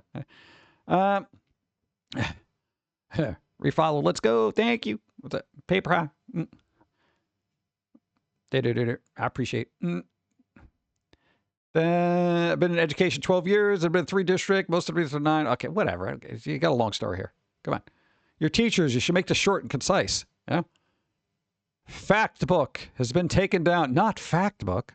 I use it for class constantly over the last 2 decades, but the CIA fact book page was taken down today by a federal government right in the middle of my lesson using it too. Oh, well, the Internet Archive still exists. What other stuff have your social studies teachers had removed thanks to meddling from federal? Okay. Do you not have a backup plan? You're a teacher. Your whole life should be backup plans. You know, your whole teaching thing is not like, here's the thing. And I know I'm getting on teachers' case and stuff like that, but I expect them, because they're supposed to be teaching the best and brightest of the future, I expect them to be just on a certain level of preparedness. You know? I know, ask ChatGPT like all your students do. You can learn from the youngers. The youngers. Don't get political, teachers. Yeah. Best way to manage groups of kids who are just excited and loud. Duct tape and tasers? I don't. What do you want from me? Come on. And yell a lot. Oh, definitely tasers. Let's see. See, again, this goes back to the creative writing. I think of this in Looney Tunes sort of form, where it's like, sit down. You know, that kind of thing. All right, I'll be good. You know, that kind of thing. See, it brings a smile to my face. You can't tell, but I'm happy. No, I wouldn't do that in real life because it's wrong. I can tell the difference. Let's see. I'm up. What's a pre-service teacher? What is a pre-service teacher? Pre-service? Pre-service teacher teaching 4th grade right now. We have a group of really cool, sweet kids. However, they're not really sweet. Some of them have no volume control and like to yell back and forth to their friends. I am able to get them to stop, especially by pointing out peers who are paying attention. Bats! Peers paying attention. Thank you. Peers who are paying attention quietly, etc., but it only works for so long. They start up again and don't want to mess with my relationship with these students by being punitive, but it takes a lot of time out of the lesson to correct them. In other words, the needs of the few are destroying the needs of the many. A pre-service teacher is a college student or trainee enrolled in an education program, preparing to become a teacher but not yet in charge of their own classroom. Well, in this case, that's thankful. Thank you for letting me know. Oh, ask to look something up. Thank you. Come on, camera. Boop. Okay. Now, Why are you going? Oh God! Again, this goes back to parenting. The teachers and parents are not good guys. You can't be like, well, I don't want to mess up my relationship by be punitive. The whole thing is you got to teach them, and unfortunately, one of the parts of teaching is discipline. You know, you don't got to beat them with a ruler or anything, but you got to be like, look, hey, if you can't settle down, I know you like talking and stuff, but seriously, you got to be quiet. Not everybody wants to deal with your loudness, okay? So one or two things. You'd have another outburst like this, I'm going to make you sit quietly somewhere else. And if you can't sit quietly, then we're going to escalate things to where you're going to be sitting quietly by yourself in a room after school. You know? Don't make me the bad guy here. You're one being loud, all right? That's the thing, you know? Assert dominance. Stare them down. Oh, God. I don't know. I mean, 4th grade, it should be reasonable to just say, shit out and shut up. Yeah. Dude, that South Park bit was amazing. Yeah. How we teach ADD back in the day. Sit down and shut up. It was the best. Taking days off. Okay. Should first year teaching be this hard? Yes, because it's your first year. Unless you're talking about 1st grade. I began my 1st year teaching at high school this year. I'm an English teacher and I'm working at an A school that's very concerned about testing data. I understand why they might be extra critical of me, but it feels like I'm being overly criticized lately. For example, here are 3 things I've gotten talking to about. All right, got talking to. Oh, there's a ... Damn it. Now I want to know what they were being reprimanded for. 1, 2 of my students jumping another during my class. I wrote them passes for different locations at different times. Jumping another? What, like gang activity? Taking off on Fridays with my PTO. They only want us to take off Monday through Thursday. Well, you know the rules. Come on. Not enough of my 11th graders have A grades. I grade mostly for completion. They just don't complete all their work. Well, you're the teacher. Your job is to instill completion. If they're not going to do it, that's when you bring in the parents. Hold on. I got a question. Do parents not bring in, teachers not bring in parents anymore? Because here's what I have learned from personal experience. When you're screwing around in school, nothing gets a kid in line quicker than dragging the parents in. Right? Because that's usually like a teacher, even if you don't take seriously, you might take your parents seriously. You know, and then it's just like, assuming your parents are on the same page as the teacher, there's been many a times when, clown over here was fucking around and, teacher would be like, all right, bringing the parents in. And then your parents would be like, stop fucking around, and then you'd be like, all right, that kind of thing, because you didn't take the teacher seriously, but at least you respected your parents enough to be like, you almost wanted their validation that the person you disliked and their whatever they were doing was actually right and you should listen to them. Yeah. That kind of thing. So, if a parent is like, look, you got to listen to this idiot. Even if you don't like them, they're in charge when we're not. So sit down, shut up, do your work. A good parent would do that. You might not like it as a kid, but it's usually for your best interest. Number 3 triggered. Not enough of my 11th graders have A grades. Well, that's the thing. The problem with a lot of education systems or schools is they expect everybody to have really good grades because they're of a particular stature.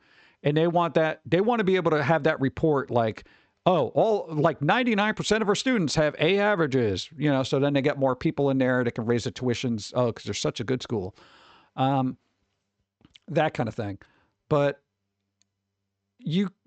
I'm of the, I guess, mindset that you cannot give a kid a good grade if they're not doing a good job. I'm not going to give somebody an A just because it's like, well, we got to give everybody A's. No, this kid's a C plus student at best. I'm not giving him an A. You know? I want to know if my teacher told my parents I was misbehaving in class, I get spanked with a cribbage board, sent to bed without supper. Yeah, those were the days, man. But it is, dude. I know people aren't into like the disciplinary action of parents at any given point, but it will keep a kid in line, you know? And I'm not saying you do it daily. Like, that's not a thing. If you are a very reserved parent and you have to hypothetically, in a way, threaten your kid just once or twice through their reckless adolescence, the rarity of that happening leaves more of an impression. If you're the type of person that's just kicking the crap out of your kid all the time, it doesn't mean anything. They're like, oh yeah, it's Tuesday. Let me have milk and get the crap kicked out of me. Every once in a while, if your parent is less like, stop fucking around, and they're like, they don't even got to lay a hand on you. They got to be like stern, and it's so out of character for them, according to your, I guess, habits of interaction, that it sticks out in your mind as like, oh shit, I fucked up. You know, even a dumb kid can realize when they fucked up, you know, if a dog can realize it, you know, oh crap, I ate the chicken bones out of the garbage. You're going to be so mad, you know. A kid knows. A kid's not an idiot. Yeah. Just get a bad kid, all A's. Life will hit them hard real fast. Yeah, I know, but it's like then they never learn, and then they're just a hindrance on everybody else. I feel like we have a lot of people in society that have been passed through the system with A's and B's, and now we're all suffering from it. You know? Because when I see just footage of people discussing important world politics, I have never seen a group of people, and granted, it might be just picking out certain individuals and showcasing the blatant stupidity. But holy crap, there's a lot of them. It is astounding when I'm like, oh my God. And it's not even the fact that they don't even know what they're talking about, but they claim to know what they're talking about with such conviction. And that's when you get into that dangerous level of, well, I went to school, so I know what I'm talking about. That's not the case at all. You know, if I don't know something, I'll be like, and I'm somewhat sure, I'll be like, yeah, but let me double check that. You know, like it's always just look it up, dude. This helps the school obtain more funding. Yeah, that's the thing. You know, the better the grades, the more funding they get. It's like, we're such a good school, blah, blah, blah. No, but it's like, you're not getting that real world application of those paper grades, you know? I don't know. It's just, it's such a detriment to everybody, you know, to just keep passing dumb kids. Yeah, because then those are the ones that go to school. They become doctors and nobody fails them because they're like, yeah, whatever. They feel like they're a good doctor, so sure. God. Some kids need to be left behind. I'm an absolute believer in leaving kids behind if they suck. Like, there's just some kids are not ready. You can't be pushing kids out into the world that aren't ready for it. Some people need an extra year, you know? And then people are like, well, psychologically, it's really bad for them. I don't care.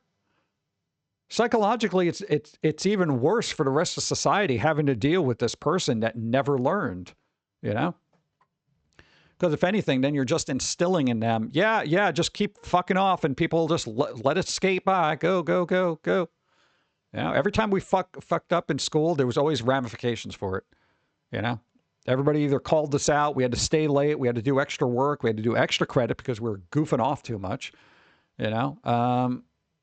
You know, but dude, if you're just coasting through life, it's probably one of the reasons why we work so hard. It's just because we don't basically want to, we're not sitting here coasting by saying, yeah, whatever. Yeah. No, you got to work. Yeah. You got to learn. They don't care. It's literally, it's their problem, not ours type mindset. Yeah. There are teachers like that who are just like, yeah, whatever. At 3 o'clock, I leave. I don't care. Screw these kids. I don't know. I feel like teaching. Okay. Anytime you deal with the public a lot, whether you're a teacher, a cop, anything like that, if you deal with the public so much that you become jaded by the public so much that you don't care about your job anymore, you should probably get a different job. And they used to do this with police in certain areas where if they were starting to get very world weary from the interactions of all criminals and stuff and jerks all day, they got really hard emotionally and very callous. They would switch them and be like, all right, we're going to give you like 3 months working with, say, kids or something like that and doing some kind of school interaction and stuff like that. And it would kind of reinvigorate their personality to be like, yeah, not everything's bad, And I feel like that with teaching, it should be the same thing where it's like, if you keep hitting those problem students over and over again, at a certain point, if you just become so callous, you don't care if they pass or fail, then you should take a break.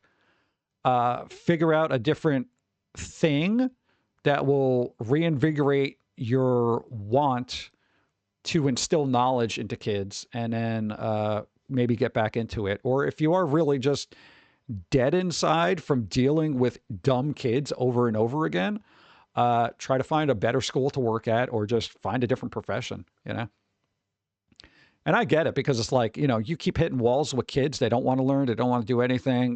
Their parents will not be of any assistance.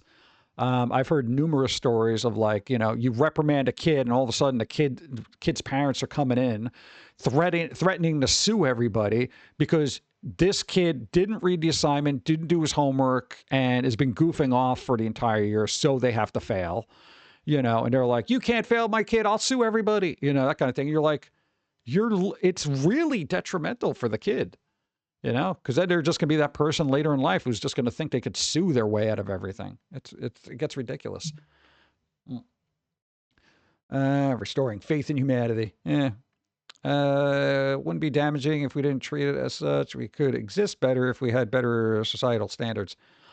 I feel like societal standards have greatly eroded over the existence of internet, because a lot of people have become very the center of their own story and don't consider anybody else. So, they're the main character and everybody else is NPC, so they treat them as such.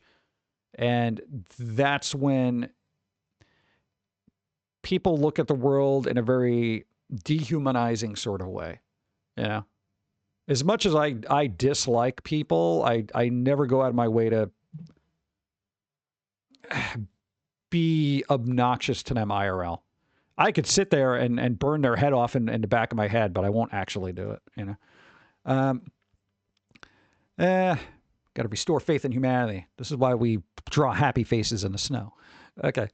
So you couldn't handle people after doing it for 10 plus years, and people change too. Yeah. Everything, especially if you're in a school and people collectively as a whole group of administrators and teachers, they all get hardened and very callous, and they're just like, oh yeah, we've got another batch of dumb idiots that aren't going to learn anything. And it's like, wow, way to be optimistic, bro. Yeah. And I like, even going through Reddit, I've heard stories of like, yeah, I got into, teaching, and I really wanted to instill knowledge in a fresh generation every year, blah, blah, blah. And then, 20 years later, they're like, I can't take this anymore. Everybody's an idiot. I hate kids. I don't even know what I'm doing here. Nobody wants to learn. Everybody's stupid. And everybody I work with hates the kids too. I'm like, this isn't the job for you then. Yeah. I feel like jobs involve interacting with the public. There should be more rotations, not keeping them there, because that just leads to more serious issues for everyone if it continues. Yeah. A lot of people need a break from the tedium of interaction. Some people are they are hard to interact with, and you'll meet 1 or 2 or 3 every day. And those are the ones that stick in your mind. And then it's like this, it's like credit card interest. It just keeps accruing, 1 bad person is 2 bad, and 3, and blah, blah, blah, blah, blah. Before you know it, everybody sucks. I just say I would have rule, to be honest, what, be a space frontier, so to get rich to go to space, and we have, yeah. I don't know. It would be nice to not have to work. School resource officer were always cops with over a decade on a job. It made I grew up in a rosy area for cops, so I feel like the resources officer's position was a cushy transfer. That would be good, for like cops who have been on the beat for a really long time. It's like, all right, you know what? We're gonna take you off of the beat, and you're not gonna be dealing with obnoxious criminals all day. We're gonna go hang around by the school, make sure nothing happens there. Be like, what, really? You know, and it kind of might instill a different perspective. So then when you get back out there, be like, you know what? I'm trying to protect the community because I remember working and trying to keep those kids safe. So it's just like, yeah, you know, that kind of thing. And it might give you more of a passion for your job rather than just being like, yeah, great. Another person, shut up, punk, get in the back of the car. You know, that's like when that becomes routine and it's just like, yeah. I already do that because the internet, what? Decentered community entirely. And we stayed inside. Yeah, no, there is that. Yeah. You're right. There is no sense of community because everybody is in their own fractured little universe. We stayed inside instead of going out, maybe encountering people. I think that having more than like 150 people, our brains work on managing it. Shut off. Community, shut off. And society as a concept has been fundamentally damaged. Yeah, you can still find community in small towns, though. Yeah. Usually in the senior centers, you know, and everyone gets together and plays shuffleboard, pinochle. What do old people do? I don't know. The rich make trillions from space. 100 billion becomes nothing to them. Isn't that crazy? I was outside what high school right as they were starting the no tolerance stuff and focused almost entirely on state testing. Flushed out a lot of teachers who didn't change methods for 20 years. Teachers actually had to show results other than student grades at the time. I know. Now you deal with obnoxious kids. Bridge. Bingo. I don't know. Bridge. I don't know a lot of card games. But, you know, here's the thing. Put this in perspective. When everybody's old here and we all end up in the retirement home, everyone's going to be playing the Pokemon. Instead of like, you know, blackjack or whatever they play now. I don't know. I should go to an old person's home and just see what they do. So I got some material, you know. All right. We got some ads to snooze, so I'm going to just snooze them because we're going to be wrapping up soon. Yeah. Just because, what is it? Oh, God, it's almost 10 o'clock. Yo, you got to tell me to shut up, man. Every time I get into this little thing and just keep blah, blah, blah, blah, blah, you know? They love puzzles. Yeah. Hey, here's a picture that we broke into 1,000 pieces. Put it back together. What the f...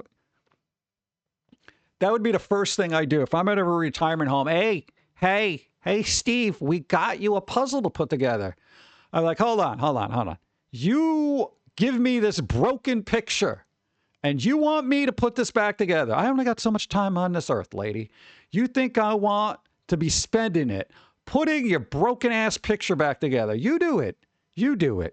Look, there's a picture on the box. You piece this together and then go get me my lime jello, okay? Yeah. And just start pushing that stuff off the side. Put together a broken picture for me. No. Get out of here.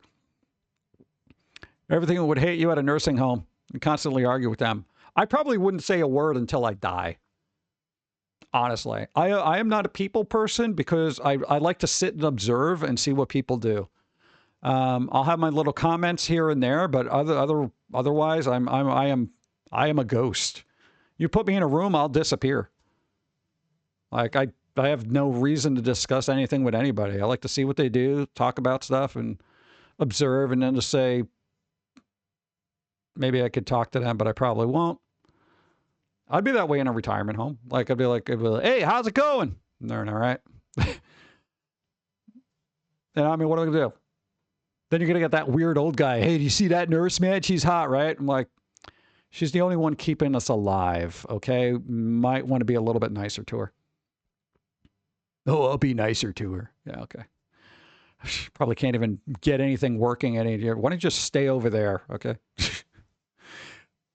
There's always that weird, creepy old guy, man. There's always that weird, creepy old guy, you know, who thinks he could still do stuff. And then it's like, you know, nurse's top ends up getting one button more, gets unraveled, and a person has a heart attack because they saw a 1/4 centimeter of cleavage. Oh, God. I miss working, what, in the assisted living facilities? It was a riot. I like the old fun people that are like surly and cantankerous but have a sense of humor. Yeah? I'd probably get along with the Statler and Waldorf of the, retirement homes. Or I will be that person. You call this Jell-O? Like that kind of thing.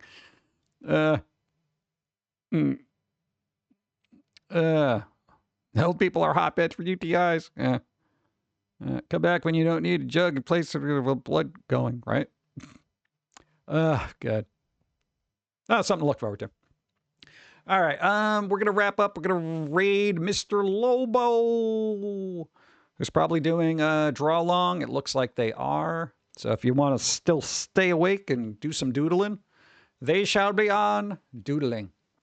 The other thing we did is we got an exclamation Etsy for people who want artwork and stuff like that.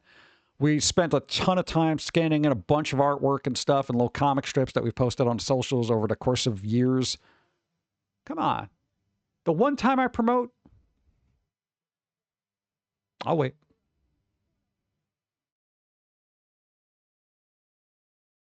Ah!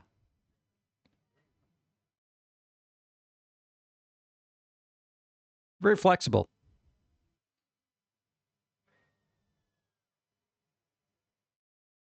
I feel like that's how I'm going to react when they try to put a blanket on me in the old person's home. You'd be like, here, we're going to put a little blanket on you. I'm like, I don't want it. No, it'll keep you comfortable. I'll get it out of here. You got to stay warm. Ah! Just freak out. Oh, God. Good. Thank you. Yeah, so art doodles and stuff up on the Etsy shop. We're going to try to add more, but it takes a while to scan everything in, take pictures and all that other stuff. But our turnaround time, send those things out like that. Super fast. Yeah, so I know. Live life, try to do something good this week. Dawn will be streaming, Friday. Leisure Suit Larry game. So for people who like raunchy humor, there you go. It's kind of fun, man. I like to see the crap that they pushed, the boundaries that they pushed back then. Because, I generally don't think a lot of games do that now. Unless they're like super indie, but then they try to be just... They're not funny. They're more like, oh, wow, look at how not safe for work we are. As opposed to actually being funny. They're actually funny. Yeah. So, 5 o'clock Friday Eastern, dawn of time BC. If you haven't been there, toss a follow. They're cool. They're fun. They do stuff. Yeah. So we're going to raid Mr. Lobo before ads try to impose their totalitarian promotions on us. All right. Do something fun. If you got snow, if you go to a place, because we did this, if you missed the beginning part of it, if there is a lot of snow somewhere and it's clear snow and you can ride in it, write something good, like a little positive message. Because we did that and other people started writing positive messages on there. For those who missed it, we did a happy face. There you go. And then Dawn put be happy. And then every time we went back, there was a new thing that had a good thing. One was be kind. There was a heart, happy face sun, thank you. All sorts of good positive vibes. See if it works in your area. It might. You just get your finger. You write something in there. Be positive. The world can use some kind of positivity. It's mostly negative. If you're the positive person, you're the counterculture now. Oh, God, that's so scary, isn't it? Dude, I'm the counterculture. What do you mean? I'm positive. Wait, what? What, are you fucking stupid? No, I'm positive. Oh, God. The counterculture's got to be happy. All right, we're going to raid Mr. Lobo. Again, do something fun this week. Go, go, go.